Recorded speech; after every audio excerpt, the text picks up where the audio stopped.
天生灵体的我，在求婚路上被神秘老头带到深山暴打了10年。每当我逃跑，都会被他轻易抓获，紧接着就是一顿毒打。最严重的一次，差点丢了性命。10年间，老头每天对我进行人世间最严苛的训练：7点练拳，10点练腿，12点练剑，14点练图术，18点练阵法，21点练药术，0点之后吐息纳气。虽说修仙是一桩大机缘，但我却一点也不在乎。女友还在等着我去提亲，家里年迈的父母、年幼的妹妹都在等着我赚钱养家，但我如何求他都不为所动。立刻回绝之后，把我一顿暴揍。老头冷言说道：“修道乃逆天而行，必须斩断红尘，除非我死，否则你永远别想下山。”转瞬即逝，10年后的今天，老头突然暴毙，死前说我世间无敌，可以下山。这一刻，我没有想象中那般高兴，只觉得这10年的坚持显得那么的可笑。默默地将老头安葬后，我仰望天空，祭出长剑，使劲飞行，消失在天际之中。半个小时之后，我终于回到了那个朴实无华的小平房。原来一切都没有变。我此刻心里发酸，这10年我消失得无影无踪，家人怕是已经以为我死了。老头说，修道是一条长生路，当斩断一切红尘，可斩断了这些最亲的人，修道的目的又是什么？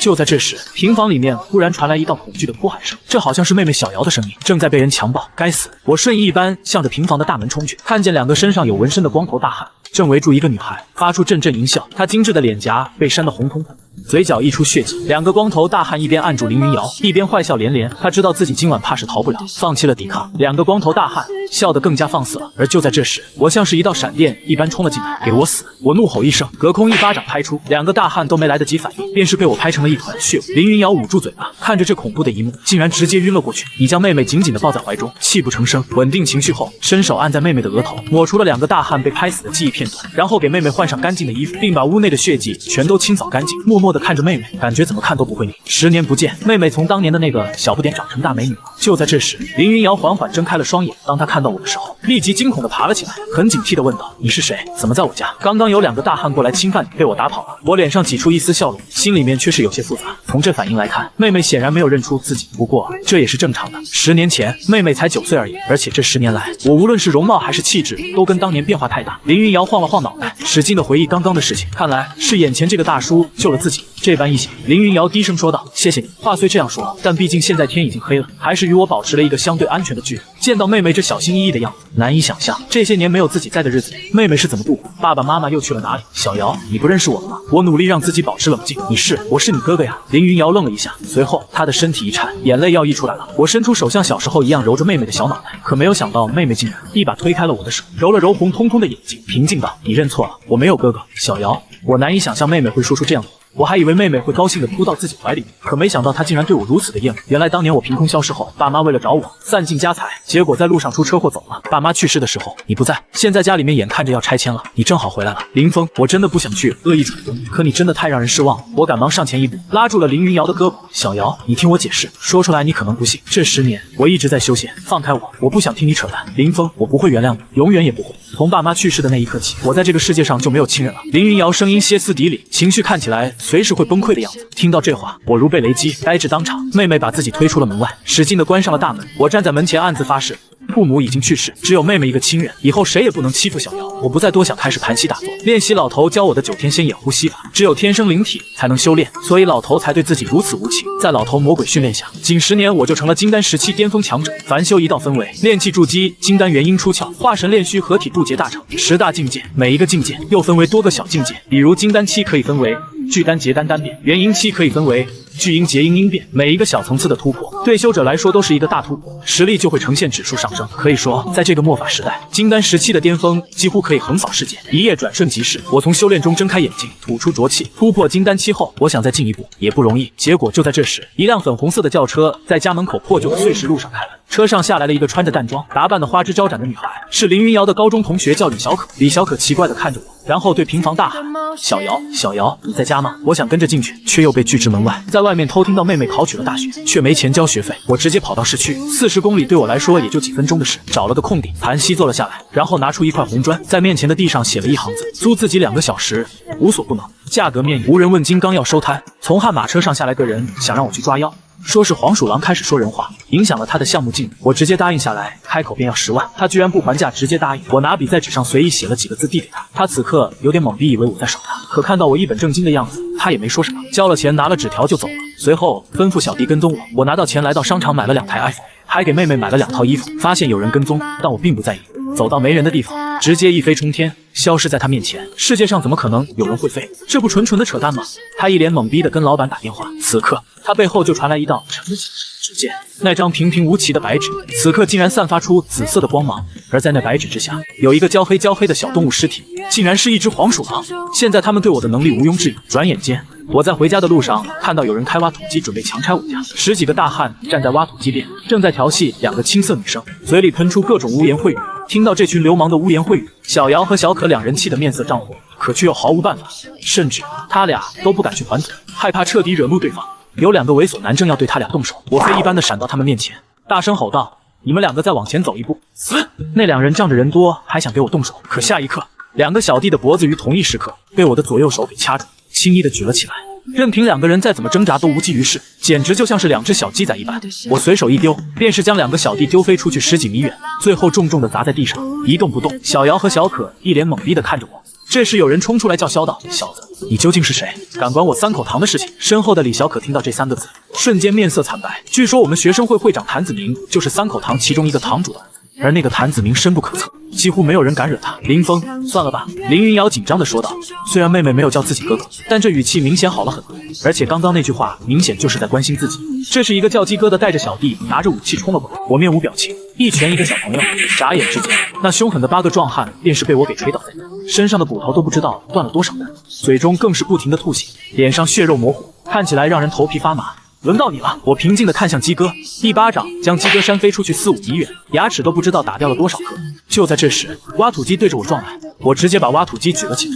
这特么是人干出来的事吗？我又一脚将鸡哥踹飞出去了4、5米远，吼道：“带着你的人，赶紧给我滚！”一群人挤在2辆挖土机上，一溜烟的就跑走了。林云瑶看着我，神色复杂，没说一句话。倒是旁边的李小可走上前来，一脸崇拜的看着我：“大叔，没想到你竟然这么厉害，真是人不可貌相啊！”就在这时，我感觉到一阵杀气，跟妹妹和小可交代完，走到没人的地方，急速飞去。片刻间，来到一栋别墅，是3口堂堂口。我手持3尺长剑，轻轻一挥，几10个保镖瞬间被切成2半。出门后单手一挥，整个别墅变成一片废墟。回到家中，与妹妹和小可吃了顿晚饭，小可也回去了。经过今天的事，我跟妹妹关系也缓和了不少，跟小姚讲述了这10年发生的一切，小姚也不再排斥我。一夜转瞬即逝，名声大噪后，又让我为他工程项目看风水，并拿出500万。我在项目悬崖边发现有个阴气十足的洞穴，里面居然躺着一个17、18岁的少女。你不要过来了！少女捂住庞大的胸口，害怕的瑟瑟发抖。原来她叫江西明，昨晚在网吧上网，突然晕倒，醒来就在这里，还拿出1300万要我救她出去。此刻身旁出现几个浑身恶臭、猩红眼睛、张牙舞爪的行尸，怒吼着冲了过来。江西明吓得用手捂住了眼睛，可很快他小心翼翼地移开手，发现行尸竟然不见了，地上散落着无数碎片。我俩走后不久，山洞里走进来一位老者，他只是出去办了一点事而已，竟然就被人端了老窝。我带着江西明回到了项目部，晚上他家保镖来接他，不想给我1300万的报酬，还说是我绑架了他家小姐。我皱眉说道：“我可以给你2个选择，把钱给我，或者我把你的小姐干掉。要钱还是要命，你自己选吧。”那保镖一脸懵逼。我正准备倒计时，这时黑暗中竟然传来一阵细微的脚步声，一只人形的黄鼠狼笑眯眯地说道：“你们看我是像人还是像仙啊？一只畜生而已，无需担心。”保镖杨天宝直接一拳轰去，结！老黄鼠狼邪魅一笑，杨天宝整根左臂都被割了下来，还没来得及反应，黄鼠狼又是一挥爪，杨天宝惨叫一声，整个右臂又被连根割下。见到这一幕，众人倒吸一口冷气，不寒而栗。这可是一位黄境武者呀！武道境界分为天地玄黄4境，而唯有修炼出内境的，才算是踏入武道境界。一开始，如果直接把钱给我，或许看在钱的份上，还会出手相救。有些事情一旦错过，就是真的错过了。杨天宝恨自己太过自大，可现在说什么都已经晚了。没想到这畜生竟然敢主动挑衅我！小伙子，我问你话，你看我像人还是像仙啊？老黄鼠狼以为得逞了，又开始故技重施，蝼蚁之辈，无自量力。我冷笑一声，微微一用力，黄鼠狼的脖子应声而断，惨死当场。这一刻，所有人都面露呆滞。项目老板赶忙拿出手机转账，您的银行卡到账500万。我看着杨天宝和江西宁，冷冷说道：“还有你们的1300万。”可以给我了吧？杨天宝却说让我2600万护送他和小姐回家再给我。因为了解到江家有万亿资产，我便开口要1000倍佣金，也就是260亿。江家自然不会答应，并派直升机来接他。钱，就知道钱。江西明对我失望透顶。我正准备回话，这时黑暗中走出一个枯手，浑身散发死气的老人。杨天宝头皮发麻，一眼就认出这人是靠吸血大法出名的写手人一叶天星。他虽体态显老，但速度极快，伸手就向着杨天宝的头颅抓去。给我住手！有一位灰衣老人飞奔而来，一拳对着写手人屠轰去。此人是江西宁的二爷爷江千和，在外面办事碰巧遇到，两大强者瞬间大战在一起。就在你来我往、不可开交之前，江家增援直升机到，叶天星快速爆弹消失在黑夜。随后，直升机上下来几个人，我看到其中一个黑裙女人，她居然是我10年前准备求婚的未婚妻陈一诺。我心中翻江倒海。10年之后再次相见，她的旁边却是有了别的男人。项目老板王冲说，这男的是江家嫡子江君临，黑裙女人是他的未婚妻。我目光微动，不管怎样，当年是我亏欠了一诺，如今若是有机会弥补，我将不惜一切代价。我发誓一定要把他夺回来，谁敢阻扰我便灭了他。这时，江君临拿着银行卡笑着要给我钱。我看着不远处的陈一诺，没想到他看我的眼神就像在看一个仇人。我淡淡的说道：“江少，你的未婚妻长得很漂亮，她是我前女友。”前女友？江君临面色一正，我看向陈一诺，微笑道：“一诺，好久不见。”是啊，10年了呢，倒的确很久了。陈一诺直接挽住了江君临的胳膊，一脸淡然的看着我。我看到了这一幕，心中愤怒不已，想要将他们拉开，却被陈一诺躲开我的手，并对我一顿臭骂。林峰，你脑子有问题吗？滚远点，少来恶心我！我不管你和我未婚妻之前是什么关系，但从现在开始，你跟他只是陌生人，动手动脚的，可别怪我不客气。江君临也在一旁冷冷说道。我无视了江君临的话，看着陈一诺说道：“对不起，其实我当年去你家的时候，路上出现了一场意外，我从来没有忘记过你。”别说这些了，你的事情我不感兴趣，也不想知道。陈一诺冷声打断了我的话，头也不回地走到车里。江君临还阴阳怪气地让我去参加他们的婚礼，并将手中那张2000万的银行卡丢到地上，走入了黑色越野车开走了。10年了，我在山上被受尽折磨也没这么难过。有的事情失去了就是失去了，当你回头来再想去追寻时，才会发现一切早已经物是人非。随后我便打听到这个江家是金陵城3大家族之一。这时王冲把地上的银行卡捡起来递给我，我直接说送他了，转身便瞬移一般消失在黑暗之中。另一边，太湖山脉逃出来的携手人土没有完成绑架任务，正被电话那头的秦家一顿呵斥。他可是纵横武道界20多年的老魔头，却为了得到吉阳石也只能忍气吞声。世人都知道他的吸血大法很厉害，能通过吸人血液提升武道境界，但其实这种功法却有很大的弊端，那就是会腐蚀血脉，透支生命精气。要知道他如今才50多岁而已，就是因为修炼的这门功法，现在看起来说是有100多岁也不为过。所幸他得到一位高人指点，只要以阴阳2气淬体，就能消除这种弊端。如今极阴石他已经得到，只差一块极阳石了。到时候以阴阳极石淬体，他或许能趁机突破到地境中期乃至后期。就在这时，我从黑暗中走来，看着携手人图说道：“你刚刚和谁通话？极阳石在哪里？”血手人图闻言神色骤冷，身上的杀意毫不掩饰，单脚蹬地，整个人借力而出，速度快如闪电。他右手成爪，对着我的脖子狠狠抓来。我对着他挥了挥手，他还没反应过来，腹部像是被什么东西给猛烈击中了一样，整个人飞了出去，嘴中喷出一大口鲜血。你究竟是谁？血手人图从地上爬起来，擦了擦嘴角的鲜血，满脸惊恐地看着我，竟然是内劲外放，这可是天境高手才有的本事啊！这一刻，血手人图只觉得浑身发冷，他就算再自信、再狂妄，面对一位天境大能，也绝不敢放肆。极阴石在你身上吗？我平静问道。前辈说笑了，我不知道你的话是什么意。话还未说完，血手人图再一次重重飞了出去，且这一次飞得更远，伤得更重。前辈，血手人图挣扎着爬起来，眼中已然充满了畏惧。我走到了血手人图身前，不再废话，打算动用搜魂术，可把血手人图吓尿了，还以为我要杀他，要捏爆自己的头颅，立即跪了下来，不停地磕头，战战兢兢道：“前辈，我错了，我知道错了，求求你饶我一条狗命，只要你饶了我，我以后就是你的狗，你让我做什么我都愿意啊。”极阴石拿出来吧，我淡淡说道。血手人图闻言虽然不舍，但此刻哪里还敢废话，赶忙从怀中掏出一颗小石块。前辈，极阴石已经给你了，您就饶我一命吧。血手人图陪笑道：“我再问你几个问题，你如实回答我。有一点让我不满，我不会给你开第2次口的机会。”是，前辈，你尽管问，我绝对不敢隐瞒。血手人图擦了擦额头上的汗，紧张说道。我满意的点了点头。虽然血手人图不是什么好东西，但往往这种恶人反而更懂得识时务者为俊杰这个道理。只要有足够的力量，与这种人打交道反而舒服一些。你为什么要对那个工地下手？因为工地施工动静太大，让我不爽，所以我就暗中搞点小动作，我没有其他恶意啊。血手人图慌张回道：“就因为别人施工动静大，你就残害8个工人，也就是现在的我性子淡然了不少。若是换作年轻正义感爆棚的时候，指不定要几个大笔兜子抽上去。那是谁让你绑架江家小公主的？”我继续问道。是秦家，是秦天柱那个老家伙让我做的。血手人图立即就把背后的雇主给出卖了。那块极阳石在秦家人手中。对，就在秦天柱那个老家伙手里面。我就是为了极阳石，我才为他卖命的。你要阴阳极石做什么？血手人图将自己功法后遗症的事情一一说了出来。为了活命，他乖巧的就跟个小白兔一样，可谓是知无不言，没有一点犹豫。没想到这个看起来行将朽木的老人，真实年纪才50来岁，倒也的确够惨的。前辈，我该说的都说了，你可以放我走了吗？血手人屠老脸笑得像是一张菊花，我要他把那个擎天柱约出来，拿到吉阳石，再放他走。血手人屠闻言毫不犹豫就拿出手机给擎天柱打去了电话，反正只要他不死，其他人死不死跟他关系不大。再说刚刚擎天柱的态度也让他很不爽，能拿擎天柱一起下水，他也是美滋滋。电话很快就接通了，血手人屠阴恻恻地说道：“人我又抓到了，我现在在太湖山这边，你可以过来交易了。你刚刚不是说失败了吗？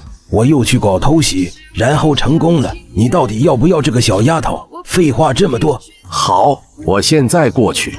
别忘记带着吉阳石。”简短的一番对话之后，电话就挂断了。血手人屠一脸惨笑地说：“前辈，人我给你骗过来了。”干得不错，等吉阳石到手，我就放你离开。我满意的点了点头。半个小时之后，一个中年人正飞速奔来，此人气息沉稳，目光如炬，赫然是一位地境初期的强者。擎天柱走到近前，扫视了一眼四周，当看到我之时，面色一正，但很快就移开了目光。一个青年小子，自然不值得他放在眼里。人呢？吉阳石带来了吗？自然是带来了。擎天柱拿出一块小巧的石头，血手人屠眼中划过一丝垂涎之色。这可是他之前一直想要的东西，阴阳结合，玄妙至极。不过想到旁边的我，他立即就冷静下来，大笑道：“哈哈，擎天柱，你这个大傻逼，竟然这么相信我！”却没想到擎天柱神色不变，轻笑一声说道：“叶天心，我岂能不了解你的性格？不就是想骗我过来抢夺吉阳石吗？皆在我意料之中。”血手人屠皱了皱眉问道：“既然你猜到了，为什么还过来？”因为我想明白了，靠你这种人办事，简直是在浪费时间。而我今晚过来，是要你手上的那块极阴石。你若是识相，就乖乖交出来，免得受苦。你倒是够阴险的。血手人屠冷笑一声：“彼此彼此。”擎天柱不屑一笑，然后拍了拍手，只见林中深处竟走出来了一位灰袍老人。叶天心，好久不见啊！灰袍老人一走出来，就面露微笑的打了一声招呼。秦欢。血手人屠瞳孔微缩，十分震惊，心中又一阵庆幸。前辈，此人名为秦坤，是秦家上一辈的高人，现在实力估计已经是地境中后期了。血手人屠对我恭敬说道。见到这一幕，秦坤和擎天柱两人皆是眼睛微眯起来。什么情况？堂堂血手人屠，竟然会对一个青年小子毕恭毕敬？叶天心，你还真是越活越回去了，竟然对一个小辈卑躬屈膝。擎天柱很是不屑。小辈。血手人屠闻言不由笑了起来，但也不去解释什么。我不想浪费时间了，直接说道：“既然来了，就把吉阳石交出来吧，不要想着抵抗，抵抗是没有用的。”你特么是脑残吗？就算是血手人屠，也不敢如此对我说话。擎天柱冷笑一声，我摇了摇头，身影瞬间消失在了原地，探出右手对着擎天柱抓去。擎天柱瞳孔骤缩，属于武者的本能让他立即回攻，可根本无用。我很轻易的就掐住了他的脖子，然后快速伸出另一只手向着他的衣服里摸去。在将吉阳石拿到了手中之后，我随手将擎天柱丢了出去。地境初期的擎天柱直接被扔出去10几米远，喷出一大口鲜血。血手人屠一脸的幸灾乐祸，而秦坤则是面色骤变，一个飞跃就是10几米，来到擎天柱的身边，将其扶了起来。柱子，你没事吧？没事。擎天柱擦了擦嘴角的鲜血，一脸阴沉的看着我。在他看来，我完全是靠着敏捷的身法，弄了他一个措手不及。一旦他认真起来，对方再想击退自己，可没那么容易。你究竟是谁？竟然敢帮血手人屠抢我秦家的东西？你可知道自己惹了多大的祸吗？擎天柱冷冷问道。我将吉阳石收了起来，淡淡说道：“秦家很厉害吗？”我秦家位列金陵城3大家族之一，族内高手不计其数。你说呢？擎天柱冷哼一声：“秦家和江家比之如何？”你是江家找来的？不是。擎天柱闻言松了一口气，然后他暗自给秦坤使了一个眼色。秦坤心领神会，两大秦家高手立即行动起来，分站两方，冷冷地看着我，防止我凭借那高超的身法挟持逃跑。识相的就赶紧把吉阳石给我交出来吧！现在我有所准备，你的身法之术已经无用武之地。擎天柱冷冷说道：“小崽子倒是有些本事，可惜人外有人，天外有天，我秦家不是你能招惹的。”秦坤也是冷笑一声：“无知者无畏。”我本就因为陈一诺的事情，心中有些烦躁。此刻见到这秦家的两个人如此没眼力劲，心中不由更是生气。我抬起了手，随意挥了2下，擎天柱和秦坤两人瞬间就被隔空拍飞出去几10米远，最后重重的砸在地上，将地面都给砸出了一个坑。见到这一幕，血手人屠不由咽了咽口水。虽然他刚刚也领教过这个挥手的动作，但第2次见到，依旧感到很惊悚。这真的是离谱他妈给离谱开门，离谱到家了！随便挥了挥手，就能把2位地境强者拍飞出去，天境强者恐怖如斯。与此同时，擎天柱和秦坤两个人相互搀扶，挣扎着爬了起来，浑身是血，一脸惊骇地看着我。本以为此人是个渣渣灰，没想到其实是个扮猪吃虎的老六。内进外放，你是天境大能。吉阳石，你还要吗？我答非所问。擎天柱心中一紧，赶忙说道：“不要了，送给前辈了。”他和携手人图的想法一模一样。在看到林峰是天境大能之后，立即就放弃了挣扎，表现得很是乖巧。在武道界有一个不成文的说法：天境之下皆蝼蚁。因为天境与地境是一个分水岭，一旦到了天境之后，不仅可以内进外放，还能借用天地之力对敌。据他所知，目前整个精灵城突破天境的也只有武盟的那位，而如今竟然出现了第二位，且这个人还是如此的年轻。想到这里，擎天柱心中不免觉得自己有些悲催，这特么算个什么事啊！哈哈，擎天柱，你老小子也有今天啊！这时，血手人图在一旁幸灾乐祸地嘲笑道：“他刚刚也是这般被我给打了一顿，如今看到擎天柱也吃瘪，这么一对比，心中莫名就舒服了许多。”擎天柱冷冷地看了一眼叶天心，血手人图一定是知道我的实力，所以故意把自己骗来，坑了自己。妈的，狗东西，我秦家一定不会放过你！擎天柱面色难看至极。血手人图注意到擎天柱的脸色，心中一紧，也不说话了。你确定不要了？我这个人很民主，不喜欢强迫别人，有什么意见可以提出来。我又问了一下，不要了。擎天柱乖巧地说道，心中却是一阵腹诽。既然如此，那我就走了。我淡淡说了一句，便是转身离开。我又不是什么杀人狂，抢了别人东西还要把别人杀了，这种事情我也做不出来。前辈，等等我！血手人图心中一紧，赶忙跟了上去。在两人离开之后，擎天柱终于忍不住了，猛地一拳砸在身边的树干之上。妈的，怎么会忽然出现一位如此年轻的天境强者？柱子，你先冷静一点。秦坤皱眉说道：“三叔，你让我怎么冷静？我特么大晚上跑过来，结果不仅挨了一顿打，吉阳石还给抢走了，我怎么就那么惨？”擎天柱咬牙切齿地说道：“事已至此，你愤怒也没有任何用处，而且这个人年纪轻轻就是天境强者，背后的势力怕是远超我等想象。我俩被他打一顿，也算不上丢脸。”秦坤摇了摇头。擎天柱想了想，也绝对是这个道理，所以情绪冷静下来。其实，若能早知道此人是天境武者，我们应该主动送上吉阳石，或许还能攀个交情。秦坤又叹了一口气，他看向我离去的方向，说道：“如今江家搭上了云川陈家这条线，而那陈家可是云川最强悍的势力之一，族内天境高手不下于一手之数。如果我们再不想点对策，等江家与陈家嫡女大婚之后，就是我秦家覆灭之际。”擎天柱闻言，面色也是凝重起来。江、秦两家一向势如水火，而他们这一次绑架江心女，也是为了对抗江家所谋划的一个筹码而已。没想到血手人图竟然这么不顶用。其实根据调查，这个陈一诺未婚生女，女儿患上了一种极为罕见的病，名为歌舞伎综合症，而江家找到了一位神医，或许能医治此病，所以陈一诺才会答应加入江家。如果我们以此入手，也许能改变局面。秦坤缓缓说道：“三叔，你的意思是不错，神医赛华佗欠我们秦家一个人情，我们可以去找他出山一试。若是能把陈家拉入我们秦家阵营，江家不足为惧，实在不行，我们只能请人偷偷干掉这个陈一诺了。反正绝不能让他嫁入江家。”茫茫夜色，寂静无声。我看着手中的阴阳极石，不愧是天地初始诞生之气，以阴阳二气入体，可融入我体内金丹之中，助我打破壁障，踏入元阴境。我本应该很开心，但是想到陈一诺已经是别人的未婚妻，实在开心不起来。我看向身后的携手人土，居然跟了我30多里的路，我一把掐住了他的脖子，将他给拎了起来，叫他赶紧滚。血手人图被掐得面色涨红，却还想给我做交易，因为他修炼吸血大法已经活不过3个月，并答应我只要把阴阳极石给他，就把命交给我。我想了想，现在手下反正没人，而这个携手人图也算有点本事，还是武道界的老油条，当我的狗腿子确实也能方便不少，于是便勉强答应帮他治好隐疾。上山10年，我的炼药之术自然也是登峰造极，区区武术心法造成的后遗症，对我来说根本不算什么。血手人图直接跪地，狠狠地磕了3个头。只要前辈能助我恢复，你以后就是我叶天心的再生父母。就算你让我吃屎，我都吃。血手人图是什么样的人，我并不在意，因为在绝对的力量下，一切都是徒劳的。我有1万种方法，让他死心塌地的为自己办事。就在这时，我手机响了，电话一接通，便听到小瑶惊慌失措的声音：“哥哥不要过来，他们有好多人。”还不等我说什么，电话那边有个男人阴险地说道：“刚刚听到你妹妹的声音了吧？”不等他话说完，我便冷冷地说道：“我不管你绑架我妹妹的目的是什么，千万不要惹我。现在立刻把我妹妹安全的送回去，我就当什么都没发生。不然我保证10分钟内把你骨头一根根敲碎，再拧断你的脖子，所有相关的人全部死无葬身之地。”电话那头传来一阵疯狂的笑声，哈哈哈哈！你还真够嚣张的，地址都不知道，我倒看看你10分钟内怎么到我这里来。10分钟内没来，就为你妹妹收尸吧。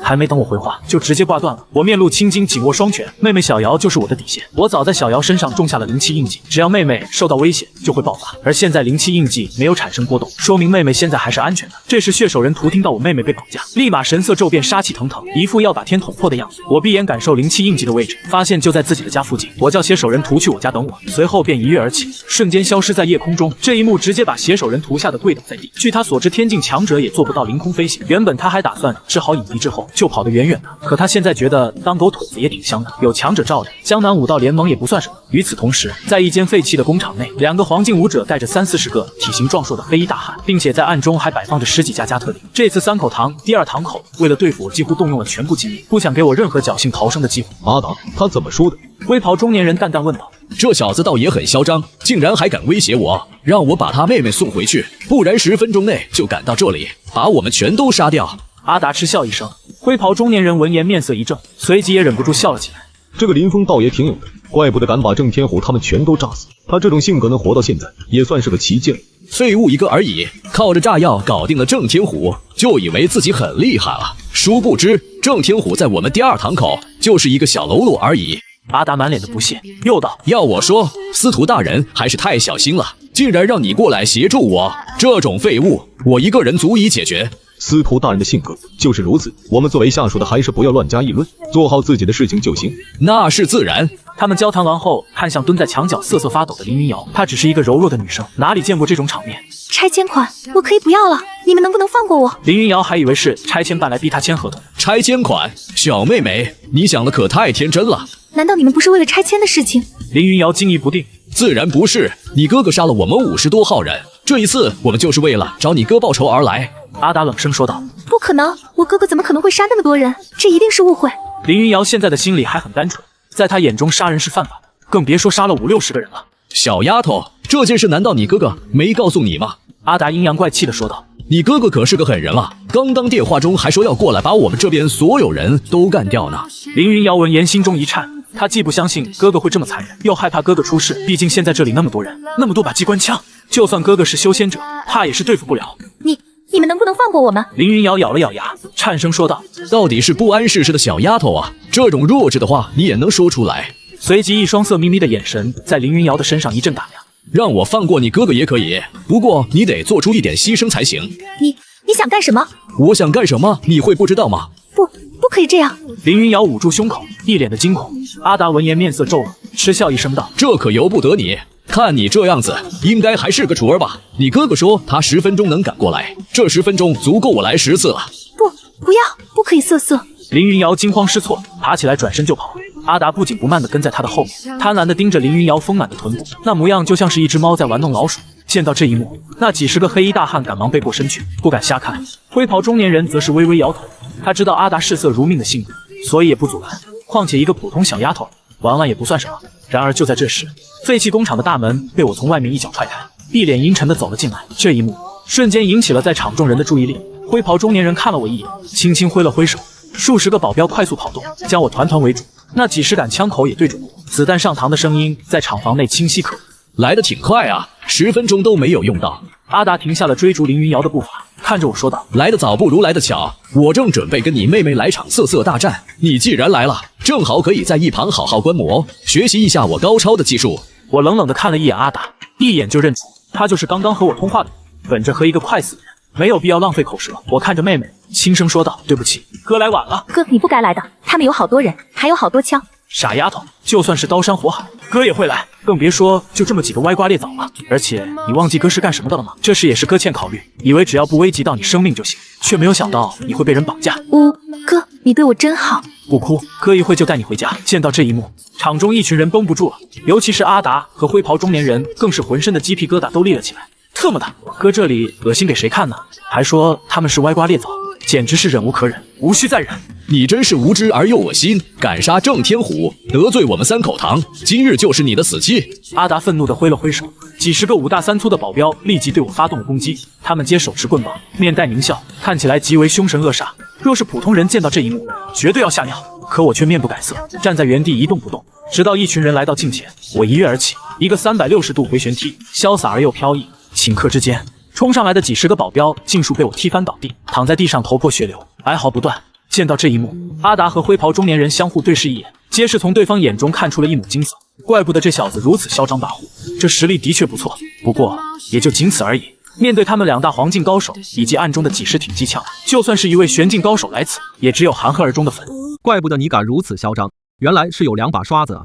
不过也仅此而已，对付你，我10招都不需要。这时，赵虎冷不丁地说了一句。此言一出，云景初瞬间缓过神来，长长的吐出一口浊气，脸上再次洋溢出自信的笑容。就算林峰能以1敌7又如何？自己旁边的这个赵虎可是江南省格斗联赛前100的存在，以1敌50不成问题。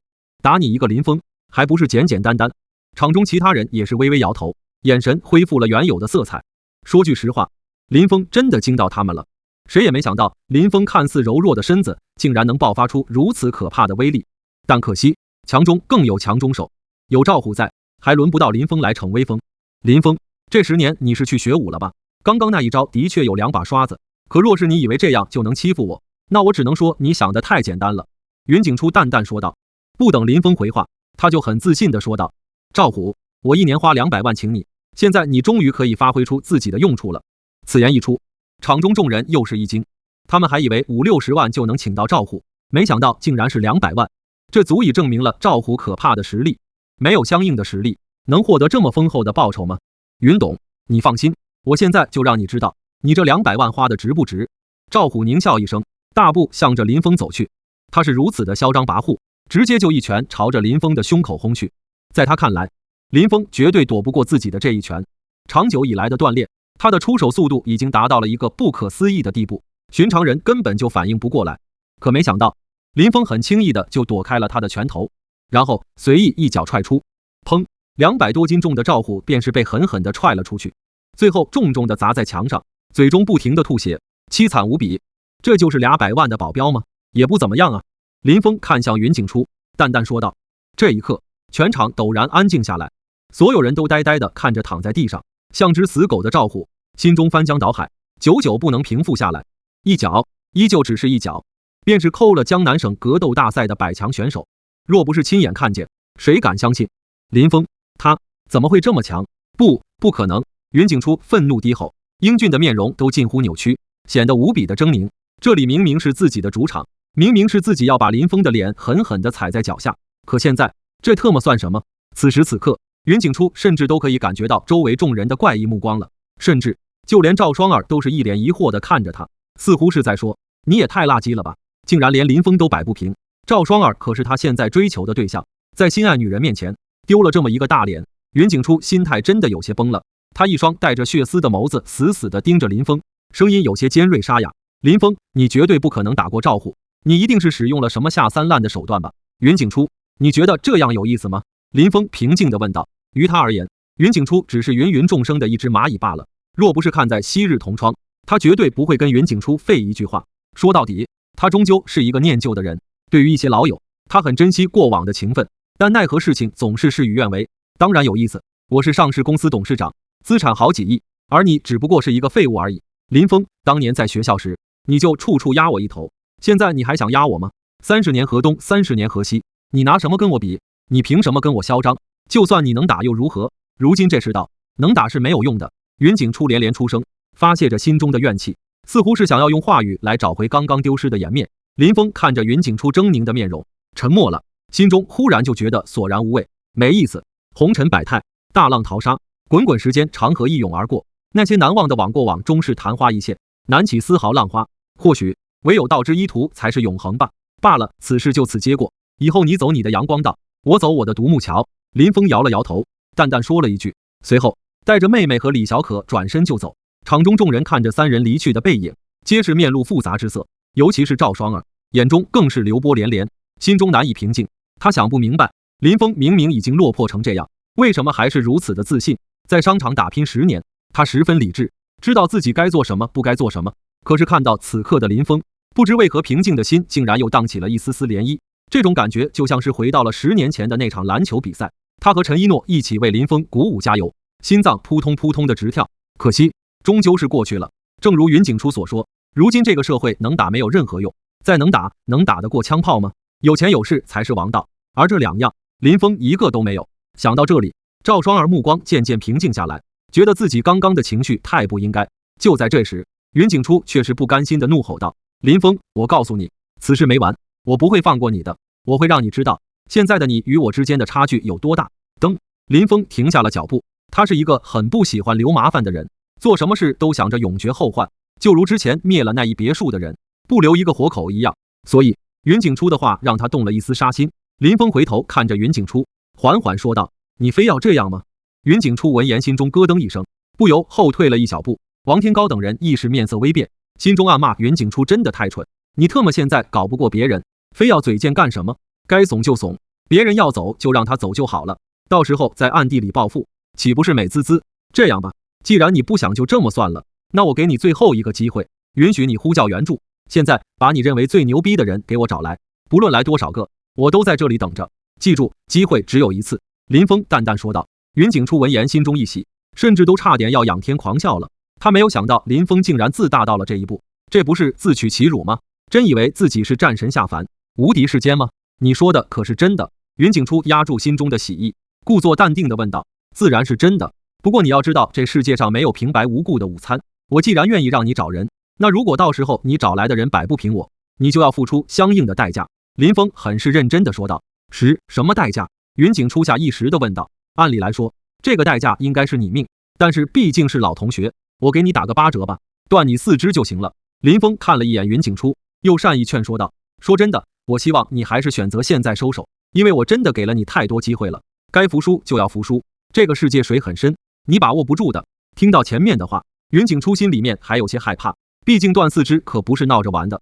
可是听到后面的话，他瞬间就气血上涌，愤怒至极。什么叫水很深？我把握不住？你特么一个无业游民，社会最底层，也配说这样的话？我云景初除了打不过你，论眼界，论经历，论资历，论社交圈，哪个不是远超于你？井底之蛙又如何知道井外的世界？林峰，我现在就让你知道你和我之间的差距有多大。云景初冷笑一声，随后他拿出自己的手机，拨了一个电话出去。很快电话就接通了，一道深沉的声音从那边传来。谁？王董，是我啊，我是天景集团的云景初啊，上次我还跟你一起吃饭的。云景初笑着说道。虽然对方没有存自己的号码，但他并没有生气，反而显得很是恭敬。这一幕让得场中众人神情肃穆万分。以云景初的身份，在金陵城内绝对算是有头有脸的人物了，能让他这般恭敬对待，电话中的那个人身份绝对难以想象。王董，金陵城内有哪个大人物姓王的？众人在脑海中思索，忽的不知道想到了什么，众人心中一凛，再度看向林峰的眼中已然多了一丝幸灾乐祸与怜悯。如果真是他们猜测的那样，那这个林峰就惨了。电话那头沉默了片刻，才是回道：原来是金陵大学分校建设项目的投资人云董。怎么，你有事吗？云董这个称呼可不敢当，您直接叫我小云就行了。是这样的，云景初一脸激动，赶忙将自己遇到的事情一一说出来，希望对方能派人过来帮自己解决这个麻烦。当然，他恭敬话语之中也委婉提出会给予一定的报酬。对于这个王董，他曾特意打听过一番，只要肯出钱，一切都好谈。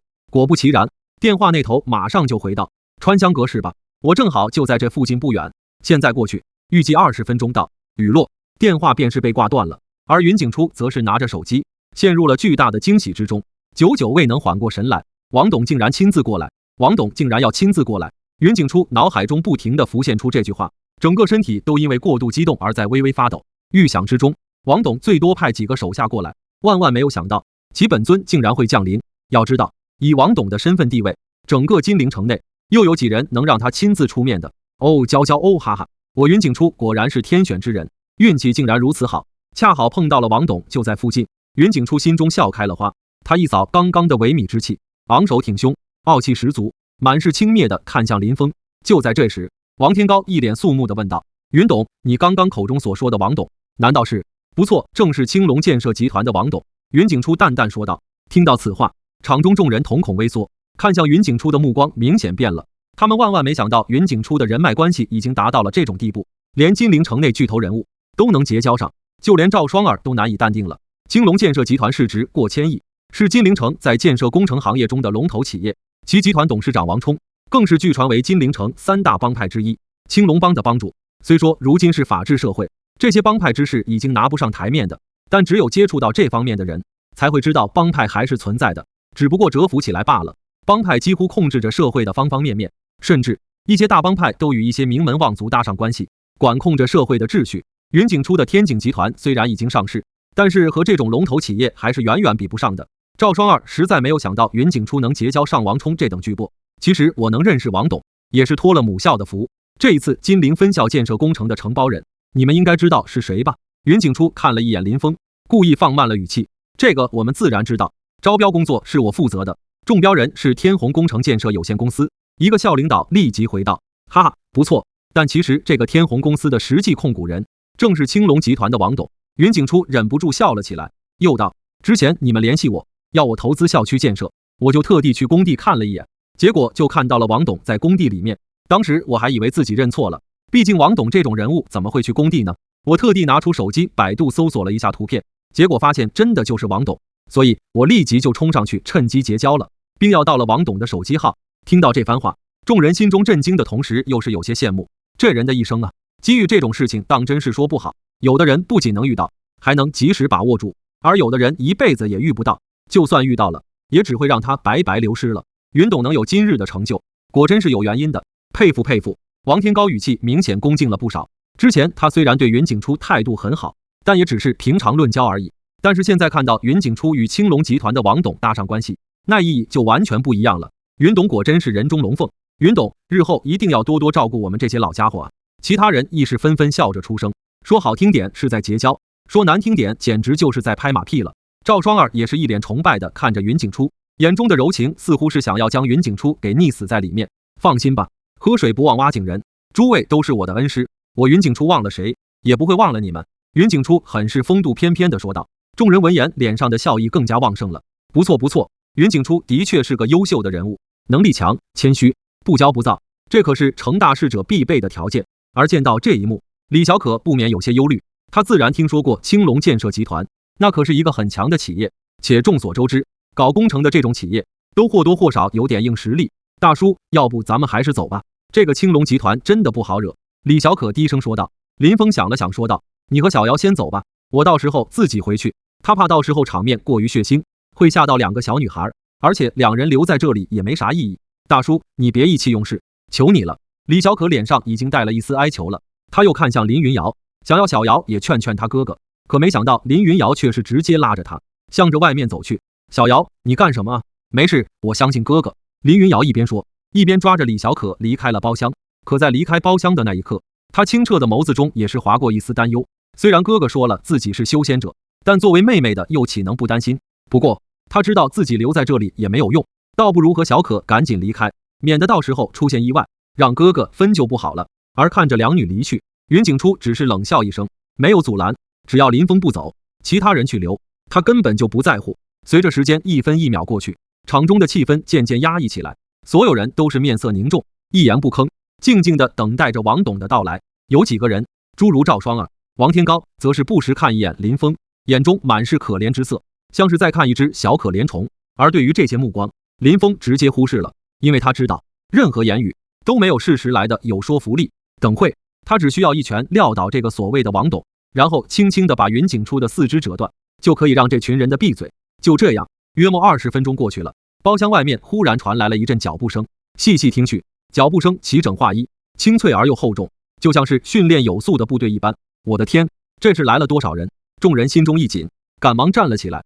在众人翘首以盼中，包厢的门被人从外面推开了。紧接着，一个身穿黑衣的国字脸中年人大步走了进来。在中年人的背后，则是密密麻麻的站着一排身穿西装、戴着墨镜的保镖。这些保镖身上都有一股血煞之气，仿佛是刚刚从战场中走出来的一般，让人看一眼就心悸万分。见到来人，场中众人都是咽了一口唾沫，手掌心微微颤抖，竟然真的是王董亲自来了。众人脑海中不由浮现出有关于国字脸中年人的传奇经历。王冲，金陵城巨擘之一，其17岁从一个小县城来金陵城打拼， 20岁得到一个富婆包养，吃软饭10年，30岁借富婆上位，搭上名门望族这条线，创建青龙建设集团，从此一飞冲天。在他的带领下，短短几年内，青龙建设集团便成为了金陵城内工程行业的领头企业，其本人更是如日中天，跺一跺脚，金陵城都要抖一抖。王董，您来了！云景初都激动得快晕厥过去了，他卑躬屈膝，一脸谄笑迎了上去，一副活脱脱的奴才样。可即使如此，也没有人会去嘲笑他，因为若是换成他们，怕是比云景初有过之而无不及。面对金陵城的巨头大佬，谁又能淡定得起来？场中也只有林峰面露古怪之色。怎么会是他？不久前，他曾在江宁百货交易集市卖了一张鬼画符给一位老板，而这个老板正是眼前这个国字脸中年人，倒是挺巧的。林峰不禁一笑，倒也没有多想，毕竟他和王冲也没有什么大交情，只是普通的交易关系而已。无需废话，王冲一脸不耐烦地打断了想要拍马屁的云景初。他现在的心情真的很烦躁，恨不得拿刀出来砍人。之前，他从一位高人手中求到了一张镇妖符，成功将作祟的黄大仙镇死。本以为一切都结束了，可没想到，就在黄鼠狼死后当晚，更加诡异的事情发生了。工地上毛坯建筑无缘无故的倒塌，压死了8个工人。再然后，那8个工人的尸体忽然消失不见了。难道是有偷尸贼？王冲神情难看，立即让人调出监控查看。可接下来的一幕，让得王冲瞬间头皮发麻，毛骨悚然。监控中，那8个已经死去的工人，竟然自己缓缓地站了起来，趁着夜色，走向了茫茫大山之中。王冲自认为走南闯北，经历过不少大风大浪，可遇到这种邪门的事情，也是不由下了一个哆嗦，没有丝毫犹豫。他第二天一早就又去了一次江宁百货交易集市，想要寻找昨日见到的那位高人，再买一门驱鬼符。可没想到，他从早上等到现在都没有找到人。正在心情烦躁之际，云景初给他打来了电话。本着奏人取乐的想法，他亲自带人来到了川香阁，打算舒缓一下压抑的心情。要不然，换做一般情况下，他根本就不会搭理云景初这种小人物。金陵城10大杰出青年又如何？金陵大学的优秀校友又如何？在他看来，都是一些虚头巴脑的东西，没一点的含金量。谁找你的麻烦？给我指出来！王冲冷声问道。云景初闻言不但没有丝毫的生气，心中反而乐开了花。看来王董今日心情不好啊，这小暴脾气杠杠的，我喜欢。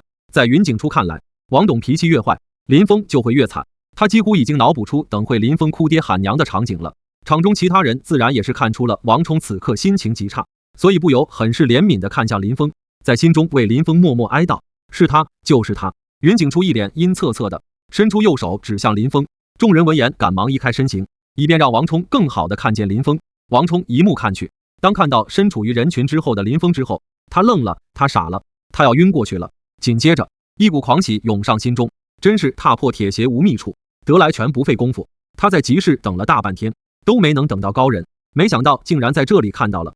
此刻，王冲眼睛都有些红了，这种感觉就像是在外面受到欺负的儿子见到了爸爸一般，心中有一股难以言喻的委屈感。他堂堂金陵大佬，吃软饭吃了10年，好不容易有了今日的成就，结果还没怎么享福，就遇到了黄大仙讨封以及尸变这种事情，这谁能受得了？别看了，他说的就是我，你可以出手了。这时林峰出声了，他声音很清淡，英俊的面容像是一潭死水，看不出丝毫的变化，显然没有将王冲放在眼里。林峰，你特么还敢大言不惭？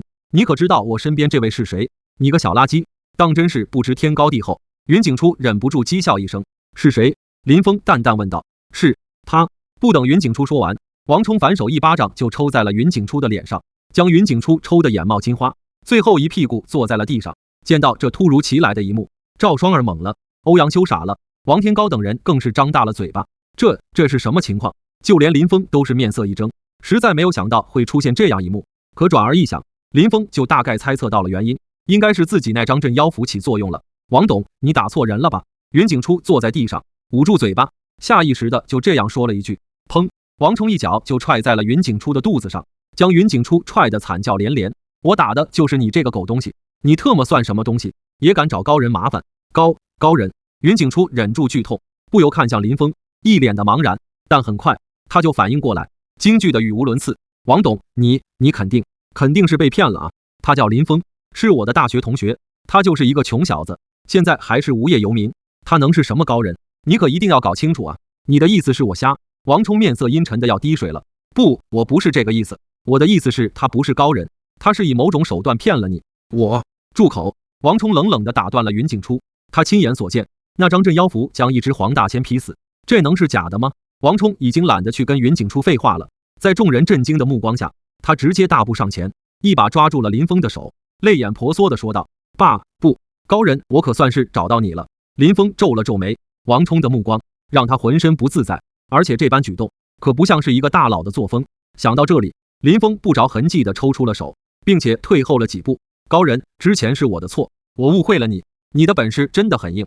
王冲又是跟了上来，很是激动地说道。此言一出，场中众人皆是面露异色，毕竟传闻中王冲吃了10年的软饭，而服侍富婆久了，这性格难免就有些变态，容易对女人产生厌恶感。再加上林峰又长得那么帅，刀削斧砍，剑眉飞扬，棱角分明，自身还带着一股忧郁气质。难道？众人咽了一口唾沫，心中一阵发毛，已经想通了关键点。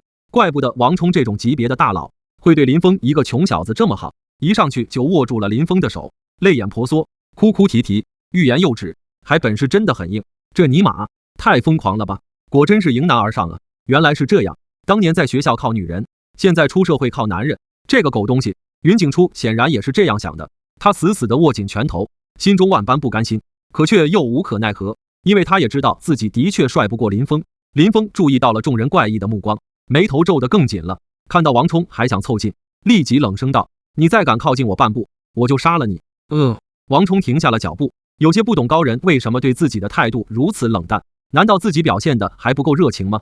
高人，你是不是还在生昨天的气？昨天我不是故意看不起你，我开始以为你不行，可没想到晚上回去之后一检验，我才知道你的本事原来这么厉害。王冲一脸歉意，此言一出，场中众人忍不住擦了擦额头上的汗水，这尼玛也太劲爆了吧！林峰，没想到你是这样的人。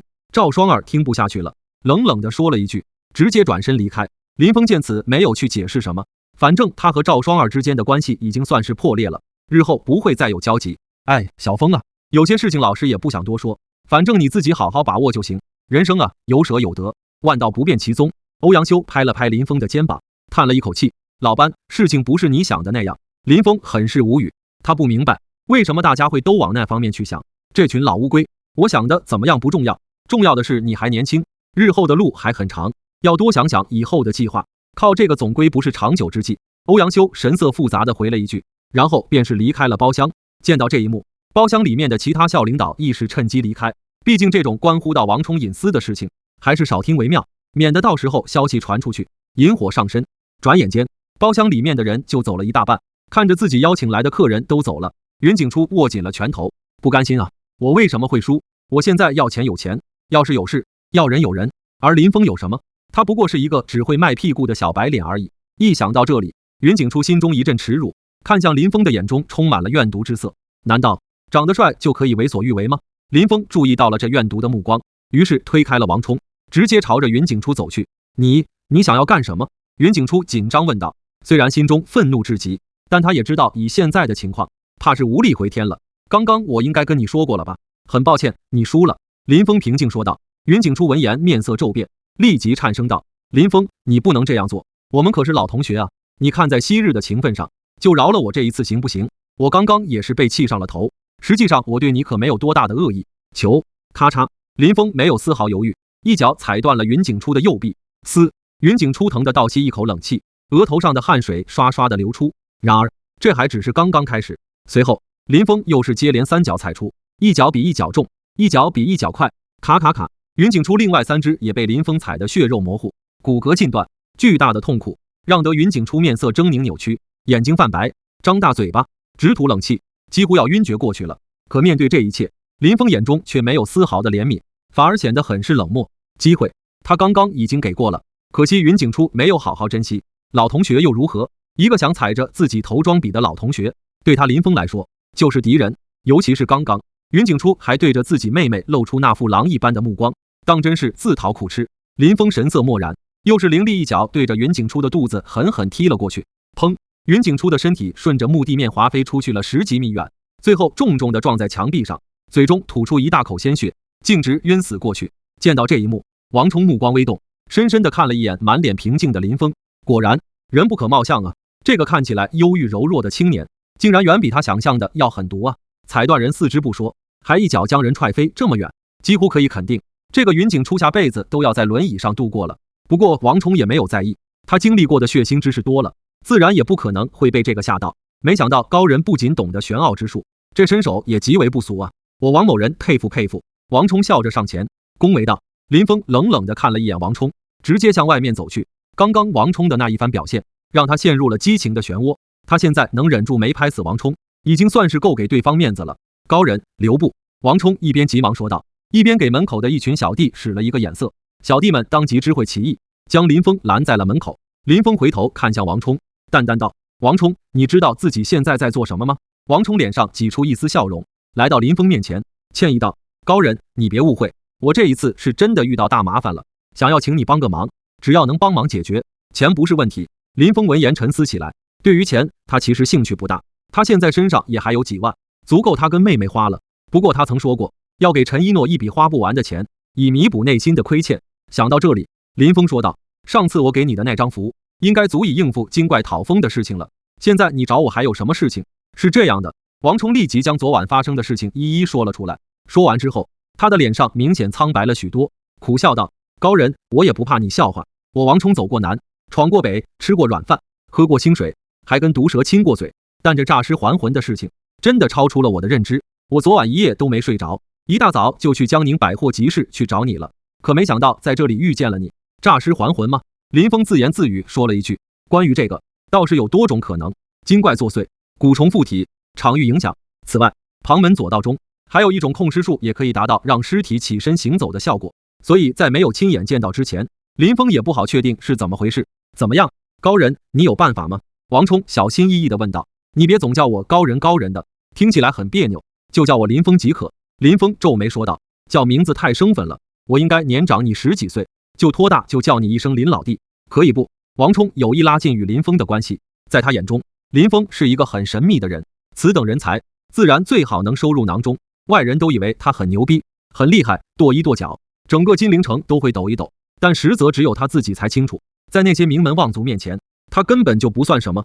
这个世界很大，水很深，远不是表面上看的那么简单。随你便吧。”林峰淡淡道。“好，那就叫林老弟了，不知道林老弟可有妙计？”王冲一脸热情，说着说着又想上前握住林峰的手。“你特么又想干嘛？”林峰眸射杀光。“不好意思，不好意思，以前养成的职业病。”王冲尴尬地摸了摸头。林峰冷冷地看了一眼王冲，随后才是说道：“你这件事我现在还不好给你下结论，得去工地看一下才行。”“行，那我们现在就走。”王冲心中一喜，赶忙说道：“先谈一下价格吧，你也别说我坐地起价，你这件事没有个100万，我是不可能帮你的。”林峰淡淡说道。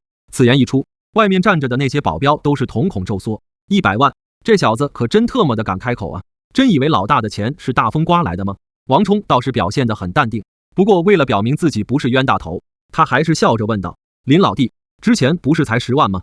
别废话那么多，你若愿意，我现在就陪你去看看，你若是不愿意，那就算了。”林峰不耐烦地回道：“别说100万了，只要林老弟能摆平这件事儿，我可以给你500万。”王冲伸出了5根手指，微笑着说道。外面站着的众多保镖听到此话，皆是难以置信，老大是疯了吗？一下子就给500万？要知道他们之中最多的一个人，年薪也不过才50、60万而已，羡慕嫉妒恨啊！不过他们虽然心中不爽，但也不敢当面去指责什么，只能暗地里发发牢骚了。林峰也是惊讶地看了一眼王冲，酬金竟然足足翻了5倍。说句实话，王冲的这番举动让得他不由高看了一眼。看来王冲能从一介无名小辈走到今天这个地步，并不是偶然。想到这里，林峰点了点头道：“好，你这件事我帮你摆平，那就拜托林老弟了。”王冲微微一笑。当下，一群人离开川香阁，向着外面的停车场走去。林峰一边走，一边拿出手机给妹妹小瑶打去了电话。“哥，你还好吧？没什么大事吧？”电话一接通，林云瑶就很是担心地问道：“事情都解决了，不过我现在要外出办点事，可能会晚点回去。我刚刚给你转了3万块，你跟小可去逛逛街，买一点漂亮衣服，不要舍不得花钱。”“哥，那你自己一定要注意安全哦，早点回家。”“我知道了。”林峰很是温柔地挂断了电话。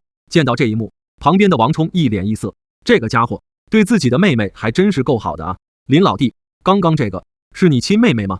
王冲笑着问道。“不错。”林峰淡淡的点了点头。“你对你妹妹还挺好的。”王冲又说道。林峰看了一眼王冲，没有回话，直接大步走上了黑色悍马车。王冲看着林峰的背影，眼睛微眯起来。作为一个大佬，想问题自然要谨慎全面，如果林峰能帮他解决诈尸这件事儿，他就必须要把林峰牢牢地抓在手中，为自己所用。至于怎么抓，或许可以从这个妹妹入手。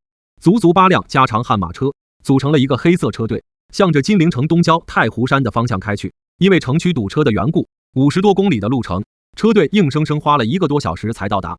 此刻已经是下午4点多，太阳已经渐渐向着西山落下，漫天赤霞萦绕。石子小路上，黄昏斜照出车队长长的影子，配合着路边的3、2棵古杨树，有一种寂寥之感。林老弟，已经到项目上了，可以下车了。待车身停稳之后，王冲立即小声说道。可以看出，他一来到这个工地后，神色之中依旧有些紧张，再也没有刚刚那副谈笑风生的模样。林峰点了点头，打开车门，走下了车，入目而去，是一片2层的小楼，蓝顶白皮，典型的工地简易房，约莫有500多间简易板房，按照1间房住4人来算，就是有2000多人。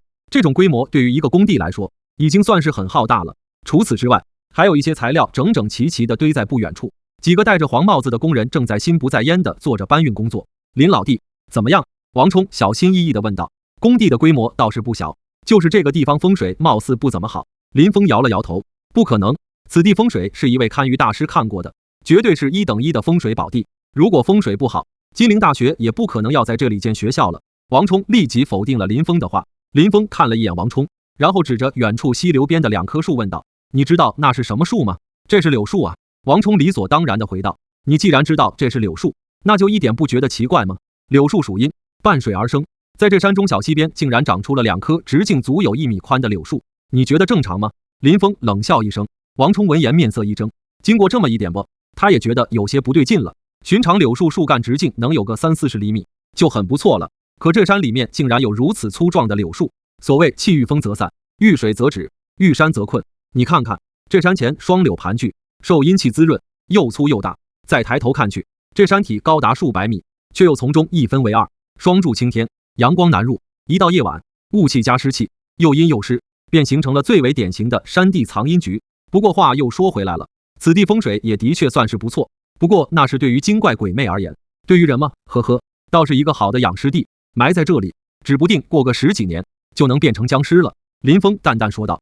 咕噜，王冲听到这短短的几句话，额头上已经渐渐冒出了冷汗。难道此地风水真的有问题？可之前那个堪舆大师为什么没有看出来？林老弟，那你觉得现在应该怎么办？王冲紧张地问道。给你2个选择，第一，将这2株柳树砍掉，再将这2座山体夷为平地，让此处阴气散掉就没事了。不行，2株柳树砍掉好解决，但这太湖山可是一个5A 级国家森林景区，根本不可能炸掉。林老弟，你还是说说第2个选择吧。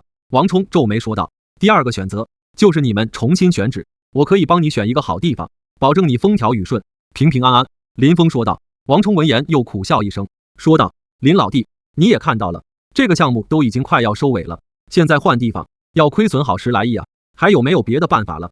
又想要钱，又想要命，天底下的好事可全都被你占全了。林峰冷笑一声。王冲闻言干笑一声，一时不知道该说什么。虽然他很有钱，但是一下子亏掉10个亿，他也很肉疼啊。就在这时，不远处走来了一群戴着红色安全帽的人。关于工地上安全帽的意思，林峰倒是知道一些。一般红色安全帽是项目管理人员，黄色安全帽是普通工人，白色安全帽是监理人员，至于蓝色安全帽则是安全员亦或者特种作业人员。走来的这几个人都戴着红色安全帽，很显然就是项目管理人。老大为首的一个中年汉子走过来，对着王冲恭敬地打了一声招呼。王冲点了点头，随后对着林峰笑着介绍道。林老弟，这位是张斌，是这个项目的项目经理，也是我手下的得力干将。林老弟，张斌惊讶地看着林峰，他可是知道自家老大的性格的，能被其称之为小老弟的，那定然有过人之处。想到近些时日发生的一些怪事，张斌心中顿时明白了什么，立即笑着说道。这位想必就是那位赐福的高人吧？我是张斌，如果不嫌弃，叫我一声斌子就行。林峰点了点头，说道。高人谈不上，就是一介普通人而已。呵呵，素闻有才之人必然谦虚，今日一见果然如此。张斌笑着回道。林峰闻言没有再回话了。这个张斌既然能管理这么大的项目，八面玲珑的本事那肯定是有的，不过跟他关系不大，我去这山附近看一看吧。林峰看向王冲，我陪你一起。王冲赶忙说道。不用，你跟在我后面反而不方便，我会在天黑前回来。林峰摇了摇头，然后快速向着外面走去。他并没有掩饰什么，几个飞跃之间便是消失在了茫茫山林之中。见到这一幕，场中众人皆是瞳孔微缩。好快的速度！老大，此人不简单啊，速度竟然这么快，绝对是一个武者。你从哪里找来的？张斌很是警惕地说道。斌子，你是说他是一位武者？王冲皱了皱眉。不错，肯定是武者。寻常人就算锻炼的再健壮，速度也不可能那么快，唯有修出内力的武者才能达到他那种地步。张斌肯定地点了点头。这时人群中的小龙忍不住说道，老大，我之前电话中跟你说的是真的，这个林峰真的会飞，我亲眼看到他拜呦的一声就不见了。滚犊子，我都烦透了，你别搞了行不行？王冲没好气地说道。小龙，你一定是眼花了，就算是武者也不可能飞，你知道能飞是什么概念吗？以后别扯淡了。张斌也是语重心长地说道。昨天回来之后，小龙就一直在跟人说见到飞人这件事，但大家怎么可能相信？若是相信了，这不纯纯的有大病吗？小龙见到没人愿意相信自己，不由撇了撇嘴，心中开始自我怀疑起来。难道我当时真的眼花了？这个林峰到底是何人？会制服，懂风水，现在更是一个武者。王冲喃喃自语，关于武者，他自然也知道一些。泱泱大夏5000年，时间长河之中，总会传承下来一些不为人知的东西，武者便是其中一个。武之一道，三花聚顶，气元归一，修出内力，劈石斩铁不在话下。不过这些，王冲之前也只是听闻而已，真正的武者有多厉害，他也不清楚，只知道一些强势的名门望族之中，便是有武者在暗中蛰伏。老大，这是一个机会啊！我们青龙帮如今已经发展到了瓶颈，想要再往前一步，就必须要寻求武者的庇佑。而且这些日子有些不太平，我怀疑事情没那么简单，很可能是有人要对我们下手了。张斌压低了声音。王冲点了点头，道理他自然是懂的，这也是在看到林峰之后，他表现得这么热情的原因。任凭林峰怎么冷眼相对，他都只是一笑而过。若是换做别人，敢对他这样的态度，坟头草都不知道长多高了。另一边，林峰离开项目部之后，直接来到了太湖山的山顶，站在几百米高的山上，往下看去，整个太湖山的山川走势进入眼中，古树葱葱，水陆交叉，蜿蜒曲折，犹如龙蛇。奇怪，这太湖山连接金陵城的紫金山，位于龙脉之尾，受地龙之气滋润，怎么会形成山地藏阴局呢？林峰双臂环胸，右手捏着下巴，若有所思。就在这时，一个地块引起了他的注意力。这个地块位于山地藏阴局的边缘，是阳光南照之地，阴气浓郁不散，很是显目。水有细龙珠，山有阴阳石，这个地方莫非还有极阴石不成？林峰眼中划过一丝热切。何为阴阳石？正所谓山体正面朝阳，背面朝阴。当正面阳气达到一定程度，便会形成一块名为极阳的石块，而当阴气达到一定的程度，也会聚集在一起，然后形成一种名为极阴的石块。这种阴阳石在修真界也算是难得的宝物，主要是用来淬体。被极阴石淬体之后，体魄便会形成耐寒抗性，而被极阳石淬体之后，则会形成耐热抗性。当初老头子就曾寻找过阴阳极石，想要给它淬体，可惜最后找了数百座山都没有找到，没想到今日倒是碰巧遇到了，机遇一试，还真是妙不可言啊！想到这里，林峰一个纵跃，跳下了100多米的悬崖峭壁，然后又几个飞跃间，来到了一处黑黝黝的洞穴前。洞穴中没有一点光亮，深邃的可怕。除此之外，还有一股股浓郁的阴风从洞中吹来，让人不寒而栗。可以说，若是一个普通人站在这里，绝对腿脚发软，毫不犹豫掉头就跑。但林峰却是眼中金光一闪，大步走了进去。看这种情况，此处8、9不离十会有极阴石了。而有了这块极阴石，自己或许可以凭着极阴之气淬体，踏入久久不能迈入的元婴期。林峰越往洞里走，阴气越重，气温骤降，几乎已经达到了零下10几度。山体的表面结了一层薄薄的冰霜，散发着森冷的寒气。除此之外，地上随处可见一些不知名生物的骨头，有很多年前的枯骨，亦有一些骨头表面还挂着一点点血丝，显然就是不久前才诞生的。难不成有某种生物在这里居住？林峰这般一想，脚步不由加快了许多。虽然洞内漆黑一片，伸手不见五指，但对于他来说，和白天也没多大区别。很快，林峰就来到了洞内的最深处，一个约莫70、80平米的空间出现在林峰的眼中。空间很宽旷，而在空间的正中央处，有一块巨大的石块，石块呈乌青色，其正上方有一个直径约莫6、7厘米的凹槽。林峰走到近前，眉头微皱。根据残留的气息来看，这个凹槽应该就是极阴石诞生之地。现在极阴石不见，显然已经被人捷足先登了。随后，林峰又在洞中四处查看了一番，并没有发现什么特别之处。想不到是空欢喜一场罢了，命中有时终须有，命中无时莫强求。林峰摇了摇头，转身准备离开。可就在这时，黑暗的空间中忽然出现了咚咚咚的声音，声音很轻很轻，但这在静谧的环境中却显得尤为清晰，有暗示。林峰心中一动，循声而去，发现声音是从一处墙壁内传来。他没有丝毫犹豫，直接一剑劈出，砰！墙壁应声而塌，露出了一间暗室。暗室之中有着一颗散发着微弱光辉的夜明珠，还有一张木床，床上竟然坐着一位17、18岁的少女。少女身穿白裙黑丝，带着2根兔耳朵，肌肤胜雪，五官小巧精致，秀气中又带着些许性感。然而，就是这样一位美少女，此刻却是满脸惊恐，泪如雨下。她蜷缩成一团，十分害怕地看着林峰。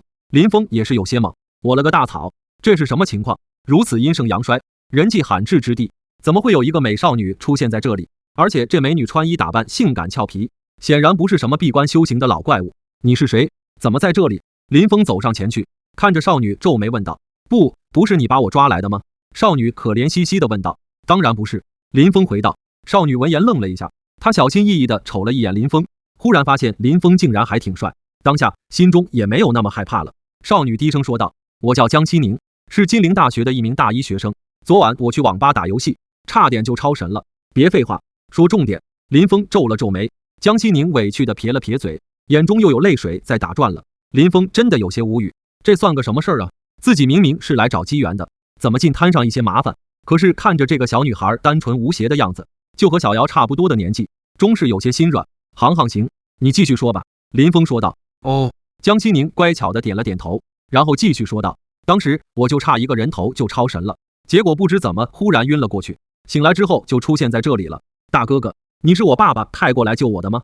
不是，我就是路过的。林峰没好气地说道。那大哥哥，你可以救救我吗？林峰思考了一下，点了点头说道：可以，不过你得给我报酬。江西宁闻言愣了一下，又弱弱的道：大哥哥，我零花钱不多了，那就抱歉了，没有钱我是不会白干事的，你就在这里等着你爸来救你吧。可是我卡里只有1000多万了，都给你，你可以救我走吗？1000多块，这点钱我很难给你办事啊。林峰下意识的就反驳道，可很快他就反应过来，不可思议道：多少？只有1320万了。林峰深深的看了一眼江西宁，零花钱1000多万，这个少女的身份看来很不简单啊，被绑到这里，指不定是因为什么事情。不过他也不在意，1300多万足够他出手了，而且他怀疑此事和王冲的事情也有一定的关系。好，你跟我后面，我带你出去。林峰说道。江西宁闻言松了一口气，拍了拍硕大的胸脯，然后从床上爬下来，向着林峰走去。可刚走2步，他的眼睛就长得大大的，一脸惊恐地指着林峰的身后：大哥哥，你看你后面。其实不用江西宁说，林峰也已经感应到了。他回头看去，只见8个面目狰狞，浑身散发着腥臭味的怪人，正睁着一双猩红的眼睛，直勾勾地盯着自己。僵尸。林峰皱了皱眉，随后又摇了摇头，应该不算是僵尸，只能算是行尸罢了。僵尸和行尸可是有着本质的区别，僵而不腐，刀枪难入，力大无穷便是僵尸，而行尸充其量只是一具能行走的尸体而已，两者之间差距太大了。看来这就是王冲口中诈尸的8个工人了，没想到会出现在这里。林峰心中思索，大哥哥，这8个人好丑啊，肯定就是抓我来的坏人。江西宁躲到林峰身后，一脸害怕地说道：你这什么逻辑？长得丑就一定是坏人吗？难道不是吗？当然不是，身体发肤受之父母，是天生的，相貌跟品性没有半毛钱关系。而且眼前这8个可不是人。林峰认真给小姑娘进行科普，不是人，那是什么？是行尸。行尸是什么？长得丑的就叫做行尸吗？林峰放弃了交谈，简直是对驴弹琴。就在这时，那8具行尸怒吼着冲了过来，张牙舞爪，狰狞凶恶啊！江西宁吓得用手捂住了眼睛，可很快一切就平静下来。他小心翼翼地移开手，发现8具行尸竟然不见了，昏暗的地上则是密密麻麻地散落着无数碎片。行尸呢？江西宁很是困惑地问道。碎了。啥？睡了？林峰发现自己和这个小女孩有代沟，所以不再废话，上去把夜明珠收了起来，然后向着洞穴外面走去。江西宁瞅了一眼四周，身体不由打了一个寒战，赶忙跟了上去。就在2人走后不久，山洞内走进来了一位头发花白的老者。老者看着暗室里面的情景，苍老的脸上阴沉都快滴水了。他只是出去办了一点事而已，回来竟然就被人端了老窝。我留下的8具行尸竟然都被轰成了碎片，难道是有玄境武者出手了？不出意外，应该是江家派人过来救那个小丫头的，没想到竟然能找到这里，这个江家倒是有些本事。老者阴恻恻地又道：江家，事情可没这么容易结束。在太阳落山之前，林峰带着江西宁回到了山下的项目部，一路上江西宁叽叽喳喳说个不停，屡次语出惊人。脑洞更是出奇。林峰头疼的不行，他觉得这个小姑娘的性格和李小可倒是有些相似，两人在一起一定能合得来。王冲等人一直站在项目部门口焦急等待着，如今见到林峰回来，心中不由松了一口气，赶忙上前迎接。林老弟，你终于回来了。言罢，他又看向江西宁，只觉得这个小姑娘漂亮性感，而且竟然还有点眼熟。林老弟，这位是……不等林峰回话，江西宁就自我介绍道：你好，我叫江西宁，请多多指教。你好，你好。王冲微微一笑，可很快他脸上的笑容就僵硬下来，不知想到了什么，他一脸震惊地看着眼前的小女孩。你难道是江家的小公主江西宁？你认识我呀？江西宁好奇地问道。王冲得到了肯定的答复之后，眼中惊喜的同时又带着些许兴奋。何止是认识，你昨晚失踪，现在你家里面都快找你快找疯了。王冲又看向林峰，奇怪地问道：林老弟，你怎么会和江小姐在一起？她被人绑架了，我恰好无意中救了她。林峰回道：原来如此，林老弟，这一次你要走大运了。王冲激动地拍了拍林峰的肩膀。林峰沉默下来，从王冲的反应中不难看出，这个小女孩的身份比自己想象的要惊人。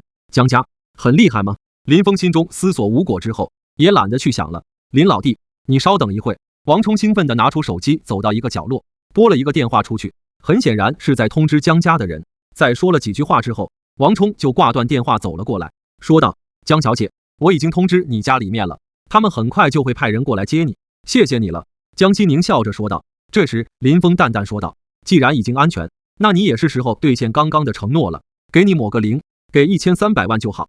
大哥哥，我现在手机不在身上，也没法给你转账，等会我家里面人过来，我让他们给你可不可以？江西宁弱弱地说道。也行。林峰点了点头。时间一分一秒过去，很快天色就黑暗下来，夜色茫茫，阴云密布，大山之中伸手不见五指，只有项目部内的灯光闪烁，给这座死寂的大山带来一点点烟火气息。约莫晚上7点左右，江家的人开了一辆黑色越野车来到了项目部内，车上下来了3个人，一个身穿唐装的中年人，以及2个黑衣保镖。杨叔见到中年人，江西宁立即兴奋地小跑上前，挽住了他的胳膊。我的姑奶奶，你说你大半夜跑去上什么网啊？家主他们都担心死了。杨天宝看到小姐没事，也是大大松了一口气。我也不知道会遇到这种事情啊。江西宁不好意思地低下了头，随后他又赶紧抬起头，看向林峰说道：杨叔，就是这位大哥哥救了我，我答应了他要给他1300万当做报酬，你赶紧帮我给他转账吧。杨天宝闻言将目光移向林峰，眼睛微眯起来。大小姐昨晚深夜失踪，今晚就被人轻易救出来，而且索要1000多万的报酬，这很难让他不产生联想。小伙子，你叫什么？是在哪里救出我家小姐的？杨天宝出声问道。这个你就不需要问了，只需要把钱给我就行。林峰淡淡说道。虽然这个杨天宝气息沉稳，脚步轻如风，一看就是一个练家子，但是在他眼中依旧太弱了，难以引起他太大的兴趣。呵呵，你救我家大小姐，这恩肯定是要报的，不过事情还是得说清楚点好，你说呢？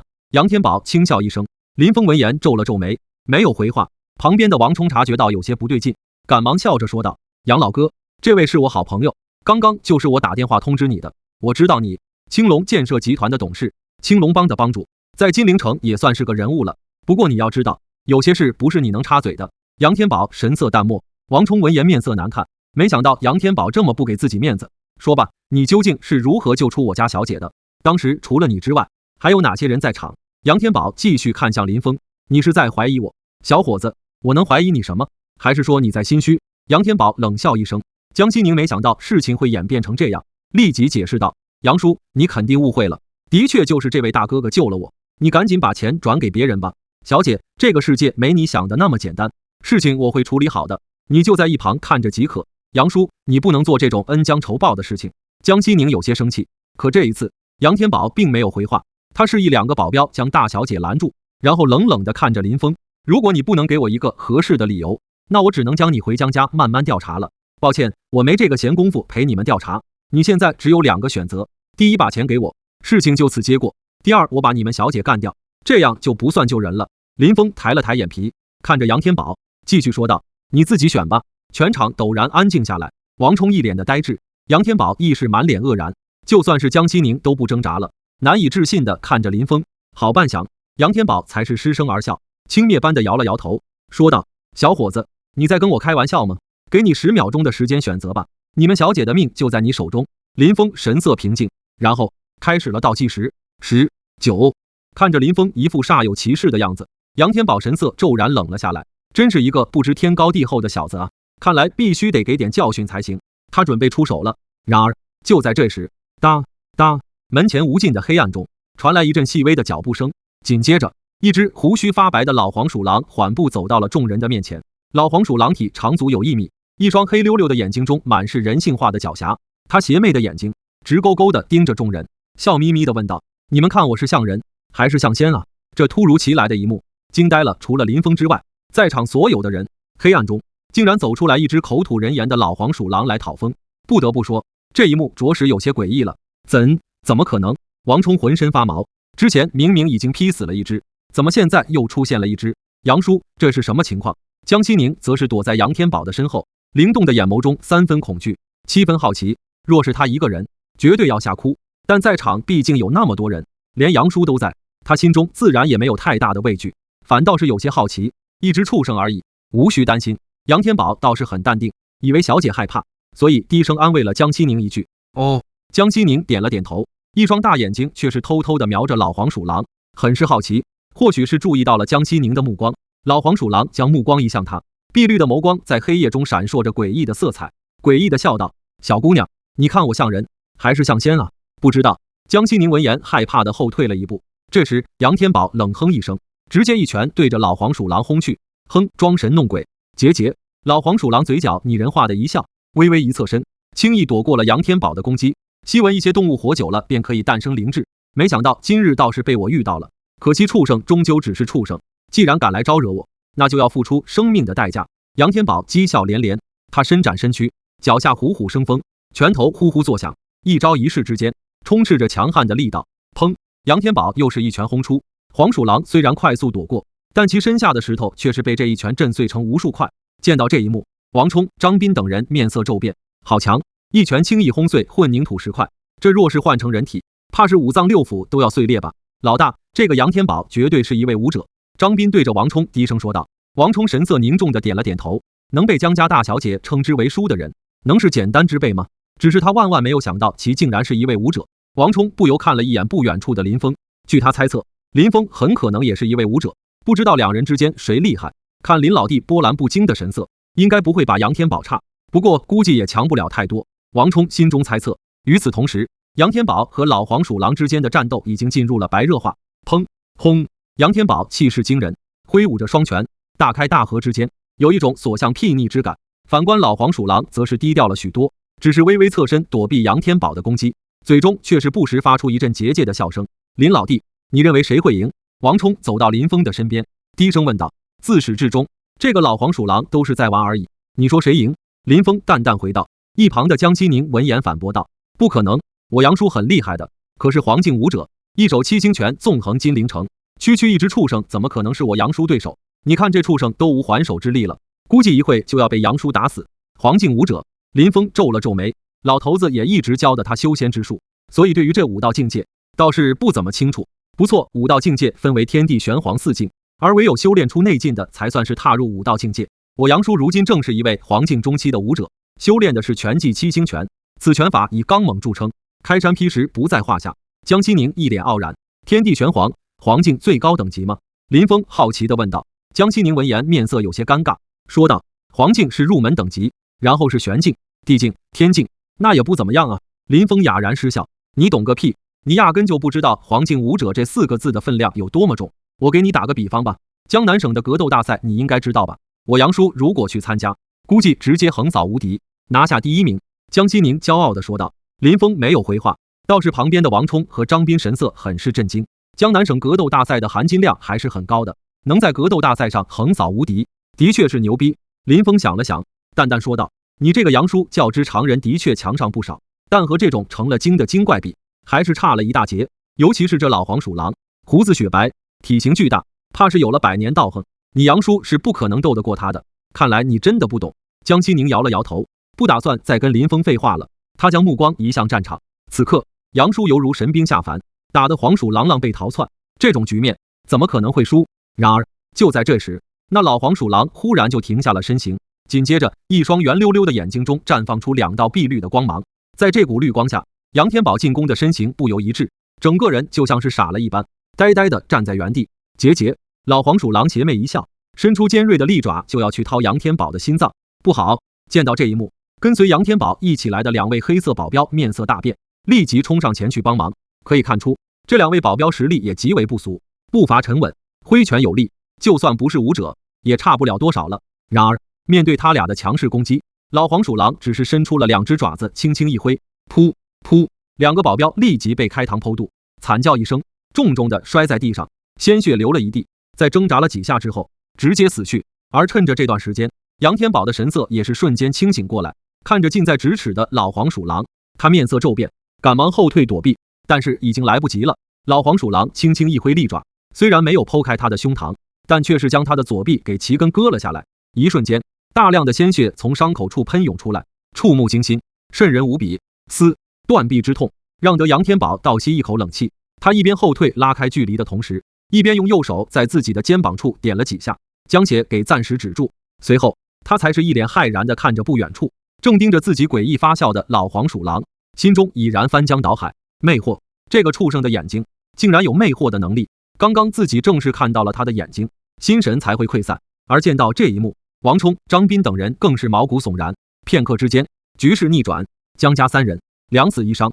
这畜生的利爪也未免太过锋利，当真是削骨如泥，连黄境武者杨天宝的胳膊都轻易划断了。杨叔，你没事吧？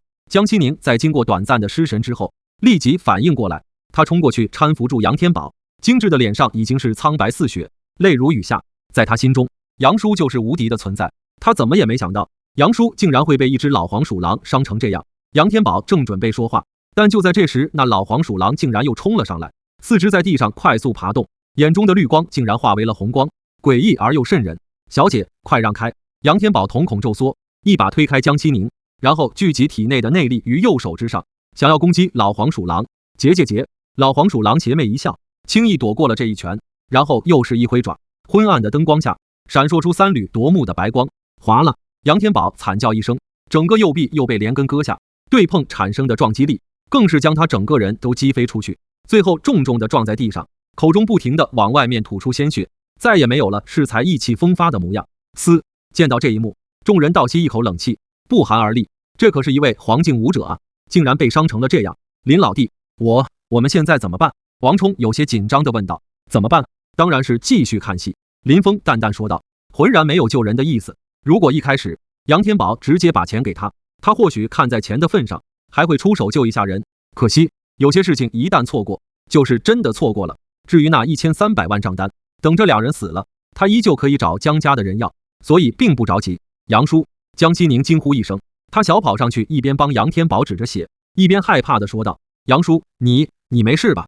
小姐，这畜生不简单，今晚我等怕是要栽在这里。杨天宝脸上满是惨然，眼中更是愧疚不已。他恨自己太过自大，不然他完全可以拖住老黄鼠狼，然后让2个手下宋小姐先离开这里。可现在说什么都已经晚了。王冲，今日你若是能护我家小姐出去，我江家一定会报答你。杨天宝将祈求的目光移向王冲，王冲面色微变，不敢回话。若是平时能教好江家这种名门望族，那他一定不遗余力，但现在能强忍住内心的恐惧不逃就已经很不错了。让他去对付老黄鼠狼，他可不敢。杨天宝似乎也知道王冲的想法，一双眸子彻底灰暗下来，他挣扎着身躯将江西宁护在身后，死死地盯着老黄鼠狼。就算是死，他也要死在小姐的前面。可没想到，就在这时，那老黄鼠狼竟然将目光从他的身上移开了，转而一双碧绿的目光直勾勾地盯着林峰，诡异地笑道：小伙子，你看我像人还是像仙啊？草！站在林峰身边的王冲和张斌身体一阵发麻，不由吓得后退了几步。林峰眉头微皱，他一点也不想救人，可没想到这畜生竟然敢主动挑衅自己。小伙子，我问你话，你看我像人还是像仙啊？老黄鼠狼凑上前来，站在离林峰不过1米处，一双碧绿的眼睛直勾勾盯着林峰，脸上满是诡异的笑容。我看你像个棒槌。林峰有些无语。听到此话，场中众人皆是神色微变，这畜生实力如此强横，林峰竟然还敢骂他。结！老黄鼠狼怪笑一声，碧绿的眼睛开始慢悠悠地转动，2股诡异的绿光照射入林峰的眼眸之中。林峰明显能感受到有一股弱小的可怜的精神力想要侵入自己的脑海中，这让得他心中一动。难道那8具的尸体就是被这老黄鼠狼给控制住，化作了行尸？如此说来，山洞中的极阴石极大可能也被这个老黄鼠狼给拿走了。想到这里，心中忽然就兴奋起来。结，老黄鼠狼以为得逞了，诡异的笑了笑，又开始故技重施，伸出利爪来掏林峰的心脏。见到这一幕，杨天宝面色死灰，王冲和张斌两个人握紧双拳，想要上去救林峰，可是一想到刚才江家两个黑衣保镖的下场，两人又是害怕的驻留在原地。江西宁则是吓得捂住了嘴巴，一双大眼睛中满是惊恐。完了，真的完了！刚刚杨叔就是这样，然后被割断左臂的。而就在这时，林峰像是没事人一般，伸出右手，很轻易地掐住了黄鼠狼的脖子，将其给拎了起来。吱，老黄鼠狼面色大恐，剧烈挣扎，但根本无用，不管他怎么做，都无法挣脱开林峰犹如钢钳一般的右手。极阴石是不是在你这里？林峰问道。老黄鼠狼闻言面色微变，眼中的绿光更加灿烂了，想要击溃林峰的心神。林峰失去了耐心，直接对其施展了搜魂术，可没想到搜遍了黄鼠狼的识海，也没查出什么有用的线索。林峰眼中有些失望，但他性子清淡，所以很快就无所谓了。看着已经翻白眼的老黄鼠狼，林峰右手微微一用力，咔嚓，老黄鼠狼的脖子应声而断，就这么惨死当场。这一刻，场中骤然安静下来，所有人都面露呆滞，难以置信。怎么可能？如此厉害的黄大仙，就这么轻易的被林峰给拧断了脖子，就像是掐死了一只小鸡仔一般。林峰看了一眼众人，然后将目光移向王冲，说道：王冲，那8个工人的尸体是被这老黄鼠狼给控制住了，所以才能行走。如今尸体已经被我毁掉，老黄鼠狼也被我干掉了，你的项目可以继续施工了。不过这地方的风水不好，日后必然后患不断，你自己还是要注意一点。谢谢林老弟了。王冲回过神来，很是恭敬地说道。他算是见识到林峰的本事了，连黄境武者都奈何不得的老黄鼠狼，竟然不是林峰一招之敌。难道他已经是玄境武者了吗？想到这里，王冲心中一凛，决定一定要不惜一切代价教好林峰。武力强横，还懂风水堪舆之术，这等奇人亦是可遇而不可求，别借一场普通的交易而已。林峰淡淡说道。林老弟真乃性情中人，我这就给你转账。王冲干笑一声，赶忙拿出手机转账。叮，您的 XXXX 银行卡到账500万点00元。看着手机上的短信，林峰满意的点了点头。不得不说，这个王冲在给钱的事情上还是挺靠谱的，不像某些人。林峰看向不远处的杨天宝和江西宁，冷冷说道：还有你们的1300万，可以给我了吧？不等杨天宝说话，江西宁就有些生气的说道：既然你能打得过那个畜生，为什么不早点出手？你要是早点出手，杨叔和2个保镖就不会出事了，所以我为什么要出手救你们？我欠你们的吗？林峰冷笑一声，随即上前一步，冷漠道：什么大小姐不大小姐的，在我眼中皆为蝼蚁，天底下没有人能赖我林峰的账，不给钱，今日你必死无疑。你凶我干嘛啊？身为江家大小姐，江西宁何曾见过这种场景？她神色惊慌，眼中有晶莹的泪花闪烁，有些不知所措。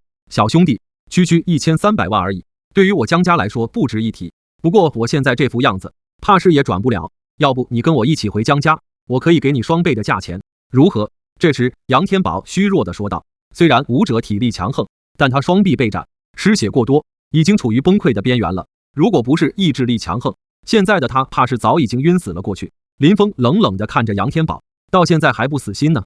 小兄弟，你若是想要钱，现在只能相信我，只要你愿意带我和小姐回家，我江家一定会出双倍的酬金给你。杨天宝解释道。小姐莫名其妙被绑架到这里，然后又出现了一只如此恐怖的黄大仙，要对他们赶尽杀绝，这其中必然是有所关系，很有可能还有未知强者在暗中窥视。原先他怀疑的是林峰，但是在看到林峰的所作所为之后，他又打消了心中的疑虑，而且以他现在的状态是必然护送不了大小姐的，所以他只能求林峰帮忙。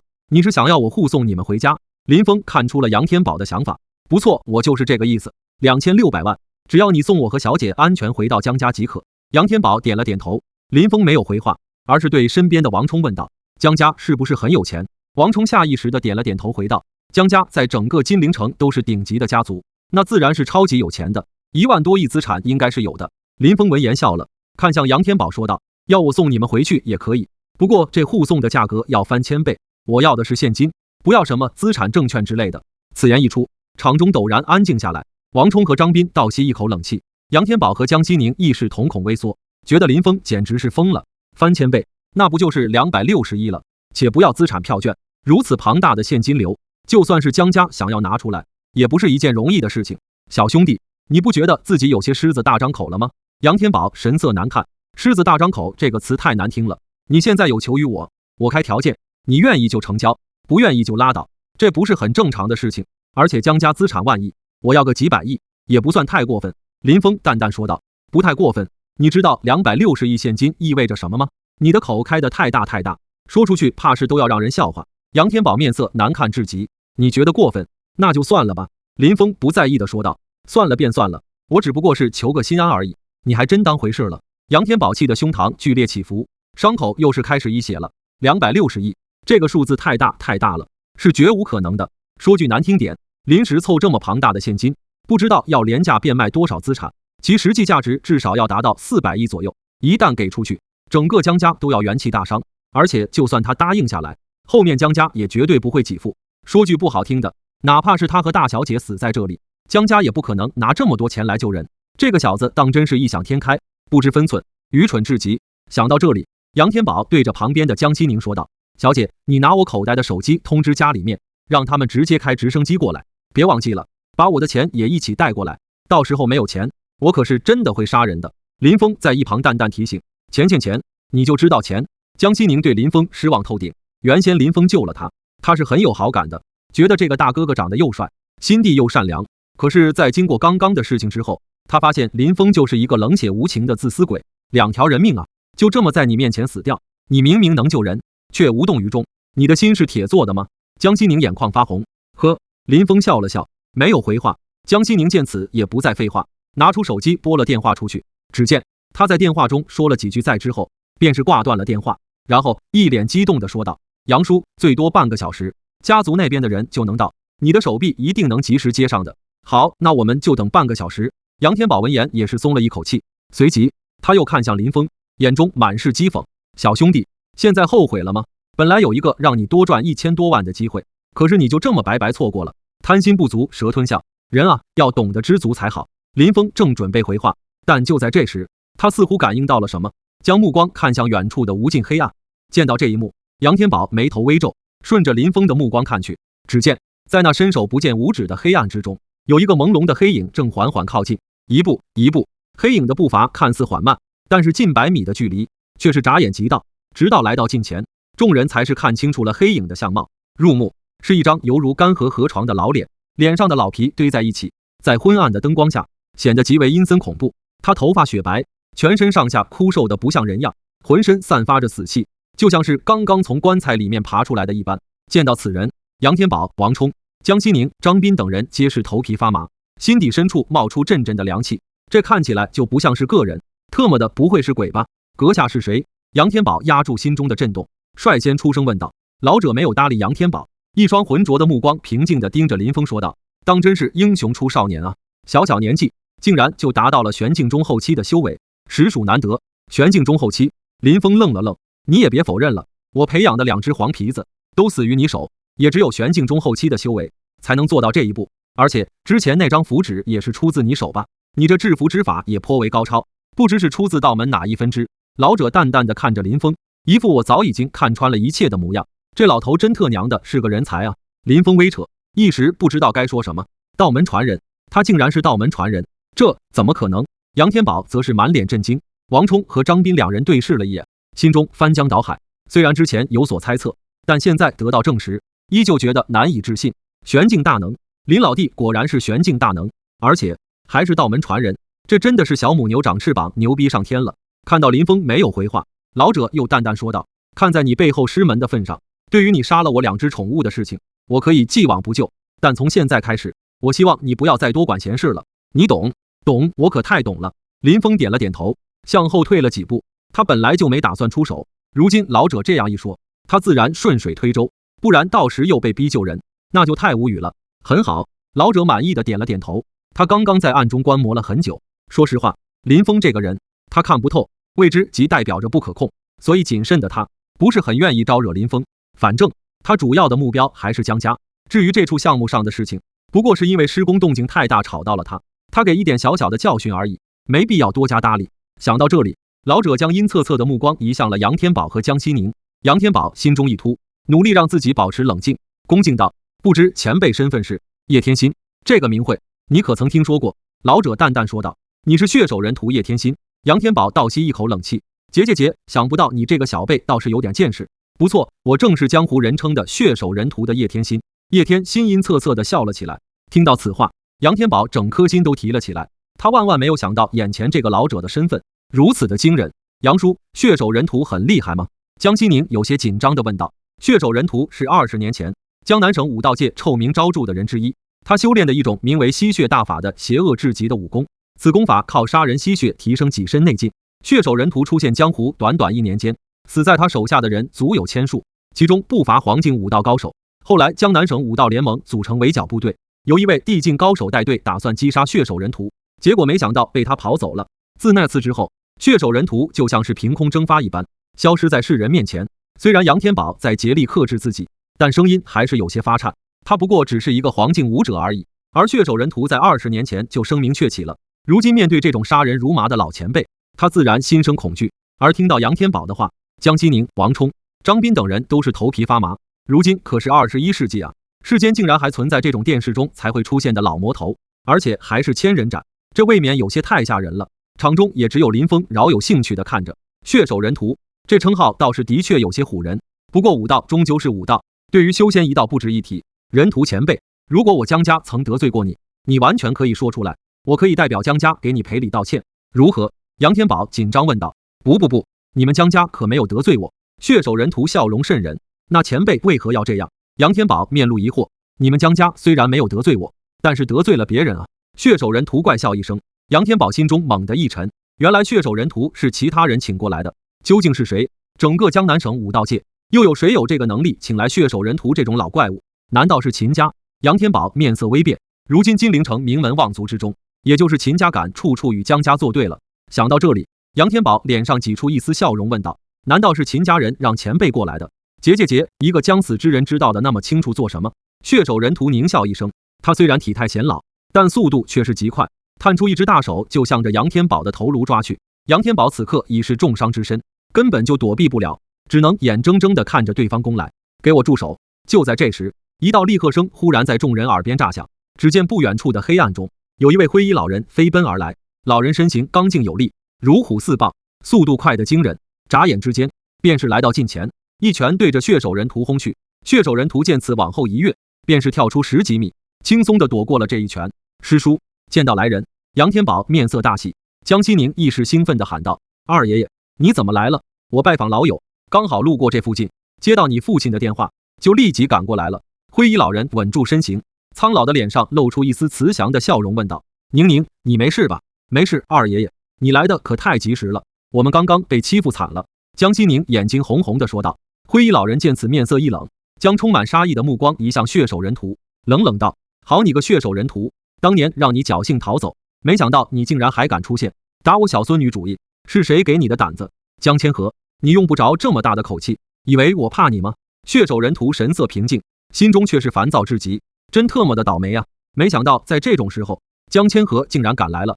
哼，这么多年不见，我倒要看看你的本事是否有所长进。江千和冷哼一声，毫不犹豫发动了攻击。他双脚有力，拳刚腿猛，每一招每一式间都充满了绝对的力量。找死！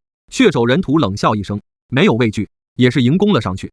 他很清楚的明白，事已至此，说些废话都毫无意义。砰轰，两大强者瞬间大战在一起，你来我往，顷刻之间便是对碰了数十招，拳拳到肉，砰砰作响，看得场中几人心惊肉跳。不愧是血手人屠啊，竟然连师叔一时都无法拿下他。要知道师叔可是地境大能。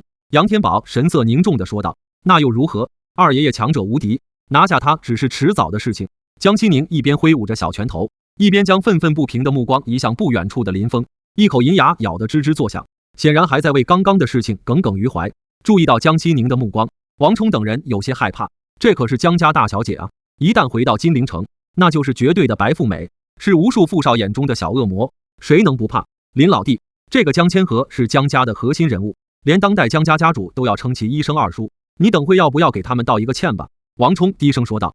虽然林峰是玄境大能，又疑似道门传人，但是毕竟远水解不了近渴，一旦江家追究起来，一顿苦是少不了要吃的。林峰没有回话，他一双深邃的眸子平静地盯着战场。不得不说，这个江千和的确有些门道，竟然能压着血手人屠打。不过两人之间大差不差，江千和想要击败血手人屠，短时间内是不可能。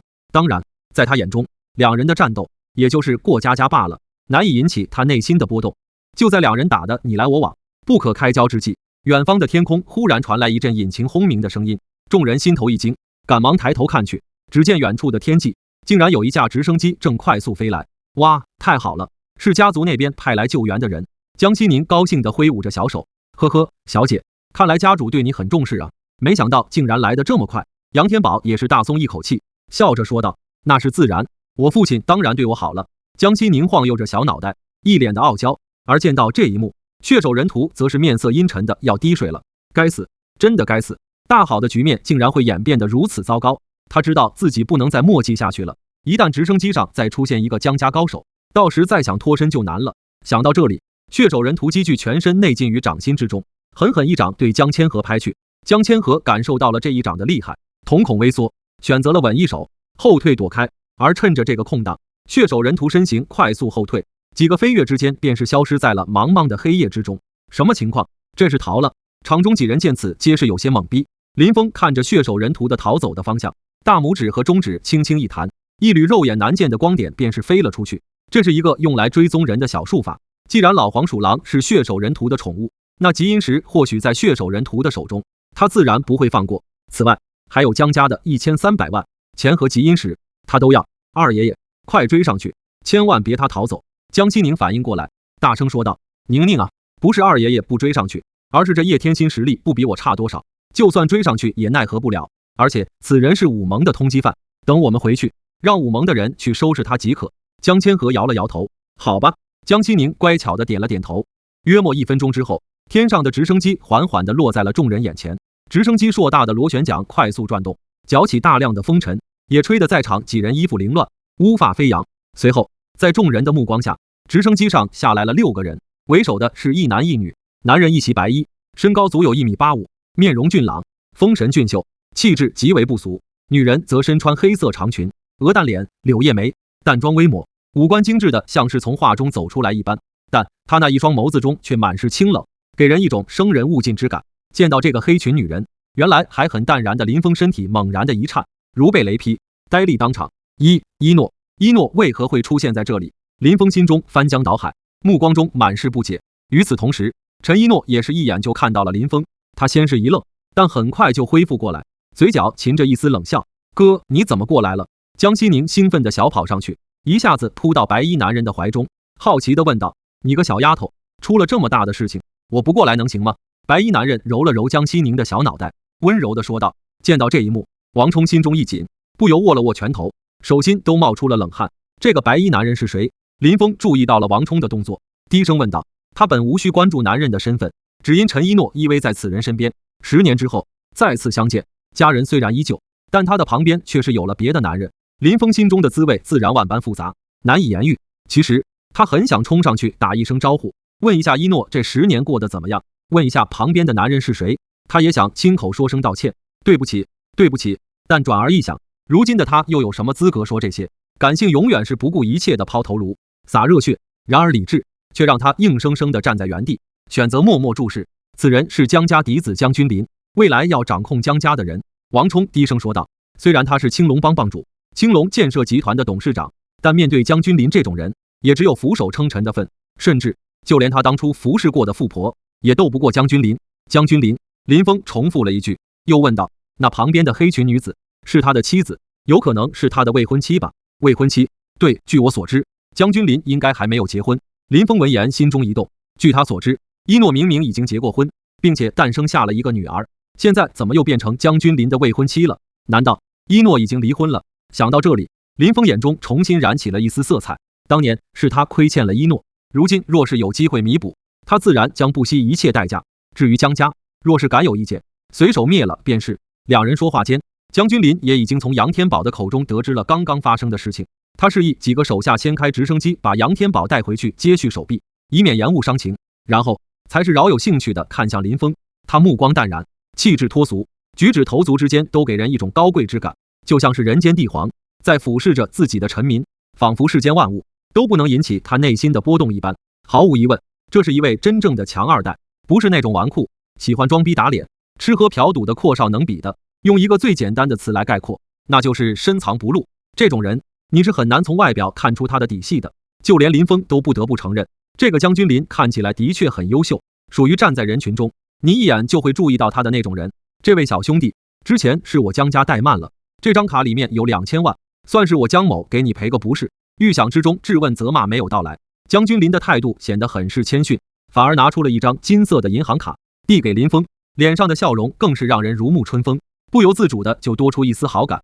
他又看向王冲，微笑说道：“还有你，我听说过你的青龙建设集团很不错，有机会可以跟我们江家合作啊。”江大少客气了。王冲有些受宠若惊，他还以为江大少会怪罪下来了，万万没想到对方不仅没有怪罪，反而在道歉，甚至还想跟自己合作。这哪里是什么合作啊，这摆明了就是要罩着自己啊。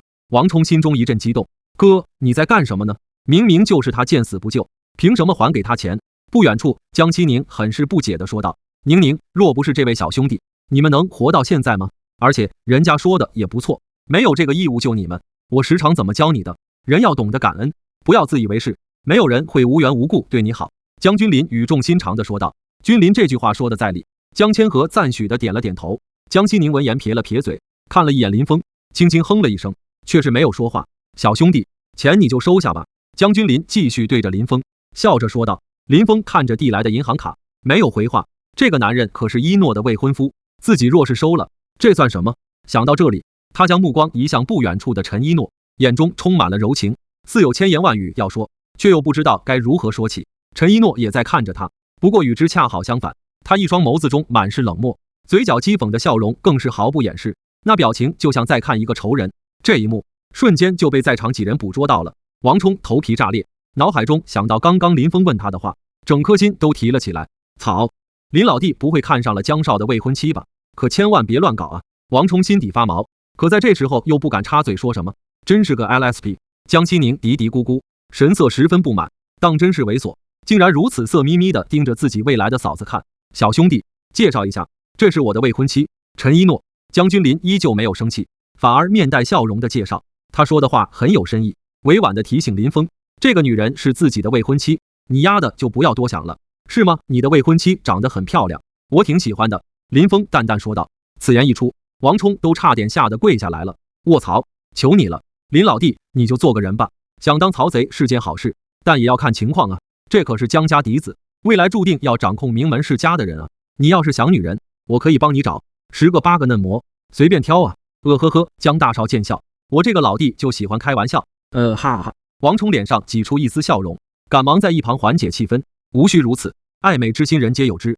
他说这样的话，正说明我未婚妻长得美丽动人。江君临摆了摆手，不在意的笑道：“江少果然有气度。”王冲擦了擦额头上的汗水，林峰一双深邃的眸子平静地看着江君临，这个男人当真是不简单啊，心思缜密，喜怒不言于表。若是换做一个普通人，面对江君临这种看不出深浅的人，绝对会被轻易的拿捏。至少从表面上来看，江君临的确很不错，温文儒雅，很有风度，让人找不出一丝可挑剔的地方。但是林峰知道，没有任何人是完美的，往往越看起来完美的人，反而越不完美。江少，其实还有一件事你不知道，你的未婚妻是我前女友。林峰脸上罕见地露出一丝微笑。前女友？江君临面色一怔，王冲、江西林等人则是惊得长大了嘴巴，就连江千和都是皱了皱眉。林峰看向陈一诺，吐出一口浊气，微笑道：“一诺，好久不见。”“是啊，10年了呢。”“倒的确很久了。”陈一诺走上前来，直接挽住了江君临的胳膊，一脸淡然地看着林峰。江君临眉头一挑，要知道，这还是陈一诺第一次挽住他的胳膊，换做之前，连手都不让他牵。有意思，看来这个男人就是那个小女孩的父亲了。江君临嘴角露出一丝若有若无的弧度。林峰看着陈一诺挽住其他男人的胳膊，心中痛苦不已。他内心挣扎了片刻，还是大步向前，想要将陈一诺拉开。虽然他知道自己此举太无理，但他是真的看不了曾经深爱的女人与别的男人这么亲密，就算让他与世界为敌，流进体内的血，他也不愿意看到这一幕。林峰，你脑子有问题吗？陈一诺躲开了林峰的手，俏脸冰寒，出声呵斥：“有病你就滚远点，少来恶心我！小兄弟，我不管你和我未婚妻之前是什么关系，但从现在开始，你跟他只是陌生人，动手动脚的，可别怪我不客气。”江君临也在一旁冷冷说道。就算他性子再沉稳，面对这样一幕，也不可能忍得了。林峰无视了江君临的话，他看着陈一诺，神情复杂，最终叹了一口气，说道：“一诺，其实10年前，别说这些了，你的事情我不感兴趣，也不想知道。陈一诺冷声打断了林峰的话。林峰握紧了双拳，一时无言以对。他又能说什么？说自己当年爽约，是因为被强行带去修仙了吗？说自己还爱着他，还想跟他再续前缘吗？这些话说出来，他自己都觉得无耻。其实我当年去你家的时候，路上出现了一场意外，我从来没有忘记过你。不管结果如何，林峰还是选择解释一下，至少不要让自己内心留下遗憾。过去的事情就让它过去吧，现在我过得很好，你别来打扰我了。陈一诺面色不变，语气淡漠。林峰闻言沉默了片刻，说道：对不起，对不起。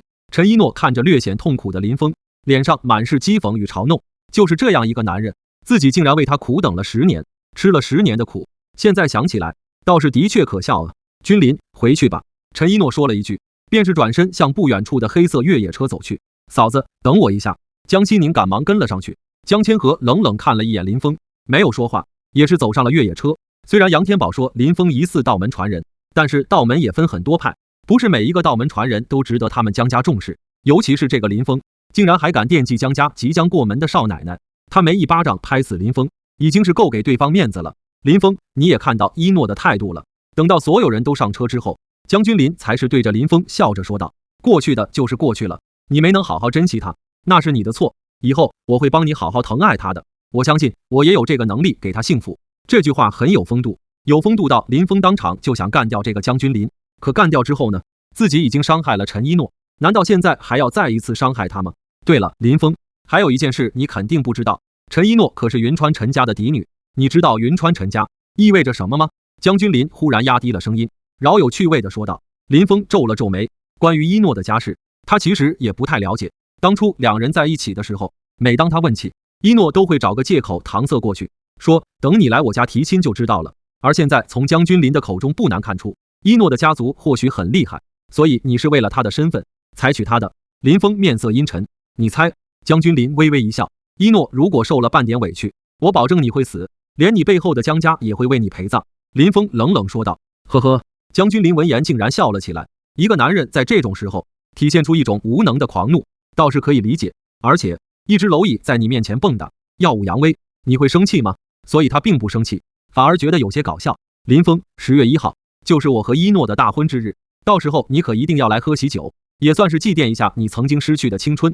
江君临轻笑一声，然后将手中那张2000万的银行卡丢在地上，转身走入了黑色越野车。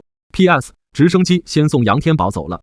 很快，越野车就像是一头迅猛的野马一般，开着2盏大灯，消失在了茫茫的黑夜之中。林峰静静地站在原地，看着越野车离去的方向，看着看着，那双深邃的眸子中竟然微微湿润起来。10年了，当初在山上被老头折磨得死去活来，他都没有哭过，可现在不知什么为什么，鼻子竟然阵阵的发酸。他心里面很不甘心，可惜一切都已经晚了。即使他现在很强，无敌于世间，但有的事情失去了就是失去了。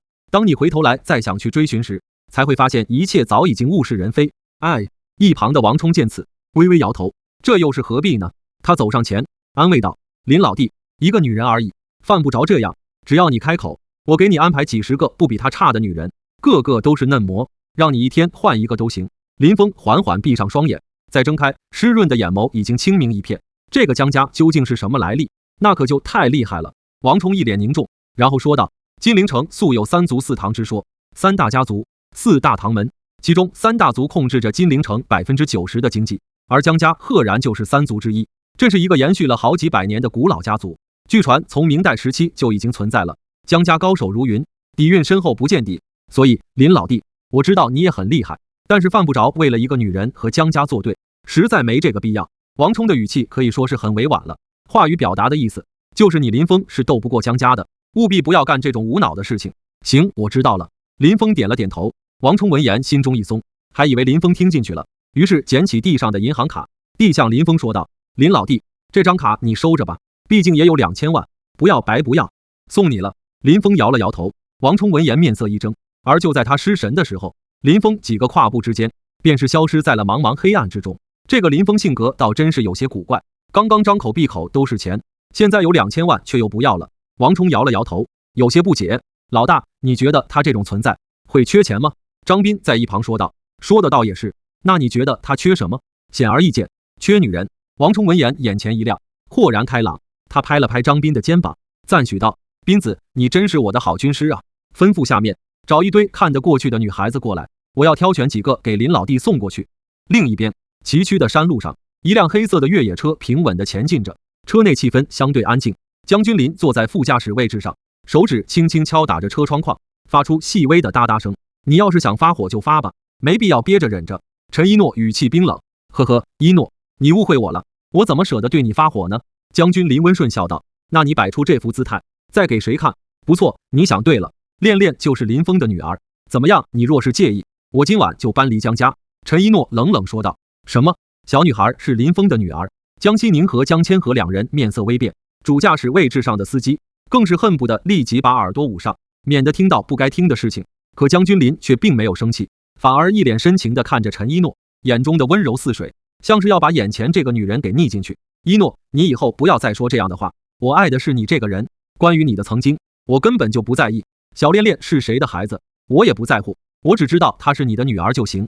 陈一诺闻言别过头看向窗外，清冷的脸上充斥着复杂之色，哪怕他的心再硬，面对此刻的江君林也发不起火来。而且江君林对他是真的好啊，不管从哪一方面都完美的无可挑剔。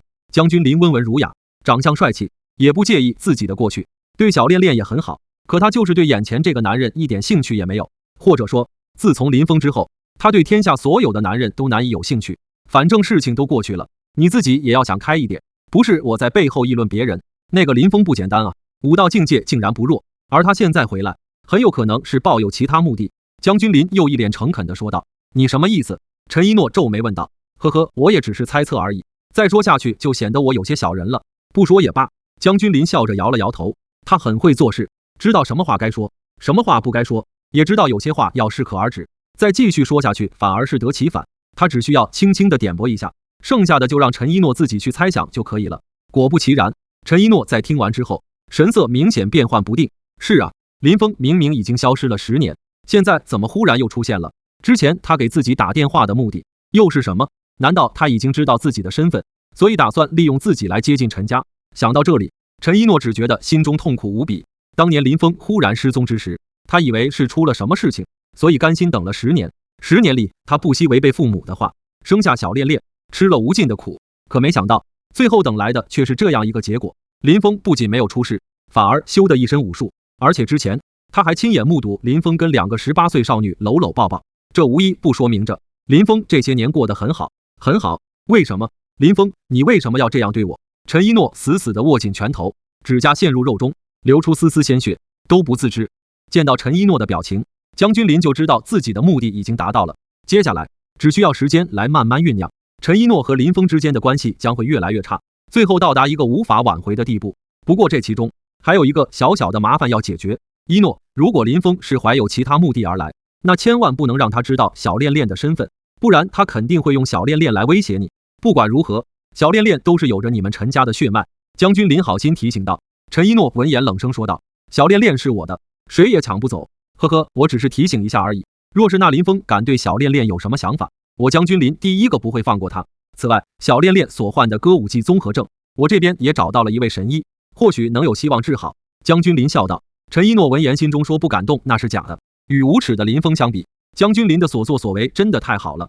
如果当年自己情窦初开时遇到的是江君林，那该多好。可惜这世界上没有如果，他的心已经被伤透了，再难以爱上任何一个男人。他轻声说道：“谢谢，和我不需要客气，还有一段时间，我俩可就要结婚了。”江君林转过身来，想要伸手去抓陈一诺的手，但是被陈一诺下意识的给躲开了，这让得他眼中划过一丝不满。都到了这一步了，还在这矜持什么呢？不过他也没有表现出什么，而是尴尬的收回了手。给我一点时间吧，陈一诺平静说道。这是应该的，是我太过唐突了，你是一个好女人，可惜遇到了渣男。江君林柔声说道。陈一诺没有再回话，而是将目光移向窗外，看着茫茫夜空，不知道在想什么。这时江君林似乎想到了什么，对着江千和说道：“二爷爷，杨叔说有可能是秦家让血手人屠绑架的宁宁，你觉得呢？”有这个可能，秦老爷子即将突破天境，秦家现在可是膨胀得很，想要在这时候搞点小动作也不足为奇。江千和点了点头，既然如此，那我们也需要敲打一下秦家了，不然他还真以为我们江家好欺负不成。君临，那依你所见如何做？以彼之道还治彼身，可以先让三口堂那边出手试探一下。也是，我们江家暗中支持三口堂这么多年，对方也该回报一下了。太湖山脉，郁郁葱葱的树林之中，逃出来的血手人徒被靠着一棵古树坐下，拿出手机拨了一个电话出去。事情办得怎么样了？电话那头立即传来一道深沉的声音：失败了。关键时刻，江谦和那个老家伙赶来了。我见情况不对，所以就先退了。叶天心，我不想问过程，我只在意结果，知道吗？你别凶我，我不懂你们非要抓个小丫头做什么，这个你就不需要知道了。那块吉阳石，什么时候等你完成任务，我什么时候给你。没有完成任务，你想都别想。电话那头冷冷地说完，便是直接挂断了电话。血手人徒握着手机，面色难看到了极点。他可是纵横武道界20多年的老魔头，被一个人如此轻蔑呵斥，即使对方来历显赫也不行。不过一想到吉阳石，他又是硬生生冷静下来。世人都知道他的吸血大法很厉害，能通过吸人血液提升武道境界，但其实这种功法却有很大的弊端，那就是会腐蚀血脉，透支生命精气。要知道他如今才50多岁而已，就是因为修炼的这门功法，现在看起来说是有100多岁也不为过。所幸他得到一位高人指点，只要以阴阳2气淬体，就能消除这种弊端。如今极阴石他已经得到，只差一块极阳石了。到时候以阴阳及时淬体，他或许能趁机突破到地境中期乃至后期。就在这时，黑暗中走来一道修长的身影，血手人徒心中一紧，当发现来人是林峰之后，才是松下心来，阴恻恻的一笑道：你个小家伙，胆子还真是够大，追我竟然追到这里来了，莫不是以为道门传人的身份真的让我忌惮吗？林峰看了一眼血手人徒，问道：你刚刚和谁通话？吉阳石在哪里？这么说，刚刚的话你都听见了？血手人徒眼睛微眯起来。不错，林峰点了点头。血手人徒闻言神色骤冷，身上的杀意毫不掩饰。小家伙，本来还打算饶你一命，既然你听到了不该听的话，那今日我只能将你干掉了。言罢，血手人徒单脚蹬地，整个人借力而出，速度快如闪电。他右手成爪，对着林峰的脖子狠狠抓去，看着力道，若是抓到林峰的脖子，整颗头颅怕是都得给扯下来。然而就在这时，林峰对着他挥了挥手，不等他反应过来，就感觉自己的腹部像是被什么东西给猛烈击中了一般。砰！血手人徒整个人飞了出去，重重地砸在树干之上，嘴中喷出一大口鲜血，凄惨无比。若是这一幕被江千和等人看到，绝对要惊骇无比。如今的血手人徒已然是地境初期的大能，竟然会被人一招击败。你究竟是谁？血手人徒从地上爬起来，擦了擦嘴角的鲜血，满脸惊恐地看着林峰。内劲外放，竟然是内劲外放，这可是天境高手才有的本事啊！也就是说，眼前这个青年竟然是一位天境高手。这一刻，血手人徒只觉得浑身发冷。他就算再自信再狂妄，面对一位天境大能，也绝不敢放肆。极阴石在你身上吧？林峰平静问道。前辈说笑了，我不知道你的话是什么意。砰！话还未说完，血手人徒再一次重重飞了出去，且这一次飞得更远，伤得更重，身体将沿途的大树都给砸断了。前辈，血手人徒挣扎着爬起来，眼中已然充满了畏惧。可怜弱小而又无助，在眼前这个青年手里，他感觉自己简直就像一只小鸡仔，不，甚至是连小鸡仔也不如。林峰走到了血手人徒身前，不再废话，直接探出了右手，打算动用搜魂术。这一幕可把血手人徒吓尿了，还以为林峰要杀自己，要捏爆自己的头颅。扑通！血手人徒立即跪了下来，不停地磕头，战战兢兢道：前辈，我错了，我知道错了，求求你饶我一条狗命，只要你饶了我，我以后就是你的狗，你让我做什么我都愿意啊。他很聪明，知道自己根本无法抵抗，所以立即跪地求饶，这才是唯一能活命的机会。林峰目光深邃不见底，这个老家伙倒也是能屈能伸，干脆利落。极阴石拿出来吧，林峰淡淡说道。血手人徒闻言虽然不舍，但此刻哪里还敢废话，赶忙从怀中掏出一颗小石块，石块直径约莫4-5公分，通体呈黑色，看起来就像一小块煤炭，但是握在手中却极为冰凉。除此之外，石块上还有着淡淡的阴气溢出，这就是极阴石吗？阴寒之气入骨3分，倒也奇妙。林峰喃喃自语：前辈，极阴石已经给你了，您就饶我一命吧。血手人徒陪笑道：我再问你几个问题，你如实回答我。有一点让我不满，我不会给你开第2次口的机会。林峰说道。是，前辈，你尽管问，我绝对不敢隐瞒。血手人徒擦了擦额头上的汗，紧张说道。林峰满意的点了点头。虽然血手人徒不是什么好东西，但往往这种恶人反而更懂得识时务者为俊杰这个道理。只要有足够的力量，与这种人打交道反而舒服一些。你为什么要对那个工地下手？因为工地施工动静太大，让我不爽，所以我就暗中搞点小动作，我没有其他恶意啊。血手人屠慌张回道。林峰一阵无语，老魔就是老魔啊，就因为别人施工动静大，你就残害8个工人，也就是现在的他性子淡然了不少。若是换作年轻正义感爆棚的时候，指不定要几个大笔兜子抽上去。那是谁让你绑架江家小公主的？林峰继续问道。是秦家，是秦天柱那个老家伙让我做的。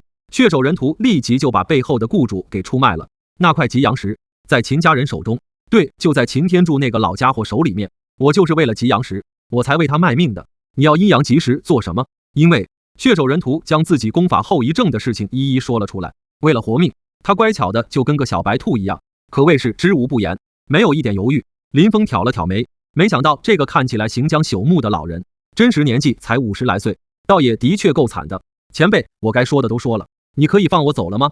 血手人屠老脸笑得像是一张菊花，帮我把那个秦天柱约出来，等我拿到吉阳时，你就可以走了。林峰说道。血手人屠闻言毫不犹豫就拿出手机，给秦天柱打去了电话。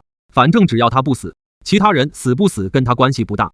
再说刚刚秦天柱的态度也让他很不爽，能拉秦天柱一起下水，他也是美滋滋。电话很快就接通了，血手人屠阴恻恻地说道：人我又抓到了，我现在在太湖山这边，你可以过来交易了。你刚刚不是说失败了吗？我又去搞偷袭，然后成功了，你到底要不要这个小丫头？废话这么多，好，我现在过去，别忘记带着吉阳石。简短的一番对话之后，电话就挂断了。血手人屠一脸谄笑的对林峰说道：前辈，人我给你骗过来了，干得不错，等吉阳石到手，我就放你离开。林峰满意的点了点头。时间匆匆流逝，半个小时之后，月上梢头，山林之中寂静无声。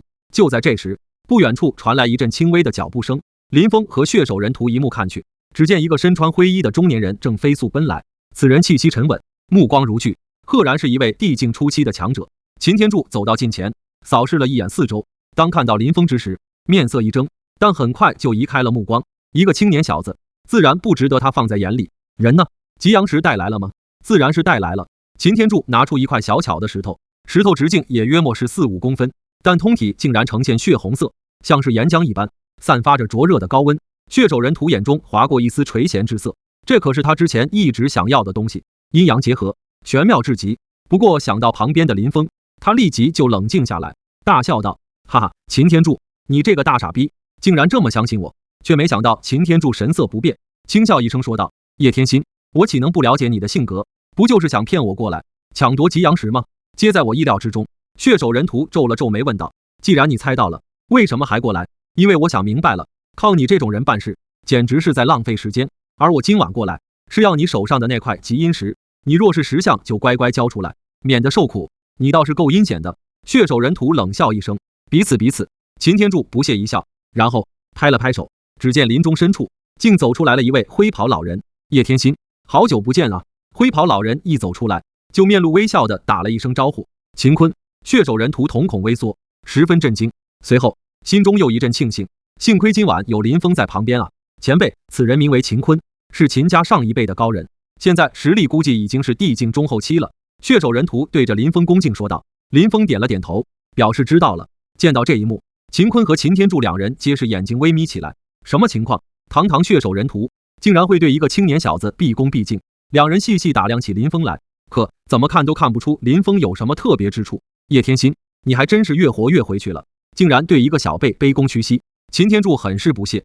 小辈。血手人屠闻言不由笑了起来，但也不去解释什么。林峰不想浪费时间了，直接站了出来，说道：既然来了，就把吉阳石交出来吧，不要想着抵抗，抵抗是没有用的。你特么是脑残吗？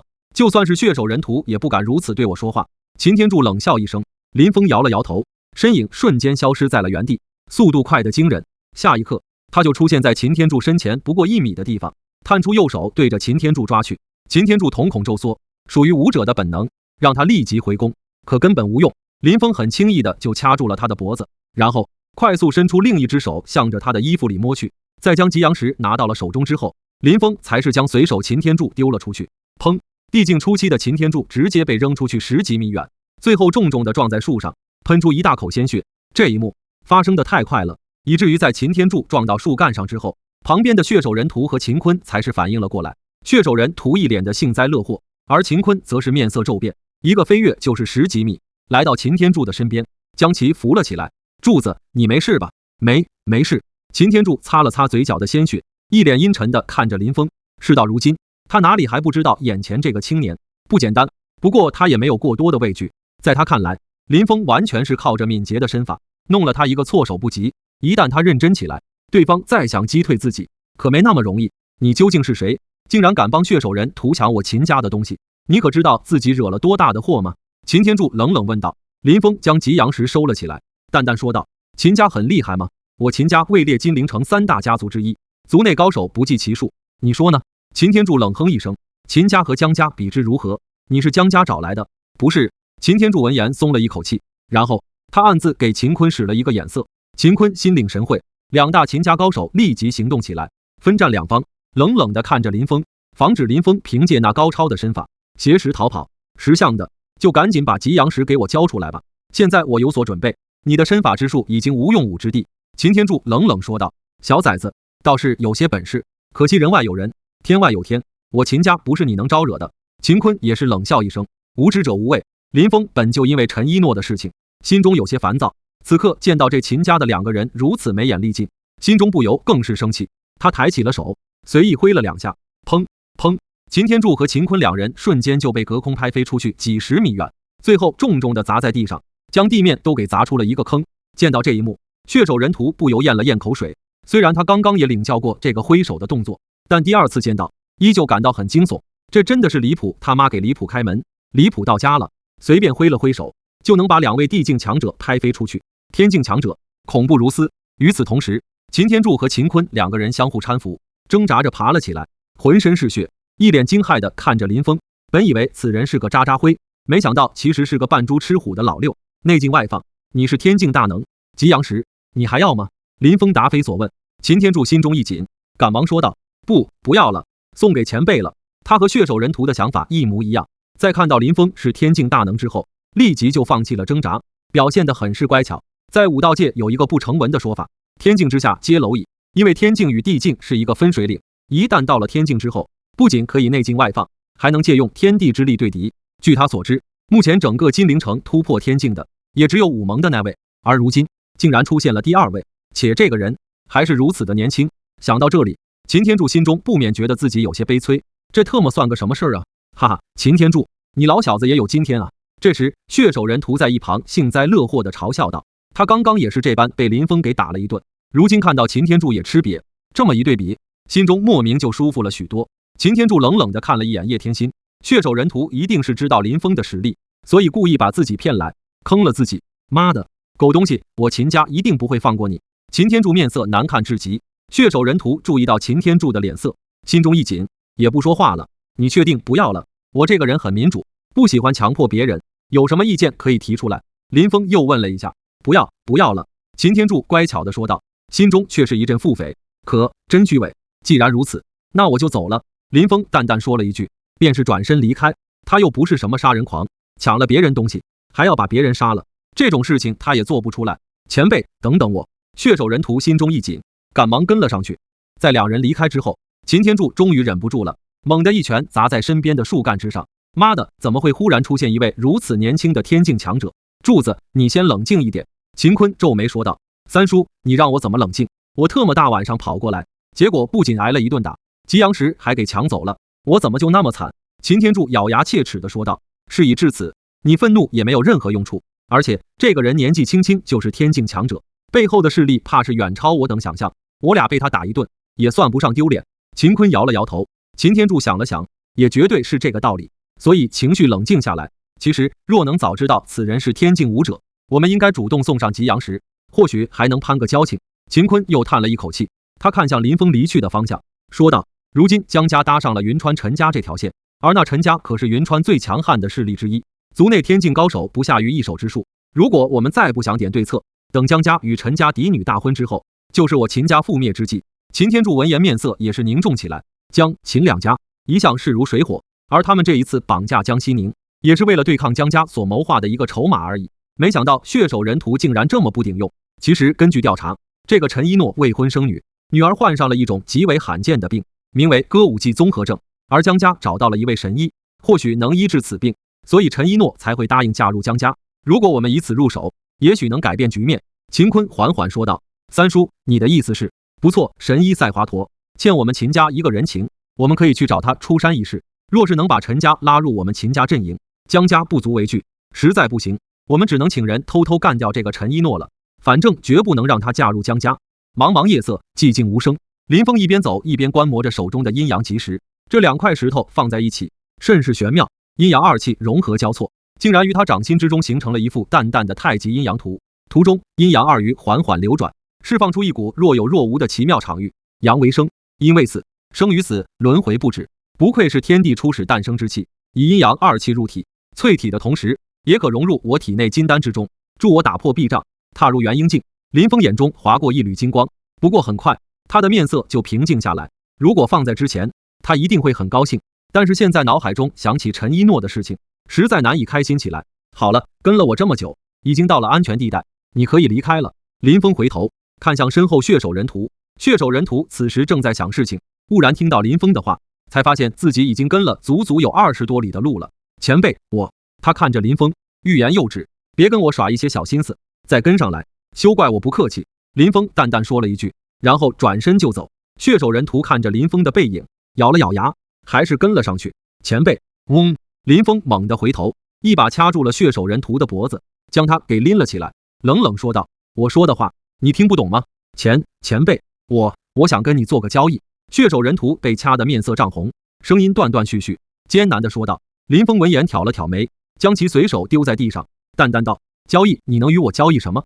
血手人屠从地上爬起来，深呼吸一口气，紧张道：“前辈，以我现在的状态，没有阴阳极石，我估计活不过3个月，所以只要你愿意把阴阳极石给我，我叶天心的命就是你的了。你让我做什么，我就做什么。可惜你的命在我眼前不值钱。”林峰冷笑一声：“我知道我的命在前辈眼中不值钱，但在俗世间，我就是顶级的存在。整个江南市武道界，各大势力我都了如指掌。这20年来，连武盟都抓不到我，这足以证明我的价值。”血手人屠脸不红心不跳地吹嘘自己。林峰闻言沉思起来，他现在手下没人，形势的确不便，而这个血手人屠身为地境初期武者，武道界老油条，倒也配当自己的狗腿子。见到林峰面露这般模样，血手人屠心中一喜，立即添油加醋道：“前辈，你就收了我吧，以后你不方便的事情都可以交给我做，也行吧，你就以后就跟着我吧。”林峰淡淡说道。血手人屠闻言心中大喜，暗想这小子虽然实力强横，但为人处事终究还是嫩了一点，有秦家的例子在先，竟然还敢相信自己的话，不知道我血手人屠讲话就跟放屁一样吗？啧，真是傻得可爱啊。那这阴阳极石？血手人屠压住心中的喜意，小心翼翼地问道：“阴阳极石是不可能给你的，不过你的情况，我可以帮你治好。”林峰说道。山上10年，他除了修仙之外，炼药之术也是登峰造极，区武术心法造成的后遗症，对他而言根本不算什么。血手人屠闻言瞳孔微缩，颤声道：“真的？自然是真的。你跟我回去，我给你写一张药方，你按照药方抓药，不出半日，你的情况便可以痊愈。”林峰点了点头，砰砰砰，血手人屠直接跪地，狠狠地磕了3个头，激动道：“只要前辈能助我恢复，你以后就是我叶天心的再生父母，就算你让我吃屎，我都吃。放心，我不会让你吃屎。”林峰淡淡说道。血手人屠是什么样的人，他自然一清二楚，不过他并不在意，在绝对的力量下，一切阴谋诡计都是徒劳的。他有10000种方法，让血手人屠死心塌地的为自己办事。就在这时，苏维，林峰的手机响了，这铃声是妹妹小瑶的专属铃声。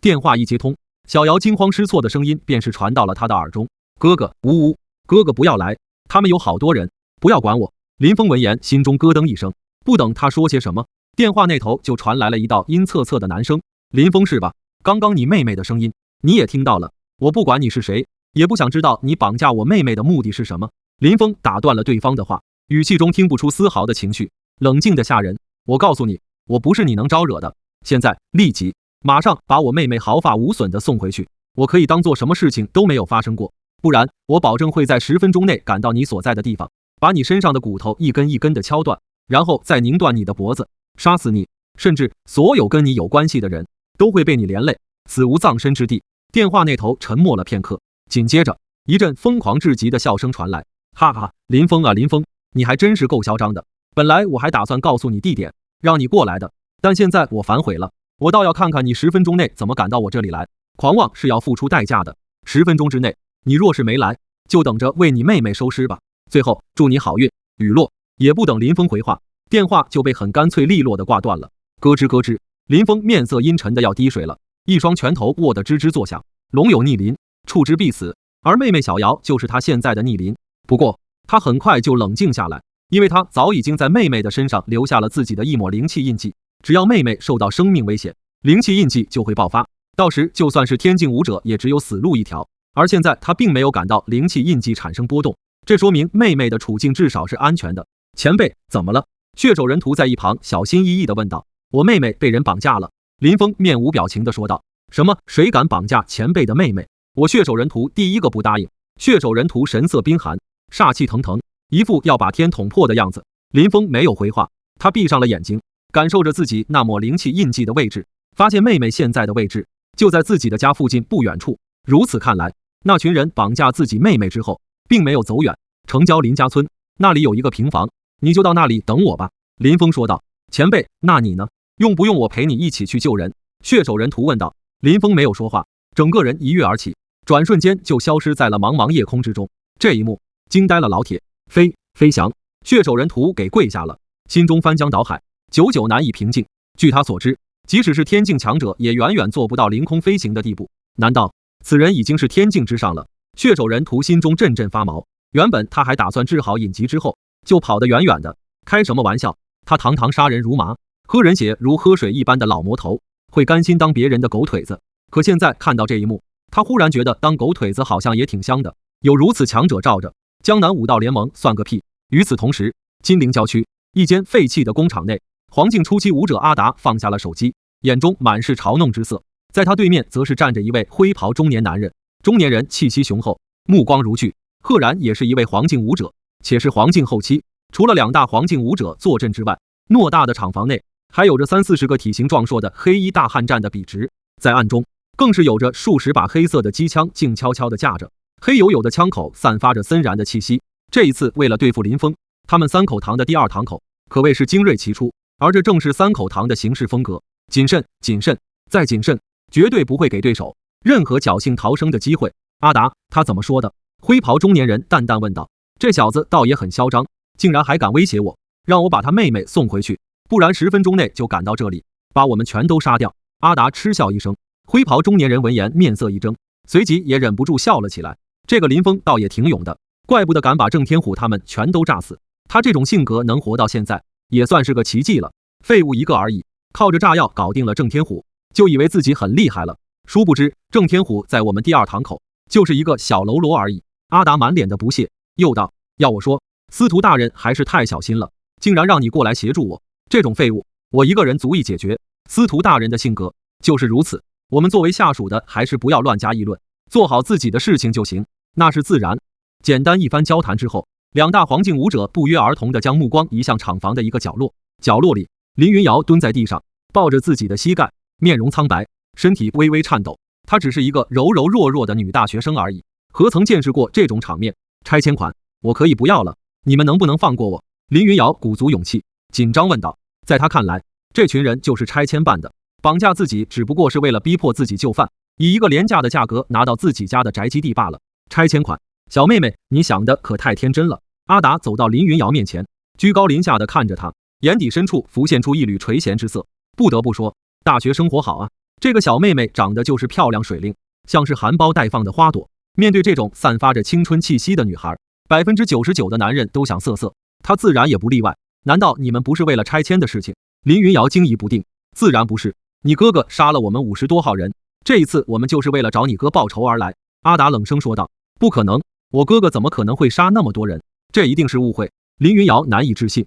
说到底，他现在的心里还很单纯，在他眼中杀人是犯法的，是要偿命的，更别说杀了50-60个人这么夸张的事情了。小丫头，这件事难道你哥哥没告诉你吗？阿达阴阳怪气地说道。你哥哥可是个狠人啊，刚刚电话中还说要过来把我们这边所有人都干掉呢。林云瑶闻言心中一颤，一方面他不相信自己的哥哥这么残忍，视人命如草芥，另一方面他又害怕哥哥出事，毕竟现在这里那么多人，那么多把机关枪，就算哥哥是修仙者，怕也是对付不了。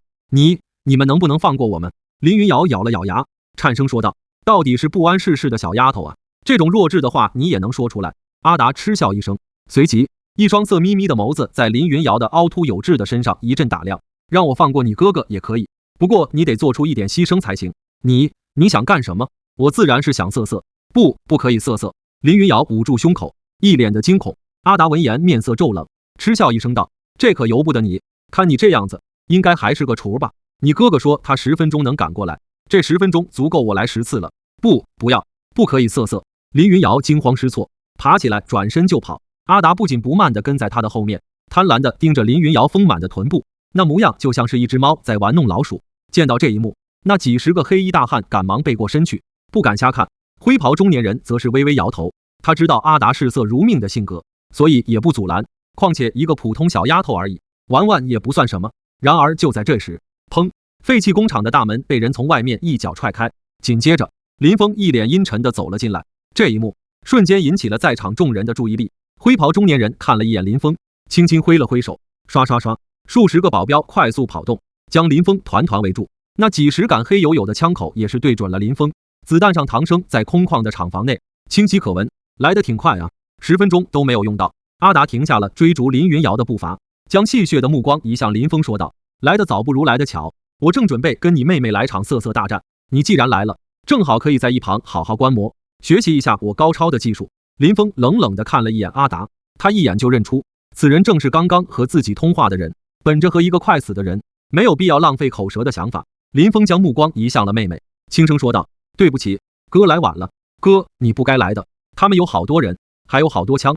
傻丫头，就算是刀山火海，哥也会来，更别说就这么几个歪瓜裂枣了。而且你忘记哥是干什么的了吗？这事也是哥欠考虑，以为只要不危及到你生命就行，却没有想到你会被人绑架。呜，哥，你对我真好，不哭，哥一会就带你回家。草。见到这一幕，场中一群人绷不住了，尤其是阿达和灰袍中年人更是浑身的鸡皮疙瘩都立了起来。特么的，哥这里恶心给谁看呢？还说他们是歪瓜裂枣，简直是忍无可忍，无需再忍。林峰，你真是无知而又恶心，敢杀郑天虎，得罪我们三口堂，今日就是你的死期。阿达愤怒地挥了挥手，几十个5大3粗的保镖立即对着林峰发动了攻击。他们接手持棍棒，面带狞笑，看起来极为凶神恶煞。若是普通人见到这一幕，绝对要吓尿。可林峰却面不改色，站在原地一动不动，直到一群人来到近前，他才是一跃而起，一个360度回旋踢，潇洒而又飘逸。砰砰砰！顷刻之间，冲上来的几十个保镖尽数被他踢翻倒地，躺在地上头破血流，哀嚎不断。见到这一幕，阿达和灰袍中年人相互对视一眼，皆是从对方眼中看出了一抹惊色。怪不得这小子如此嚣张跋扈，这实力的确不错，不过也就仅此而已。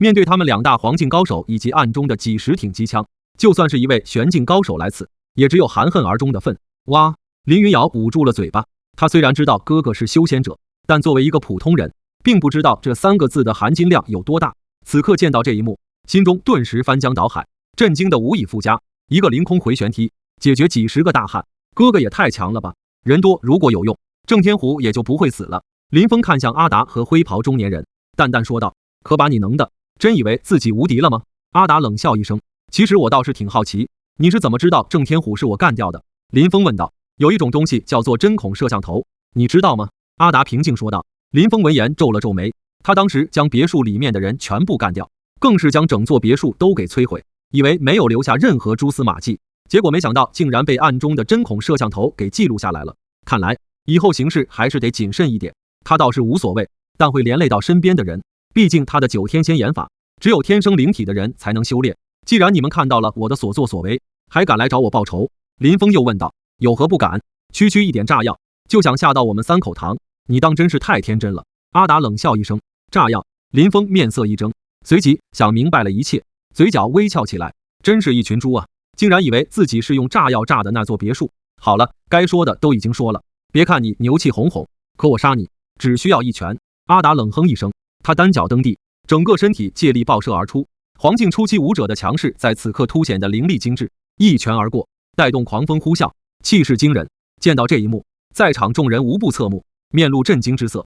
这一拳也太猛了吧，比刚刚那回旋踢都让我感到惶恐。废话，阿达大人可是黄境初期的武者，已经修出了内劲，他这一拳就算是头牛都能打死。哈，这下子看这小子还怎么嚣张，就连灰袍中年人都是暗自点头，发现阿达的实力又强劲了一分，随时有踏入黄境中期的可能。这等实力放眼金陵城武道界，已经算是二流了。死吧，蝼蚁！阿达很快就冲到近前，一拳对着林峰的胸口狠狠轰去。砰！林峰伸出了自己的右手，很轻松的就将阿达的拳头给抓住了。随后微微一用力，咔嚓，阿达的臂骨直接被震断成了无数节，整根手臂瞬间软绵绵的趴了下来。啊！巨大的痛苦让得他当即凄厉惨叫起来，整个身体都在不停的打哆嗦。嘶！见到这一幕，全场众人无不倒吸一口冷气。怎么可能？阿达大人可是黄境初期的武者啊，一拳能打死牛的存在，现在竟然被一个无名小辈抠了。还记得我在电话中对你说的话吗？林峰平静看着阿达，淡淡说道。你……阿达心中一紧，此时此刻他哪里还看不出眼前这个青年不是自己能对付的，自己是黄境初期，而林峰很有可能已经是中期，甚至是后期了。至于在网上，他不敢去想，也觉得没有这个可能。阿秋，救我！这小子不对劲！阿达立即对着不远处的灰袍中年人大声求救。事实上，就算阿达不说，灰袍中年人也准备出手了。他不可能眼睁睁地看着阿达被人干掉。若是我猜测的不错，你应该已经达到黄境中期了吧？小小年纪能达到这种境界，的确不俗，甚至比我们的少堂主差不了多少。可是你太刚了，不懂刚过一折的道理。能成长起来的叫做天才，成长不起来就是驼渣而已。你今日遇到了我阿秋，就是你命中的劫。阿秋冷冷说了一句，话音刚落，一股属于黄境后期武者的气息瞬间从他身体溢出。嗡！在场众人感受到了一股极大的压迫感，只觉得呼吸急促起来。强，太强了！阿秋大人真的太强了，就算是一头猛虎，面对阿秋大人也只有伏降的份吧。众多三口堂成员激动万分，在他们崇拜的目光之中，阿秋一步跨越7、8米，瞬间来到林峰的身前，狠狠一掌轰出，无敌惊雷掌。面对这凌厉一掌，林峰心中波澜不惊，甚至还有些想笑。本事不大，这武技名字倒是牛逼得很。林峰用手轻轻一挥，砰！阿秋来得快，去得更快，直接被林峰拍飞出去几十米，最后重重地撞在厂房的钢架柱上，喷出一大口鲜血。他躺在地上一动不动，全身软趴趴的，像是一滩烂泥，再没有了任何声息。这一幕惊呆了在场所有人。怎么可能？阿秋大人可是黄级后期的超级强者啊，竟然被林峰一招秒杀！你是玄境高手？阿达难以置信地看着林峰，声音微微发颤。我不是玄境高手。林峰一边说，一边用手在阿达身上捏来捏去，咔嚓咔嚓咔嚓，清脆的响声此起彼伏。不知道的人还以为林峰是在帮阿达按摩，这下手的速度太快了，快到阿达都不知道自己身上骨头刹那间已经断了10几根。等他反应过来时，无穷无尽的痛苦瞬间袭遍全身，让他面色扭曲，浑身不停的痉挛。啊！司志，你们特么在干什么？还不赶紧救我！阿达双目猩红，对着暗中的几十个机枪手怒吼。几十个机枪手瞬间反应过来，因为林峰和阿达挨在一起，不好瞄准，所以他们把枪口全部对准了林云瑶。林峰，你给我住手，不然我的手下会把你妹妹打成筛子。阿达艰难出声，只觉得脑中一阵晕厥，若不是意志力强大，现在估计已经痛晕厥过去了。你可以让他们开枪试试。林峰神色不变，没有丝毫停手的意思。开枪，给我开枪啊！阿达抱着一副鱼死网破的架势，大声怒吼。一群机枪手没有丝毫犹豫，就对着林云瑶搬动了扳机。哒哒哒，无数子弹像是火蛇一般对着林云瑶射去。林云瑶面色苍白，以为自己必死无疑，可下一刻，他身体表面竟然浮现出一层透明的护罩，将所有射来的子弹全都反弹了过去。砰砰，几十个机枪手甚至都没有反应过来，就被自己射出的子弹给爆了头。这是什么情况？林云瑶见到这一幕，面色瞬间呆滞下来，随即他似乎想到了什么，将震惊的目光移向林峰。一定是哥哥，一定是哥哥保护了自己。哥哥，他真是又强又猛。林云瑶一脸的崇拜之色。不可能！阿达尖叫出声，难以置信，子弹怎么会反弹回去？这太过诡异了，没有什么不可能的。我说过你不该招惹我，可你非但不听，还祝我好运。你可真小母牛飞天，牛比上天了。林峰将阿达的身体丢在地上，淡淡说道。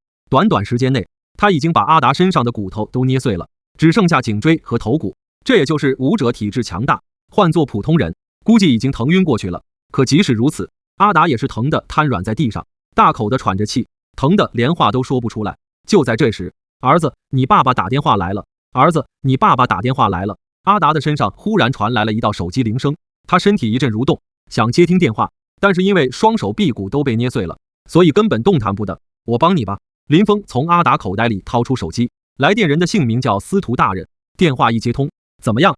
事情办妥了吗？一道听起来很儒雅的声音从电话中传来。你就是司徒浩吧？你派来的群人都不怎么行啊，一个个蠢得要死。林峰淡淡说道。对面闻言一阵沉默。就在这时，司徒大人，救我，救我！这人是一位玄境武者，我和阿秋联手也不是他的对手。阿秋已经被他杀了。阿达拼尽全身的气力大吼，吼完之后，他直接疼得力竭脱虚，趴在地上，大口的喘着气。听到阿达的话，电话那头的人平静地说道：“放掉阿达，然后滚过来给我磕头，我可以考虑饶你一命。”自信的男人可真可爱。林峰忍不住地笑出了声，接着他猛地转身反，一脚就剁碎了阿达的头颅，然后轻笑道：“刚刚的声音听到了没？是阿达头颅骨裂的声音。要不要给你发张照片？玄境不代表着无敌，你会后悔的，是吗？你放心，我也会很快找到你，把你给干掉，9天10地都无人能救你。”嘟，那头直接挂断了电话。林峰见此亦是冷笑一声，将手机给捏爆了。这时林云瑶小跑着过来，扑进了林峰的怀中，声音哽咽道：“哥，吓死我了，有哥在，不会有事的。”林峰轻轻地拍打着妹妹的后背，安慰道：“哥，刚刚那个防护罩是怎么回事啊？是我之前在你身上留下的一个小术法，只要你受到生命威胁，就会自主激发。原来是这样，真的好神奇，呵呵，以后哥哥也会教你的。”“真的吗？”“当然是真的，哥哥会为你找到最适合你修炼的呼吸法，到时候你就能跟哥哥一样厉害了。哥，你对我真好。”与此同时，金陵城区一间豪华的别墅内，司徒浩再也忍不住了，狠狠地将手机砸在地上。该死，该死，该死！面色狰狞，气得浑身发抖，还自信的男人真可爱。身为三口堂第2堂主的他，何曾被人这么羞辱过？且阿秋、阿达、郑天虎，这些可都是他的得力干将，如今竟然全都死在了这个叫做林峰的人手中，这已经触及到他绝对的底线了。此仇不报，我司徒浩誓不为人。真以为玄境就无敌了吗？当真是井底之蛙。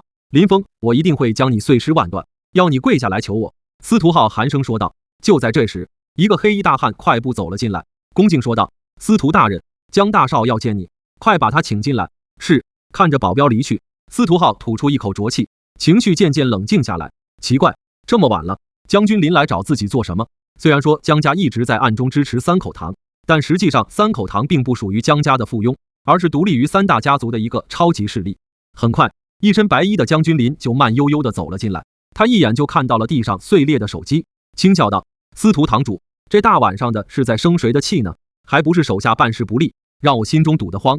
被人欺压到头上这种丢脸的事情，司徒浩自然不可能跟将军林说，所以随便找了一个理由搪塞过去。江少这么晚过来找我，是有什么事吗？”司徒浩一边示意将军林坐下，一边笑着问道：“想必司徒堂主也是直性子的人，我就不拐弯抹角了。秦家老爷子已有大半年没有露面了，秦家口风严得很，所以我想请你帮我探探秦家的虚实。”将军林直接说明了来意。司徒浩闻言心中一惊，但表面上却笑道：“江少，这种事我可不敢做主，你得问我大哥去才行。你们三口堂3大堂主貌合神离，我此次前来找你，难道司徒堂主还不懂我江家的意思吗？”将军林饶有深意地说道。司徒浩闻言深深地看了一眼将军林，沉默了片刻，才是说道：“好，我可以去秦家帮你探一探。司徒堂主果然是个聪明人，等秦家灭亡之日，就是堂主彻底掌控三口堂之时。”将军林起身站了起来，顿了顿，他又道：“对了，我还有一件私事，想请司徒堂主帮忙。”江少但说无妨。金陵城内有个青年名为林峰，他的武道境界大概在玄境，我想请堂主帮我给他一个教训。江少，你和这个林峰有仇？司徒浩心中一动，倒是没什么大仇，不过这小子是我未婚妻的前男友，这让我很不爽。原来如此，我懂了，此人我会重点关照一下的，那就多谢司徒堂主了。将军林一脸微笑的走了。司徒浩重新坐在沙发上，目光闪烁不断。如今整个金陵城，谁不知道江家即将与云川陈家联姻？林峰既然是将军林的未婚妻的前男友，说明那个身患歌舞伎综合症的小女孩，极有可能就是林峰的女儿。如此说来，这个林峰暂时还不能死，此人或许能成为他制衡江家的一个底牌。至于将军林刚刚所说的话，他自然不会全相信。如果他真这么单纯，早在10几年前就死无葬身之地了。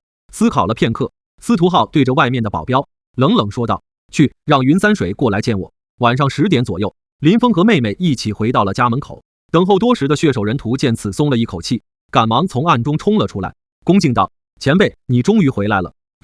林峰漫不经心地点了点头。哥，这个老爷爷是谁呀？林云瑶一脸好奇。血手人屠将目光移向林云瑶，老脸笑着，像是一张菊花。想必这位就是前辈的妹妹吧？果真是貌美如花，天生丽质，风华绝代，单纯可爱。他一连串说了一堆赞美的词语，夸得林云瑶面色发红，都有些不好意思了。行了，行了，你是不是把你会的词都说出来了？林峰一阵无语，这个老魔头真是将不要脸精神发扬到了极致。前辈说笑了，我说的可都是肺腑之言。血手人屠坦然一笑，一副我不尴尬，尴尬的就是你们的样子。老爷爷，你是谁呀？跟我哥哥认识吗？林云瑶友好地问道。我叫血手，他叫叶天心。林峰打断了血手人屠的话。血手人屠傲然的面色一愣，叶天心这个名字倒是不错，那我就叫你天心爷爷了。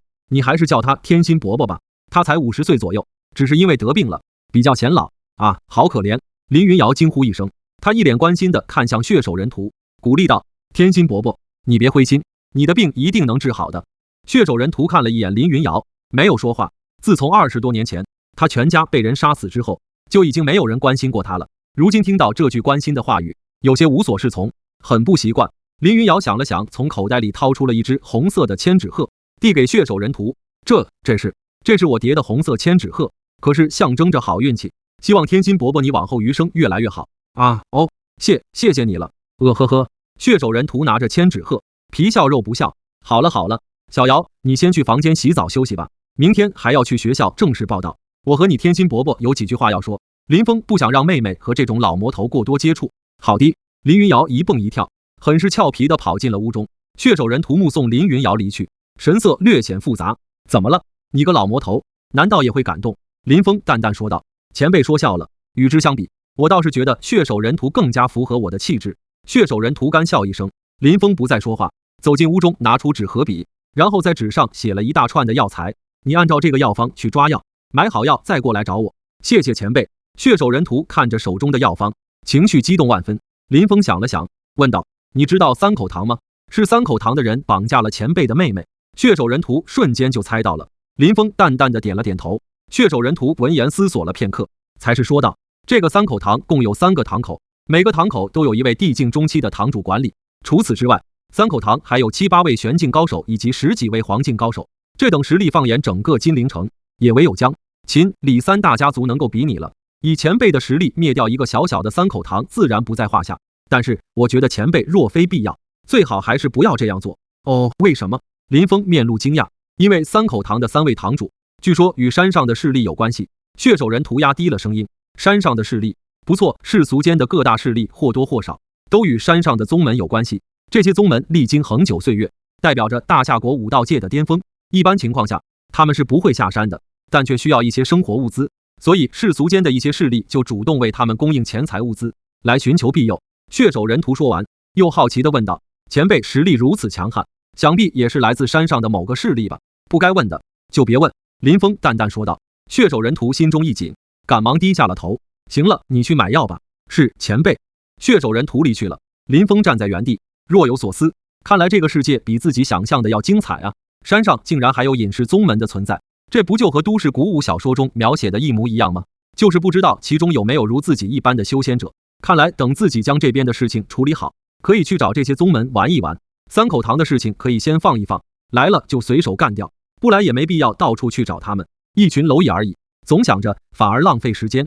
至于妹妹的安全，我只需要给她炼制一些符文防身即可。林峰找了一个空旷的地方，盘膝坐下，在拿出阴阳极石的那一刻，他的脑海中不由浮现出老头子生前所说的话：修仙一道，体纳天地灵气，于丹田处生成9道气旋，是为炼气境；99归一，化为道台，是为筑基境；筑基之上衍生金丹，则为金丹境；金丹破开，孕育灵婴，变为元婴境。如今我已金丹期大圆满，只差一个引子，便可聚出灵婴。这阴阳极石无疑是最好的引子。想不到这一次太湖山一行，虽然一波三折，倒也得了一桩机缘。林峰轻笑一声，他手中的阴阳极石往上轻轻一抛，2块奇异的石头便是悬浮于他的头顶之上。肉眼可见，一丝丝黑白交间的阴阳二气向着他的丹田之处融入，而随着阴阳二气入体，林峰的气息愈加深不可测了。淡淡的月辉从天落下，照射在他的身上，让他的体表弥漫出淡淡的白光，犹如神人下凡。哥哥，好仙啊！这时林云瑶刚刚洗完澡出来，看到了这一幕，清澈的眼眸中满是崇拜。一夜的时间转瞬即逝，林峰从修炼中缓缓睁开双眼，一股莫名的道韵瞬时间从他体内溢出，向着四周扩散而去。周围的花草树木不由轻轻的摇曳，像是在对他打招呼一般。不出所料，成功突破元婴期了。林峰眼中划过一缕金光，随后他内视丹田，丹田之处，那高高的筑基台上，正有一只小小的元婴盘膝而坐。元婴体态尚未完善，我现在只是处于第一小层巨婴期，后面还有结婴以及婴变期，修道一途，当真是任重而道远。就在这时，林峰忽然面色惊讶，他发现自己的元婴体表竟然有淡淡的阴阳二气在徐徐流转。他伸出右手，尝试催动了一下，嗡，阴阳二气瞬间浮现在他的手心之中，形成了一道微微透明的太极阴阳图。本以为这即时中的阴阳二气助我突破元婴期之后就会消失，没想到不仅没有消失，反而融于我的元婴之中。就是不知道这有什么用。林峰喃喃自语，不管如何，肯定是好事。天地初始，生阴阳二气，这可是天地本源之气，就是这量有点少。随后，林峰拿起身边的笔和笔记本，开始制作起符纸来。就这样，约莫20分钟过去，那本笔记本上面赫然已经被画满了符文，每一页的符文看起来都很普通，就像是小孩涂鸦一般。但若是有修道之人在此，就会发现那些符文字体之上赫然有着淡淡的灵气流转。有这么一本符文书，我就不信还有谁能伤到小瑶。林峰擦了擦额头上的汗水，吐出一口浊气。显然一连画出那么多的攻击符文，对他来说还是挺累的。就在这时，林云瑶揉着惺忪的眼睛走了出来，说道：哥，你昨晚在外面待了一夜啊？昨晚我一直在修炼。林峰笑了笑。林云瑶闻言立即联想到昨晚哥哥身体发光的那一幕，崇拜道：哥，你太厉害了，竟然还会发光，咱们以后晚上是不是不需要开灯了？瞎说什么呢？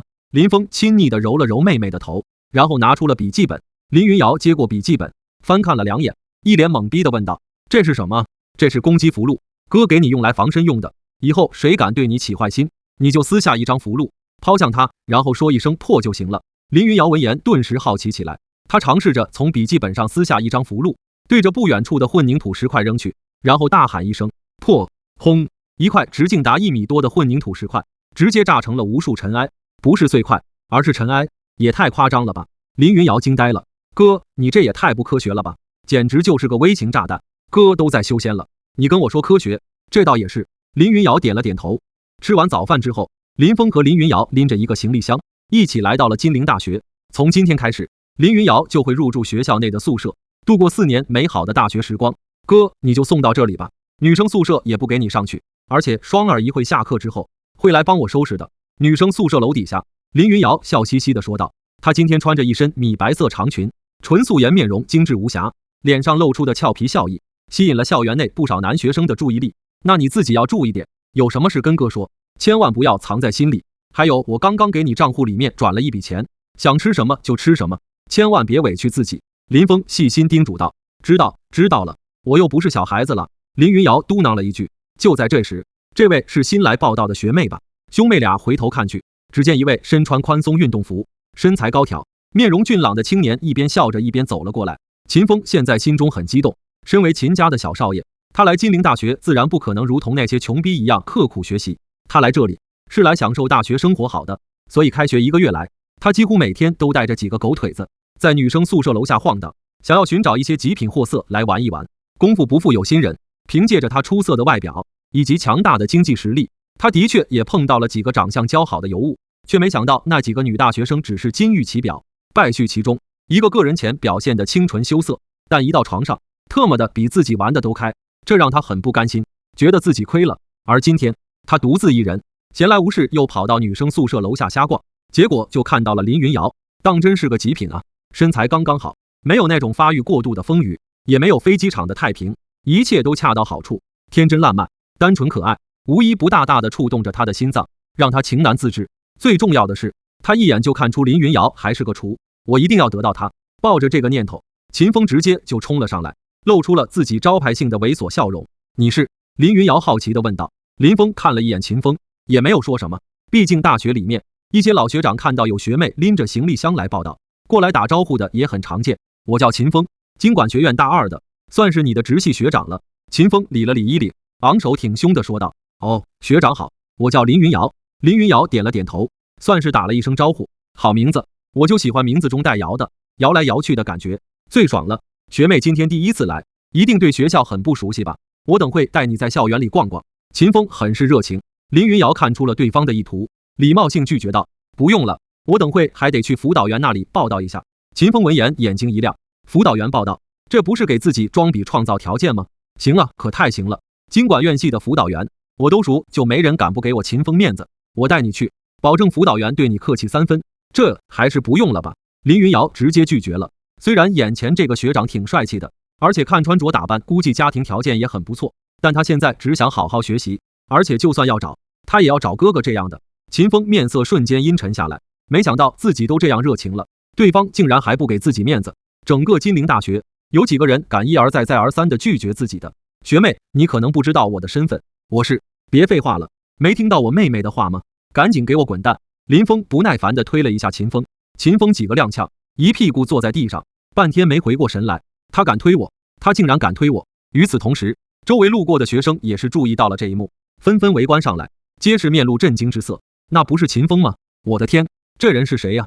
竟然敢推秦风，他不想活了吗？秦风据说背景深不可测，连学生会会长的谭子明都对他忌惮3分。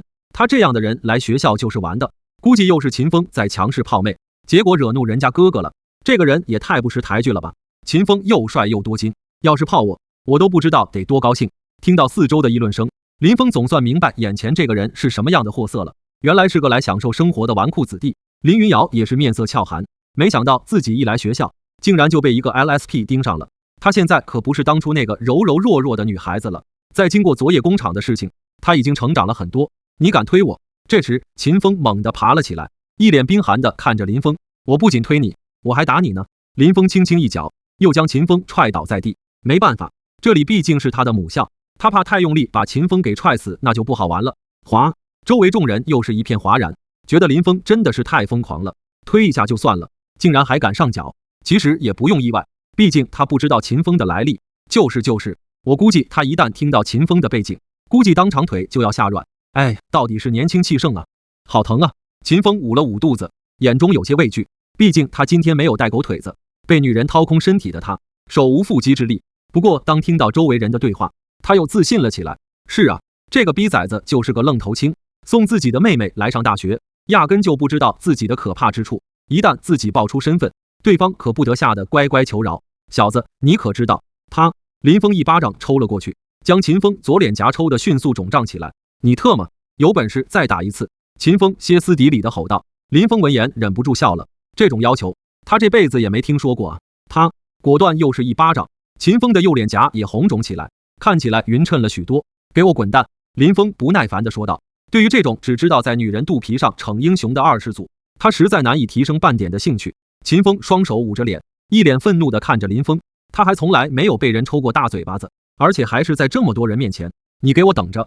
此事没完，秦风留下了一句狠话，狼狈逃走了。林峰无语地摇了摇头，然后看向妹妹说道：小瑶，对于这种人，你以后不要跟他客气，他如果再来招惹你，你就拿我给你的符箓狠狠地招待他，别怕，出什么事有哥顶着。我知道了。林云瑶乖巧地点了点头，小心脏砰砰直跳，只觉得刚刚哥哥为自己出头的样子好帅好帅。那你去吧，有什么事给哥打电话。林峰揉了揉妹妹的头，木马，哥哥再见。林云瑶打出一个飞吻，然后拖着行李箱小跑着向宿舍内走去。见此，林峰无奈地摇了摇头。从自己回来之后，妹妹是越来越放飞自我了。说到底这些年，她一个人压抑得太狠了，而这才是小瑶本来的性格。秦风的事情只是一个小插曲而已，林峰并没有放在心上。驻足了片刻，林峰又开始在学校里面逛了起来。情人坡、体育场、实验楼、小树林，看着一幕幕熟悉而又陌生的场景，他心中感慨万千，有一种物是人非之感。随后他又去了学校后门的小吃一条街，记忆中的很多店铺已经消失不见，显然是倒闭了，也有一些依旧开着门，但是门前冷冷清清，生意大不如从前。网络化时代，实体店是越来越难做了啊。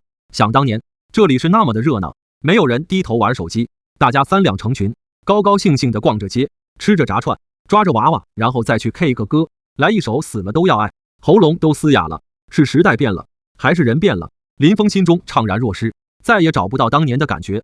最后他来到了一家街角的馄饨店门前，这里是当初他和陈一诺最喜欢来的地方。陈一诺说他喜欢吃馄饨，但林峰心里知道，只是因为馄饨便宜而已。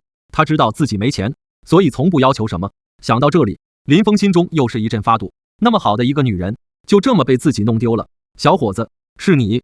这时，馄饨店老板走了出来，一脸的惊讶。老板是一个中年妇人，当年才开馄饨店时，她因为精致的容貌而被人戏称为馄饨西施。可如今10多年过去，她的神色明显苍老了许多，鬓角生了许多白发，容颜不复从前。老板，没想到你还记得我。林峰笑了笑，哪能不记得？你之前可是经常关照我生意呢。馄饨店老板笑盈盈地将林峰请进店内。林峰一坐下就笑道：来份大碗馄饨，要肉的辣椒油多加点。好了，老板给了一个 OK 的手势。很快，一碗热腾腾、汤表面铺满辣椒油的馄饨便是端了上来。林峰一口一口地吃着，又辣又鲜，是真的好吃，好吃到他的鼻子都有些发酸。小伙子，他呢？老板坐了下来，笑着问道。林峰闻言，手中的汤勺一顿，然后苦涩地摇了摇头，说道：被我弄丢了，是吗？那真是可惜了。老板遗憾地摇了摇头，又说道：你知道我为什么对你的印象特别深刻吗？就是因为那个小姑娘，她真的很漂亮，而且眼睛会发光，尤其是在看向你时，那双眼睛可太明亮了，就像是天上的星星一样。这是只有在看心爱之人时才会有的眼神，所以我还以为你俩会走到最后呢。林峰听到这些话，心中愈加难受，他握紧了拳头，随后又悄然松开，颓然道：可惜我现在纵使后悔也无用了。他结婚了吗？这倒是没有。既然没有，那就还有机会。小伙子，可千万别让自己的人生留下太多的遗憾。老板拍了拍林峰的肩膀，又说道：众里寻他千百度，蓦然回首，那人却在灯火阑珊处。有时候也许只要你肯回个头，就能看到他。林峰闻言愣住了。离开馄饨店之后，林峰眼中多了一抹亮光，他决定给自己一个机会，把陈一诺重新追回来，这样哪怕失败，自己心中也不会再有遗憾。修道一途，讲究的是率性而为，追求自己的本心，如此方可得到。想到这里，林峰拿出手机尝试着拨打陈一诺的电话，可电话立即就被挂断了。他没有丝毫犹豫，继续拨打，一遍又一遍，在打了第9遍的时候，对不起，您拨打的电话已关机。林峰叹了一口气，好不容易燃起的熊熊热火就这么浇灭了。就在这时，他发现自己的手机响了，难道是一诺回电话来了？林峰心中一阵激动，结果一看来电显示人王冲。草，你打我电话做什么？林峰接通电话，没好气地说道：林老弟，你现在有空吗？我有几个好东西要送给你。什么好东西？你来了就知道了，绝对很好的东西。王冲神神秘秘地说道。林峰闻言思索了片刻，想着闲来无事，还是点了点头答应了。金陵大酒店是大夏国内为数不多的7星酒店之一，低调奢华有档次，随便一间房的价格都高达2、3千，那些总统套房更是能达到好几万。根据王冲提供的地址，林峰来到了这里。他一眼看去，酒店门前的停车场上停满了各色各样的豪车，红旗、比亚迪、长安、奇瑞、吉利比比皆是。酒店门口也是进进出出，人流攒动，每一个都昂首挺胸，气质不俗，一看就非富即贵。在报出王冲的名字之后，林峰在一位美女服务员的带领下，来到了一间房间号为903的总统套房里面。房间内，王冲和张斌2个人正在打扑克。见到林峰到来，王冲立即站了起来，笑眯眯地说道：林老弟，你终于来了。林峰点了点头，他找了一个沙发坐下来，随意打量了一眼房间，然后问道：你电话中说有什么好东西送给我，是什么意思？林老弟，别急，现在时候还早，我们先来打扑克消磨时间。王冲笑着说道。打扑克？对啊，3人斗地主，林老弟应该会玩吧？林峰闻言深深地看了一眼王冲，此举难道有什么特殊含义？他可不相信堂堂一个大集团董事长会这么无聊。好，那我就陪你们玩一会，既然来都来了。林峰想了想，还是点头答应了。哈哈，林老弟，我办事你放心，我绝对不会让你失望的。王冲笑了起来。就这样，3人在房间里打了不知道多少局斗地主，眼看着天就要黑下来了。林峰吐出一口浊气，扔掉了手中的扑克牌，面色不好道：究竟什么事情？快点说吧，我在你们这里浪费了太多时间了。他本以为王冲是想借打扑克牌来表达什么特殊含义，可后来才发现，这竟然真的就只是单纯的打扑克。我竟然赔2个250，打了一下午的扑克，林峰自己都觉得有些难以置信。我真特么是傻逼了。林老弟，莫生气，我先打个电话问问。王冲一边说，一边拿出手机拨了一个电话出去。没说几句，他就挂断了电话，然后又给张斌使了一个眼色。张斌心领神会，从黑皮包里掏出了一张房卡，递向林峰。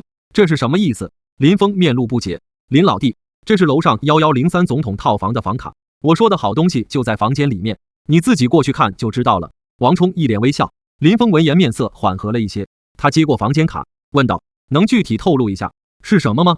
这个林老弟，你自己去看就知道了。我只能跟你说，你绝对喜欢，爱不释手。王冲哈哈笑道。听到此话，林峰心中倒是愈加好奇了，什么东西能让自己爱不释手？法宝、神通、呼吸法？应该不是。王冲不知道自己是修仙者，难道是一房间的钱？应该也不可能。林老弟，别猜了，天色已晚，你快点去吧，我们两个也有事情，就不留你了。王冲笑道。好。林峰拿着王冲给的房间卡，有些好奇的上了楼，在找到对应的帝王套房之后，直接开门走进房间。顿时，一股浓郁的香气扑鼻而来，紧接着4个年纪约莫18岁，身穿情趣内衣的美女映入了他的眼中。黑丝、白丝、肉丝、渔网袜，长而直，翘而挺。除此之外，房间里面还有各种各样的器具，蜡烛、小皮鞭、秋千、弹簧球，应有尽有。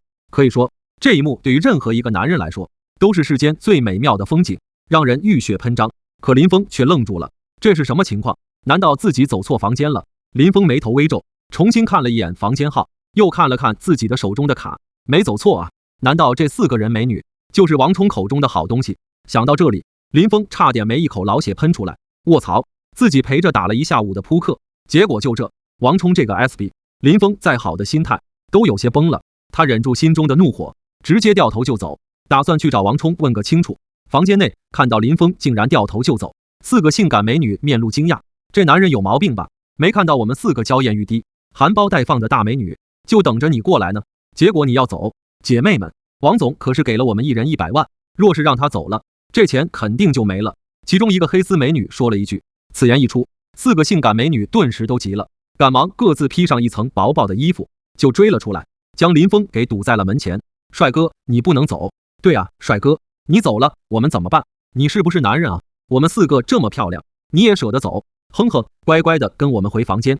4个性感美女纷纷出声，看着面前的一群叽叽喳喳的莺莺燕燕，林峰面色很难看，他吐出一口浊气，沉声说道：谁叫你们来的？你们去找谁？屁，我们今晚就是来服侍你的。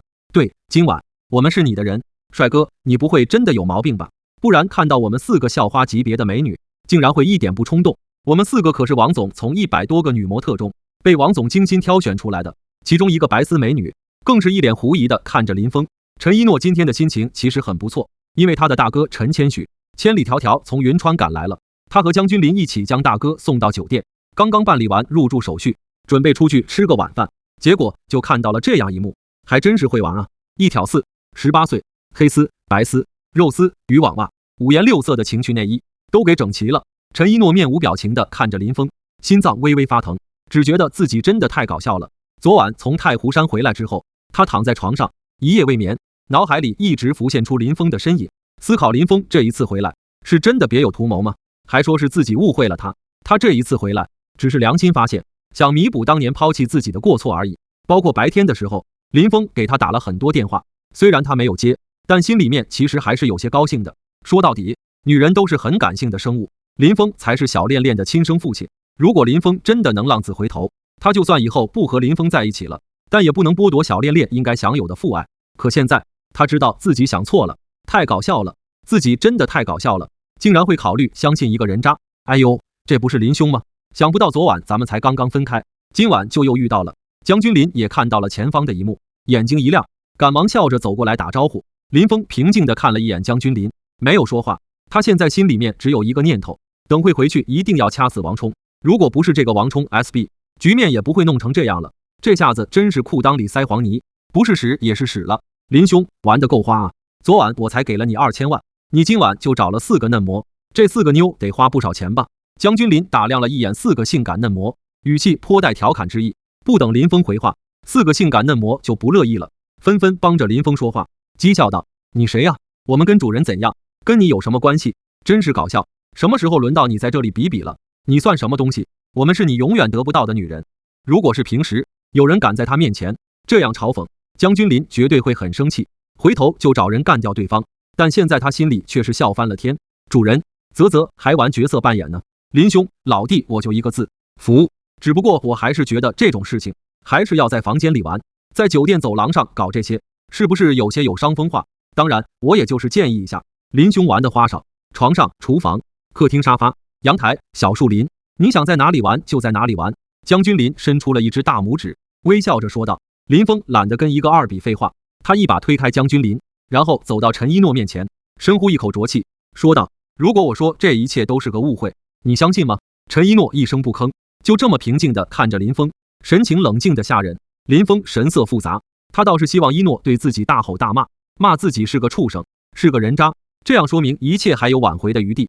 可现在一诺很冷静，冷静的像在看一个陌生人，哀莫大于心死。或许就是如此，不管你信不信，我还是要说一句，真的是误会。我被青龙建设集团的王冲叫来，他说要给我一个好东西，我不知道他口中的好东西是4个女人，若是知道，我绝对不会来。林峰很是认真的说道。陈一诺闻言不由轻蔑一笑，淡淡道：所以呢，你跟我说这个有什么意义？你想怎么样？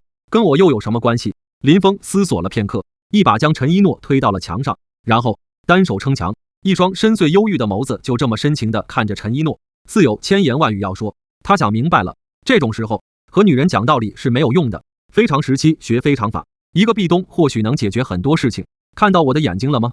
里面充满了真诚。一诺，相信我，我从来没有骗过你。这10年来我饱受折磨，无时无刻不想回来见你，而当我回来了那一刻，知道你已经结婚生子，我的心如刀绞。现在你既然已经离婚，我不想再让自己后悔了。还记得大学时候我们一起读过的诗吗？泰戈尔曾经说过，沉默是一种美德，但在喜欢的人面前沉默，那就是一种懦弱。我爱你，一诺，给我一个机会好吗？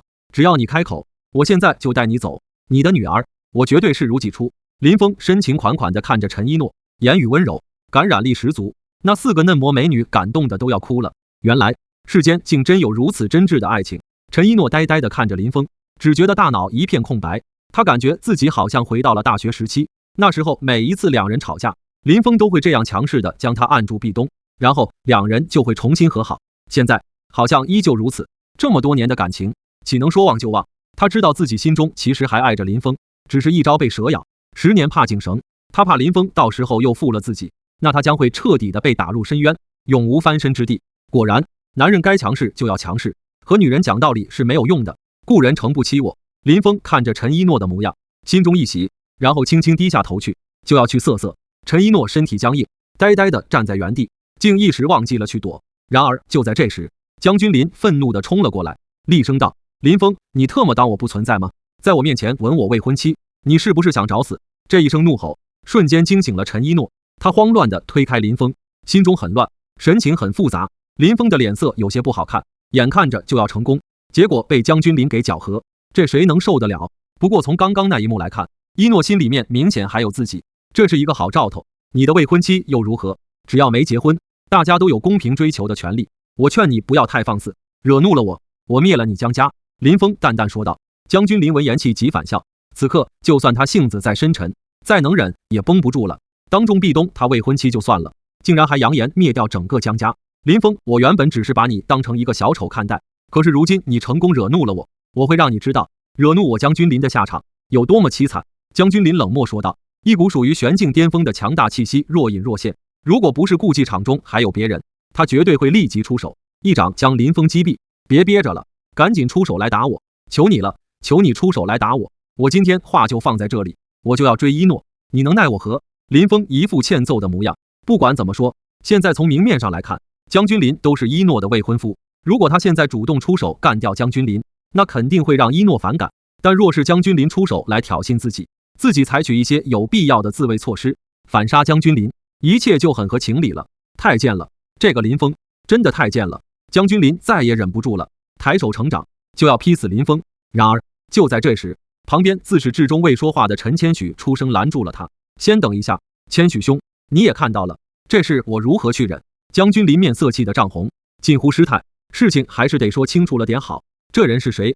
陈千许平静问道。他一身白衣，面容俊朗，眼若繁星，棱角分明的脸庞让人一眼看去有一种凌厉严谨之感。此人名为林峰，是一诺的前男友。江君临努力克制自己的情绪，道出了林峰的身份，毕竟这种事情陈千许一调查就能查出来，没必要隐瞒。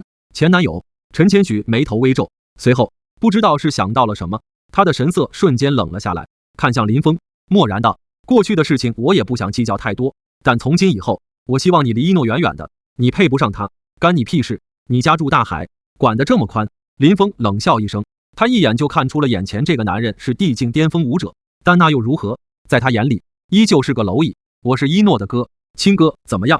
有资格说这句话吗？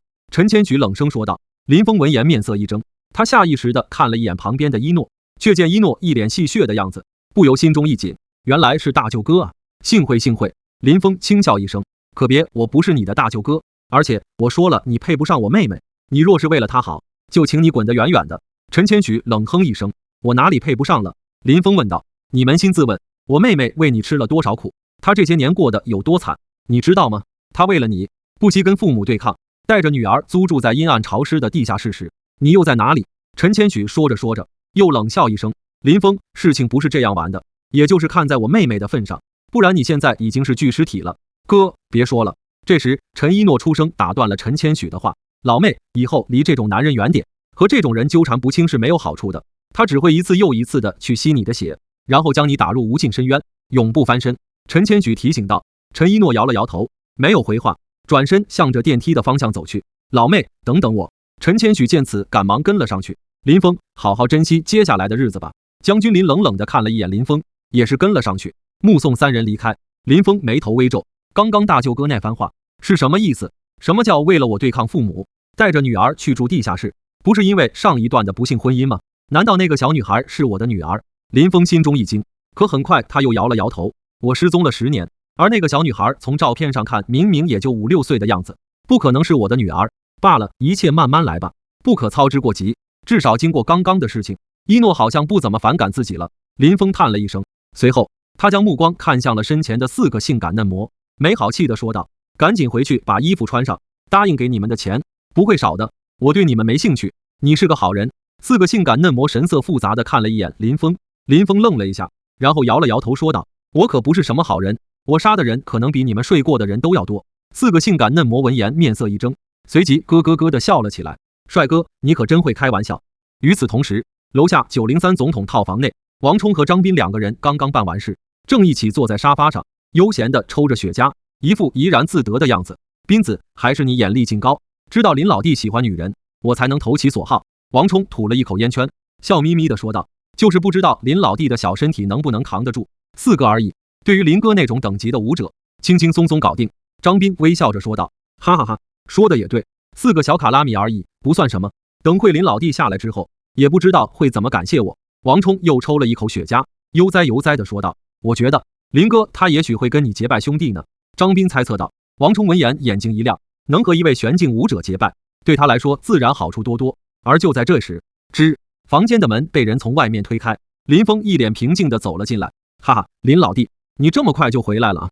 不多享受一会。王冲赶忙站了起来，热情似火地说道：你过来，我有话跟你说。林峰微微一笑，对着王冲勾了勾手。王冲心中一喜，林老弟这表情很暧昧啊，这一定是玩得很爽。林老弟，其实不用谢我，都是我应该做的，几个女人而已，不算什么。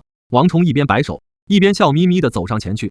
王冲心中暗自窃喜，思考着等会林老弟会怎么感谢自己。可没想到刚走到近前，林峰就猛地一伸手抓住了他的衣领，将他拎了起来。林老弟，你这是？王冲神情惊慌失措，更多的却是不解。不远处的张斌更是唰的一声站了起来，一脸的惊疑不定。这一幕显然出乎了2人的意料。我现在真的恨不得掐死你，谁让你给我安排4个女人的？林峰冷声说道。王冲闻言心中咯噔一声，下意识的就问道：难道林老弟不喜欢女人？废话，我当然不。林峰话语一致，他气得一把将王冲丢到沙发上，冷冰冰道：我当然喜欢女人，不过我只喜欢一个女人，那个女人就是你昨晚见到的陈一诺，而我刚刚被你安排的4个嫩模围住，结果被陈一诺看到了，所以你说我现在应该是杀了你，还是杀了你呢？此言一出，王冲和张斌2人对视一眼，皆是明白了问题出在哪里。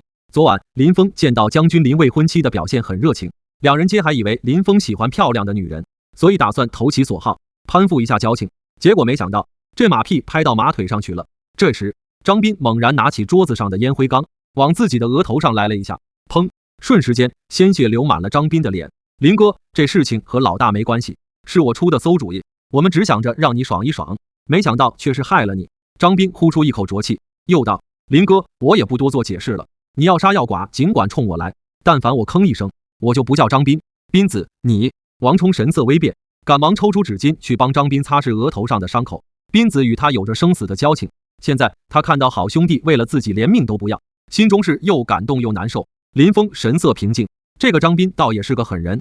好了，这件事就算了吧，下次不要做这种蠢事了。林峰摆了摆手，说到底两人也是为了讨好自己，自己也没必要太小心眼了。而且张斌这种性格他也挺欣赏的，那就谢谢林哥了，我保证这种事情以后绝对不会再发生。张斌心中松了一口气，他是人不是神，刚刚全凭一腔热血行事，如果林峰真的要他命，他也会怕。林老弟，此事是我们想的不周到，抱歉了。王冲也是苦涩一笑，刚刚的好心情顿时全无。林峰点了点头，没有多说什么，准备转身离开。可就在这时，张斌忽然说道：林哥，如果你很喜欢那个陈一诺，我这边倒是有个关于他的消息，不知道林哥感不感兴趣？什么？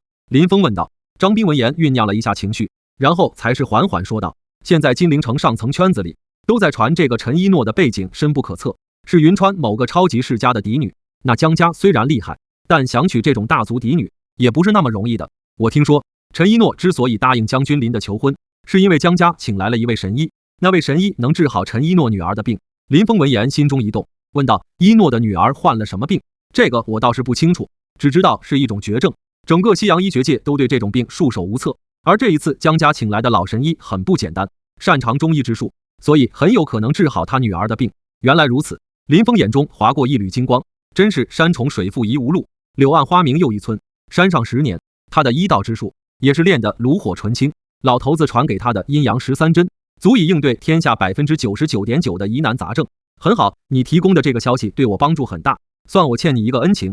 林峰说完，走上前去，将手放在张斌受伤的额头上，只见一阵细微的灵气涌动之后，其额头上的伤口竟然在缓缓愈合。见到这一幕，王冲和张斌两个人皆是瞳孔骤缩，心中翻江倒海，这特么是什么手段？多谢林哥。张斌摸了摸额头上已经结疤的伤口，话语有些发颤：林老弟，你能告诉我你现在究竟是什么境界吗？我听说天境武者已是世间绝巅，难道天境武者就可以像你这般妙手回春吗？王冲在一旁紧张问道。我不是天境武者，林峰淡淡说了一句，便是坐在沙发上，拿出手机给陈一诺打去了电话。与此同时，一间高级西餐厅内，陈千许、陈一诺、江君临三人正围坐在一张桌子前，享用着晚餐。或许是因为刚刚的事情，三人都没有说话，保持了一个相对安静的氛围。然而就在这时，陈一诺发现自己的手机响了，竟然是林峰打来的电话。他犹豫了片刻，还是选择了挂断。一诺，是谁打来的？江君临很是敏感地问道。没谁。陈一诺淡淡回应。江君临闻言点了点头，表面风轻云淡，心中却是阴沉的要滴水了。绝对是那个林峰打来的，这个跳梁小丑真的是蹬鼻子上脸，找死！嗡嗡。这时陈一诺发现自己的手机上又传来了一条信息，是林峰发来的。他犹豫了片刻，还是点开看了一下。一诺，我有十足的把握治好你女儿的病，你若是愿意相信我，明晚还是刚刚的酒店，我等你。见到这一行字，陈一诺心中一颤。如今对他来说，女儿就是他的一切，他可以恨林峰，但绝不能放过一切能治好女儿的希望。江君临，你之前说的那位能治好我女儿病的神医，什么时候到？陈一诺忽然问道。江君临看了一眼陈一诺的手机，然后说道，最迟后天。那位神医能100%治好我女儿的病吗？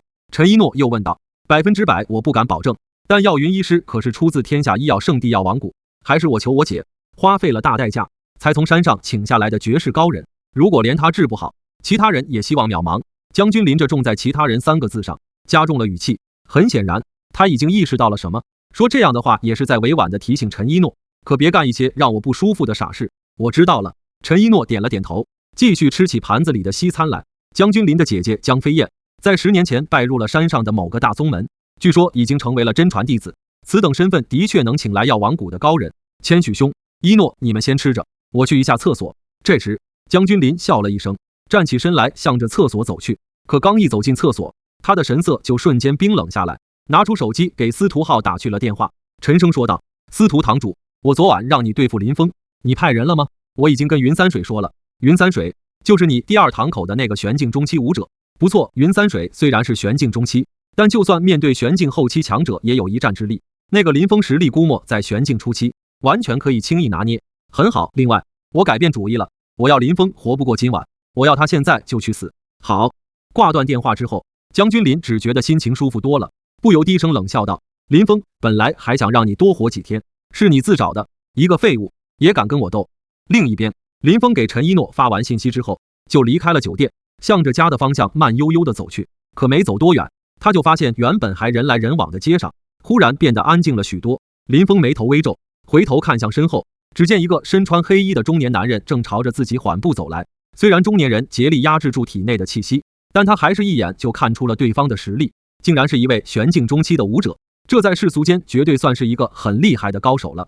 此人正是云三水。很快，云三水就来到了林峰身前不过1米处的地方，他面容冷漠，一双如炬的眸子就这么平静地看着林峰，饶有兴趣地说道：“你是吓傻了吗？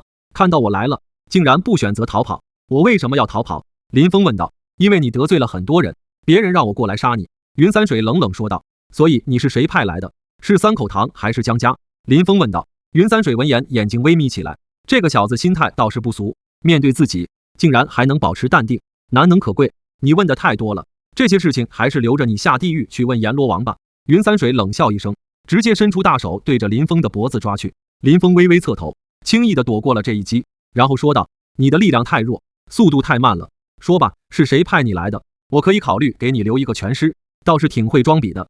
同样的话送给你，你在我眼中也只是一个垃圾而已，别把自己当回事。”云三水冷漠回应。语落的瞬间，他的气息明显变了，一身肌肉微微鼓胀起来，体表之下像是有一股气流在涌动一般。惊雷拳，云三水动了真格，直接使出了自己的绝学武技。林峰冷笑一声，并没有躲。砰！云三水一拳狠狠地劈在了林峰的胸口处，可林峰却像是个没事人一般，站在原地一动不动，甚至是连衣角都没有动一下。你是在小拳拳捶我胸口吗？林峰问道。见到这一幕，云三水神色骤变，后退了2步，难以置信地说道：“不可能，我这一拳就算是玄境后期也别想轻易挡下，你不过区一个玄境初期，怎么可能挡住我的惊雷拳？谁跟你说我是玄境初期的？”林峰说完，对着云三水轻轻吐出一口灵气，砰！云三水直接轰飞出去几10米远，最后重重地砸在街边的香樟树上，让得香樟树的树干都出现了裂缝。林峰又是一个跳跃，来到云三水的身边，将手放在了他的头顶之上。搜魂术，本就重伤垂危的云三水被这么一搜，瞬间口吐白沫与鲜血，他眼睛睁得大大的，直勾勾地看着林峰，张了张嘴，却是什么话也没说出来，就这么断了气。原来这个司徒浩是三口堂第2堂主啊，身份的确高，怪不得我之前搜了几个都不知道他的藏身之地。林峰喃喃自语：“司徒浩，既然你非要找死，那我今晚就满足你吧。”林峰对着云三水的尸体轻轻一挥手，哗，灵火涌现，云三水的整个尸体直接化为了一团灰烬。晚风一吹，骨灰顿时飘散开来，再无踪迹。做完这一切之后，林峰直接一飞冲天，向着城南的方向疾驰而去。与此同时，城南的那间豪华别墅内，司徒浩正半躺在真皮沙发上，手中端着一个红酒杯，轻轻地摇曳着杯中的红酒，满脸的轻松惬意。如果不出意料的话，等会那个林峰的死讯就要传来了。本来他是打算先留林峰一命的，想着留着以后也许还有用处，可惜不久前将军林打来电话，让他必须得干掉林峰。他不想得罪将军林，也只能痛下杀手了。林峰啊林峰，你说你一个蝼蚁，与我作对就算了，竟然还得罪了江家，你不死谁死？司徒浩喝了一口杯中的红酒，轻笑着摇了摇头，想着时间还早，他准备打电话叫一个妹子过来度过这寂寞的漫漫长夜。然而就在这时，别墅外面忽然传来阵阵闷响声，就像是有什么东西倒塌了一般。王富贵，你们特么又在搞什么？司徒浩对着外面不耐烦地说道，并没有多想，因为别墅外面聚集着他第2堂口99%的精锐，光是武者就不下于10位，其中的王富贵更是玄境后期的超强者，能出什么事？估计又是王富贵他们几个武者喝了酒，再搞以武会友了。就在这时，外面的声音戛然而止，紧接着别墅的大门被推开，一尘不染的林峰慢悠悠地走了进来。林峰简单打量了一眼别墅客厅，雕栏玉琢，古董名画，奢侈中又凸显出一点低调。不得不说，这个貂毛倒是挺会享受的。你是谁？司徒浩从沙发上站了起来，一双如鹰般的眸子冷冷地盯着林峰。你不认识我？林峰倒是有些惊讶了。司徒浩见到林峰露出这副面容，想了想，随即皱眉说道：“你是林峰？不错。”林峰点了点头，他就像是在自己家一般，从酒柜中拿出一瓶82年的拉菲，打开倒上，然后悠哉悠哉地坐在沙发上，颇为优雅地小酌了一口。司徒浩冷冷地看着，并没有阻拦。既然林峰出现，那就说明云三水可能任务失败了。只是林峰是怎么进来的？自己第2堂口那么多的精锐，足足有100-200号人在外面守护着，更是有玄境后期的王富贵在，按理来说，林峰绝无可能闯进来。想到这里，司徒浩对着外面大声喊道：“富贵，富贵！”可外面一片死寂，无一人回答，这让他司徒浩心中一沉，知道事情有些不妙了。别喊了，外面的人已经都被我干掉了。林峰轻轻摇曳着杯中红酒，淡淡说道：“凭你一人。”司徒浩眼睛微眯起来，他不相信林峰一个人能悄无声息地摆平他那么多手下，一定还有其他人帮助。我一个人不够吗？林峰反问道。倒是够嚣张的，可你嚣张的日子也到头了，你千不该万不该，你应该来这里找我麻烦。司徒浩冷冰冰地说道。即使知道自己的手下全灭，他也没有半分的畏惧。三口堂能如此强势，可不是靠手下靠人多，而是源于他们三大堂主的恐怖实力。第一堂主不久前已经突破到了地境后期，第二位堂主和第三位堂主虽然是地境中期，但离后期也只差一步之遥，所以他司徒浩正是一位地境中期巅峰的超强者。放眼整个金陵城，能比得过他的都寥寥无几。既然你主动送上门来，那我只能亲自动手干掉你了，给我死！砰！司徒浩单脚蹬地，强大的力道让得客厅内大理石地砖都化为了粉碎，整个人更是借力爆射而出，一拳对着林峰的头颅狠狠轰出。呼呼，拳风呼啸，力道惊人，就连那速度也是快到了极致，产生了音爆之声。然而面对这恐怖的一击，林峰只是将杯中的红酒轻轻一抛，那柔软调和的红酒在半空之中瞬间化为了一根红色的冰锥，以肉眼难以捕捉的速度狠狠地撞击到了司徒浩的拳头之上。卡卡卡，一声清脆的闷响声在偌大的客厅内骤然响起，时间仿佛是被放慢了100倍一般。先是从拳头开始，然后是手腕，再然后是臂膀。司徒浩的整根右臂蹭蹭炸裂，骨头血肉皆是化为了红色的血沫，抛洒在空气之中。啊！司徒浩惨叫一声，巨大的痛苦让他连连后退，最后一屁股坐在了地砖之上。他捂住血淋淋的伤口，看着已经消失的右臂，眼中满是骇然。怎么可能？杯酒化剑，以酒斩人，这是将内劲控制到了何等程度，也绝对不是地境武者能够做到的。天境，你是天境大能？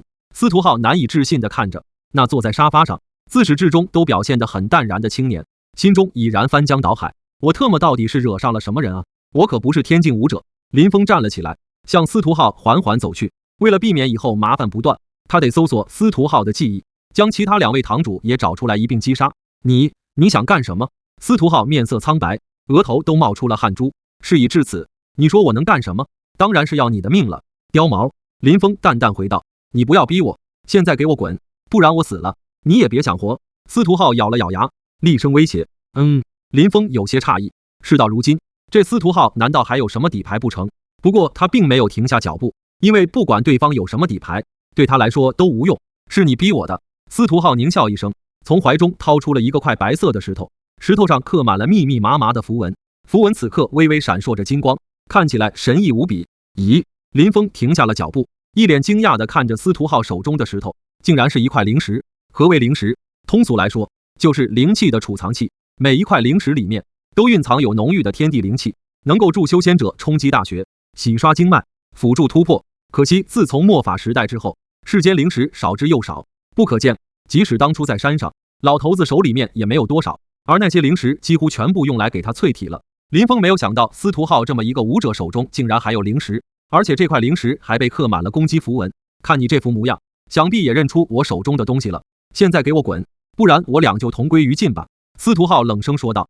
这块灵石你从哪里来的？林峰问道。灵石？司徒浩嗤笑一声，又道，不懂装懂，我倒是高看了你。我手中这是灵爆弹，内蕴天地之力，一旦爆炸开来，实际威力堪比500公斤 TNT 当量的炸药，到时候即使你是天境高手，不死也要重伤。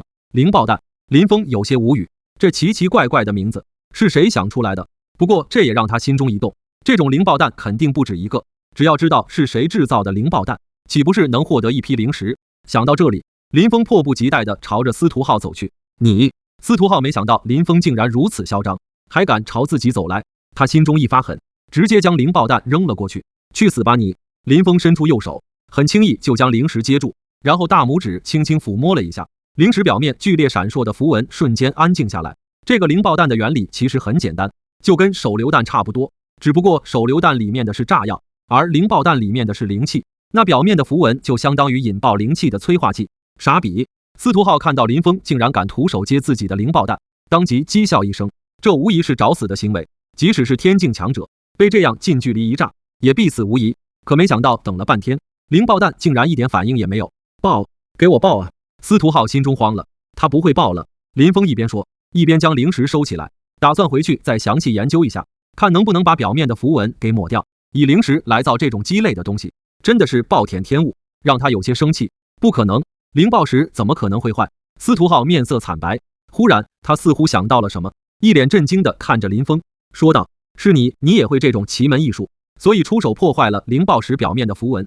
你知道的太多了。”林峰懒得废话，来到司徒浩面前，直接动用了搜魂术。很快，司徒浩就两眼泛白，口吐白沫，躺在地上不停地抽搐。林峰大手一挥，他就彻底死去，整个身体都化为了灰烬。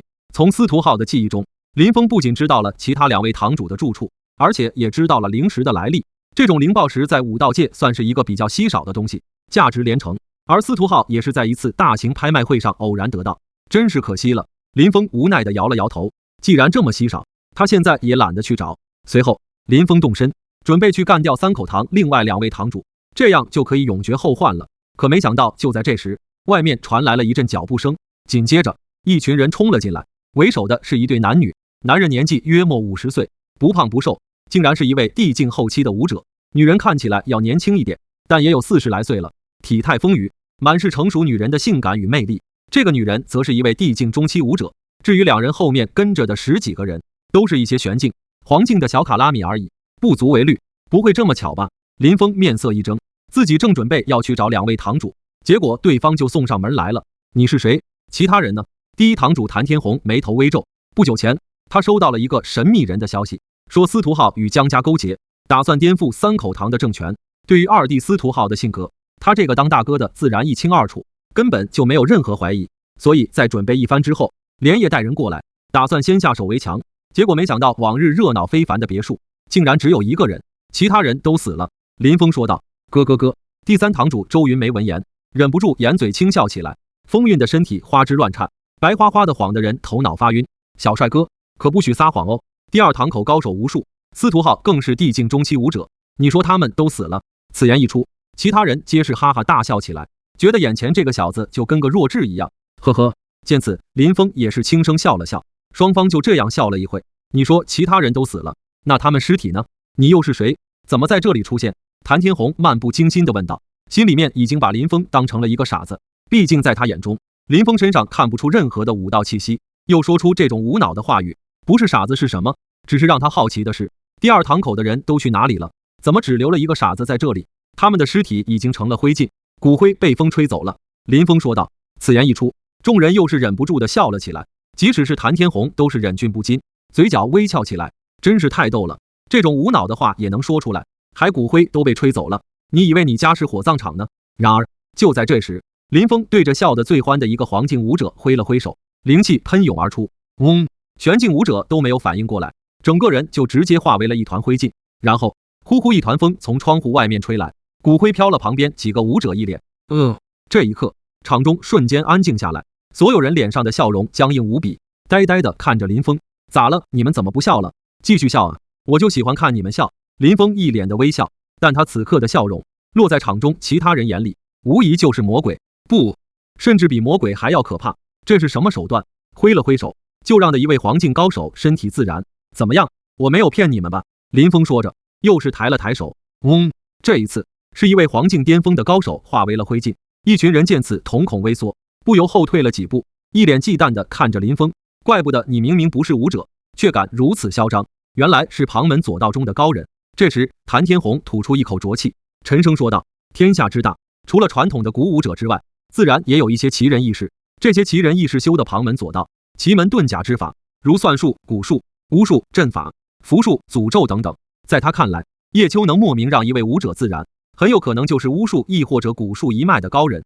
这种高人通过某种不为人知的手段，超乎常理，从而达到一种很震撼人心的效果。不过这些歪门邪道对于真正强大的武者是没有用的。顶级武者内尽四海，气血旺盛，非寻常妖邪之法能够伤害。听到谭天红的话，众人瞬间恍然大悟，惊恐是因为未知，而一旦知道原理，自然也就没那么畏惧了。大家运转心法，固守元神，他自然无可趁之机。谭天红神色淡然下来，大堂主英明，大堂主英明。众人纷纷笑着回道，运转内力，体表立即有着一丝若有若无的武道气息弥漫而出，很有威慑力。林峰看着这一群弱智的小卡拉米，心中却是沉思起来。他现在身边狗腿子只有血手人屠一个，与其灭掉三口堂，倒不如把这些人收为手下，以后指不定还有一些用处。毕竟三口堂也只有司徒浩得罪了他，其他人与他没什么仇怨。说你到底是谁？司徒浩现在在哪里？这时谭天红冷冷地说道：小帅哥，你就赶紧老实交代，别玩这些花里胡哨的东西了，不然姐姐我可不会留情的哦。周云梅也是媚态万千地说道。林峰闻言，身体瞬间消失在了原地，下一刻他就出现在两人身前，伸出手很轻易地掐住了两人的脖子，将两人举了起来，说了你们又不信，做了你们又很会脑补，你们这样真的让我很为难啊。林峰淡淡说道。这一刻场中所有人都震惊了，谭天红和周云梅两个大佬级别的人物更是浑身发冷，有些不知所措。要知道他俩可不是什么阿猫阿狗，一个地境后期，一个地境中期，是金陵城内的绝对强者，可现在这算什么？只是眼前一花，他俩就被眼前这个青年轻易地掐住脖子抓了起来，毫无还手之力。所以这青年的实力又有多强？你究竟是谁？谭天红声音发抖，身为三口堂第一堂堂主，地境后期的超级强者，他第一次感受到了害怕。我是谁不重要，重要的是你们想不想活？林峰随手将两人丢在地上，然后众人只觉得眼前一花，林峰又重新坐在了沙发上，慢悠悠地倒起红酒来，瞬移，咕噜。众人咽了咽口水，头皮都在发麻。放眼偌大的金陵城，他们都绝对是狠人中的狠人，可是现在真的有些不知所措了。前辈，你刚刚那话什么意思？不愧是第一堂堂主。谭天红很快就冷静下来，恭敬问道。他现在对林峰的所说的事情深信不疑。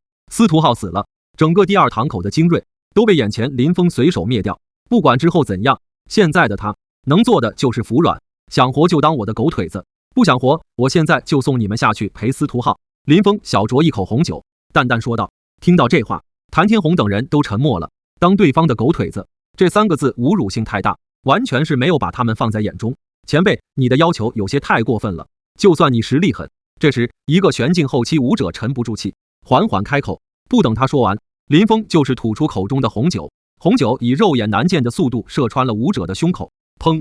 玄境后期武者目光瞬间灰暗下来，重重的摔倒在地上。还有谁有意见吗？我这个人其实很民主，不喜欢强迫别人，你们可以畅所欲言，说的有道理，我会采纳。林峰一边说，一边站起来观摩着客厅内的古董名画，他双手负后，就这么背对着众人，没有一丝一毫的防备的意思。谭天红和周云梅两人对视了一眼，目光微动，这无疑是一个偷袭的好机会。可是他俩刚刚实在是被震到了，心中发虚。这颗金色小球也是古董吗？林峰从柜台上的古董瓶子里拿出来了一颗小金球，转过身来淡淡的问道。谭天红不懂林峰此举的意思，干笑一声道，司徒浩就喜欢收集这些，我想应该是古董吧，这么好的东西我送给你吧。林峰抬了抬眼皮，微笑说道。不知道为什么，谭天红看到林峰的目光，心中一颤，一股极大的恐惧瞬间涌上心头。他要杀我，他想杀我。谭天红有一种强烈的预感，这种预感让得腿脚发软，直接跪了下来。而就在他跪下来的一瞬间，林峰弹出了手中的金色小球，咻，小金球从谭天红的头顶飞过，直接给其背后的一位黄境武者来了个爆头。砰！鲜血混合着白色的物质溅了旁边的周云梅一脸。啊！周云瑶尖叫起来，丰腴的身体剧烈颤抖，慌忙地擦拭着脸上的血和脑子，浑身的鸡皮疙瘩都站立起来。不好意思，我随手一弹，没想到这小球的威力竟然这么大。林峰一脸歉意。见到这一幕，场中众人脑瓜子一片空白，整个人都麻了，是真的怕了。这人完全就不按套路出牌，人命在他眼中仿佛就是一个玩具，被他玩弄于股掌之中。所以我刚刚的话，你们考虑的怎么样了？林峰重复起刚刚的话题。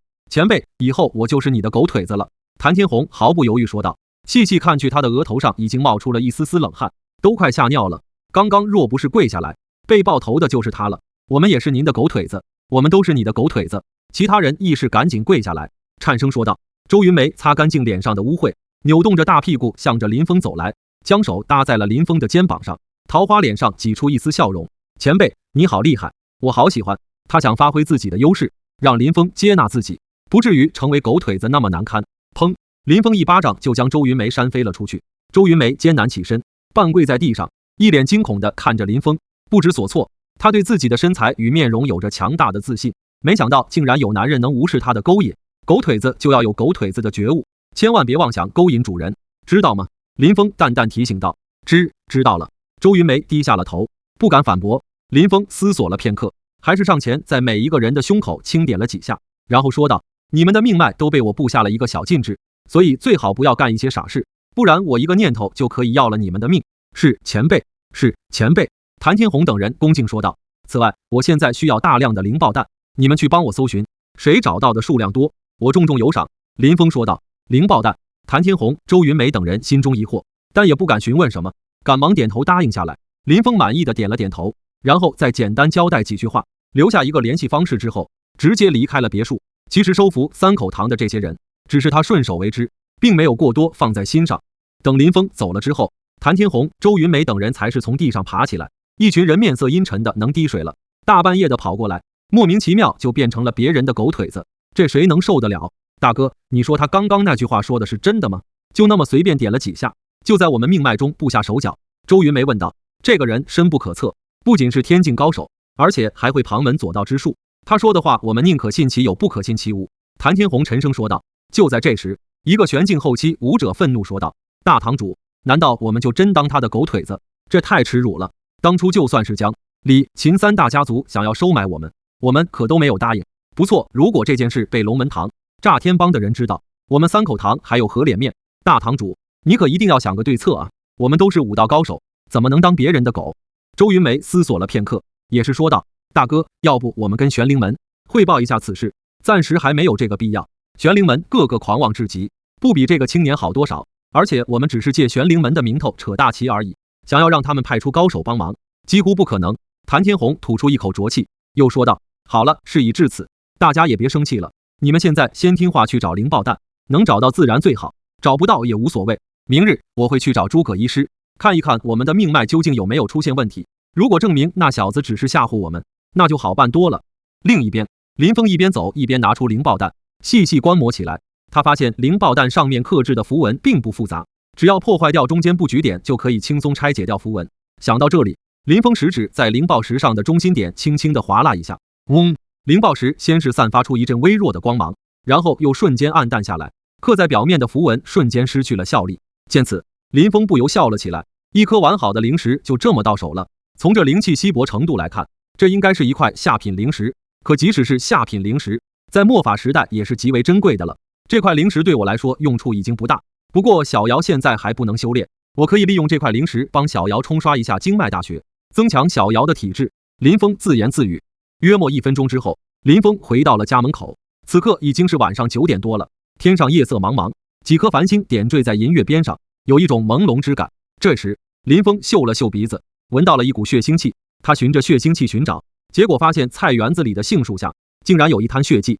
什么情况？这附近应该已经没人了啊？难道又是拆迁队？应该不会吧，三口堂都被我收拾掉了。林峰喃喃自语，本着事不关己高高挂起的态度，他摇摇头，准备回屋睡觉。这2天事情很多，他有些累了。可就在这时，远处忽然传来了一阵沉闷砰砰声，像是有人在开枪，又像是有人在打斗，距离约莫有2公里的样子。林峰回忆了一下，那个位置应该是一处靠水渠的小树林。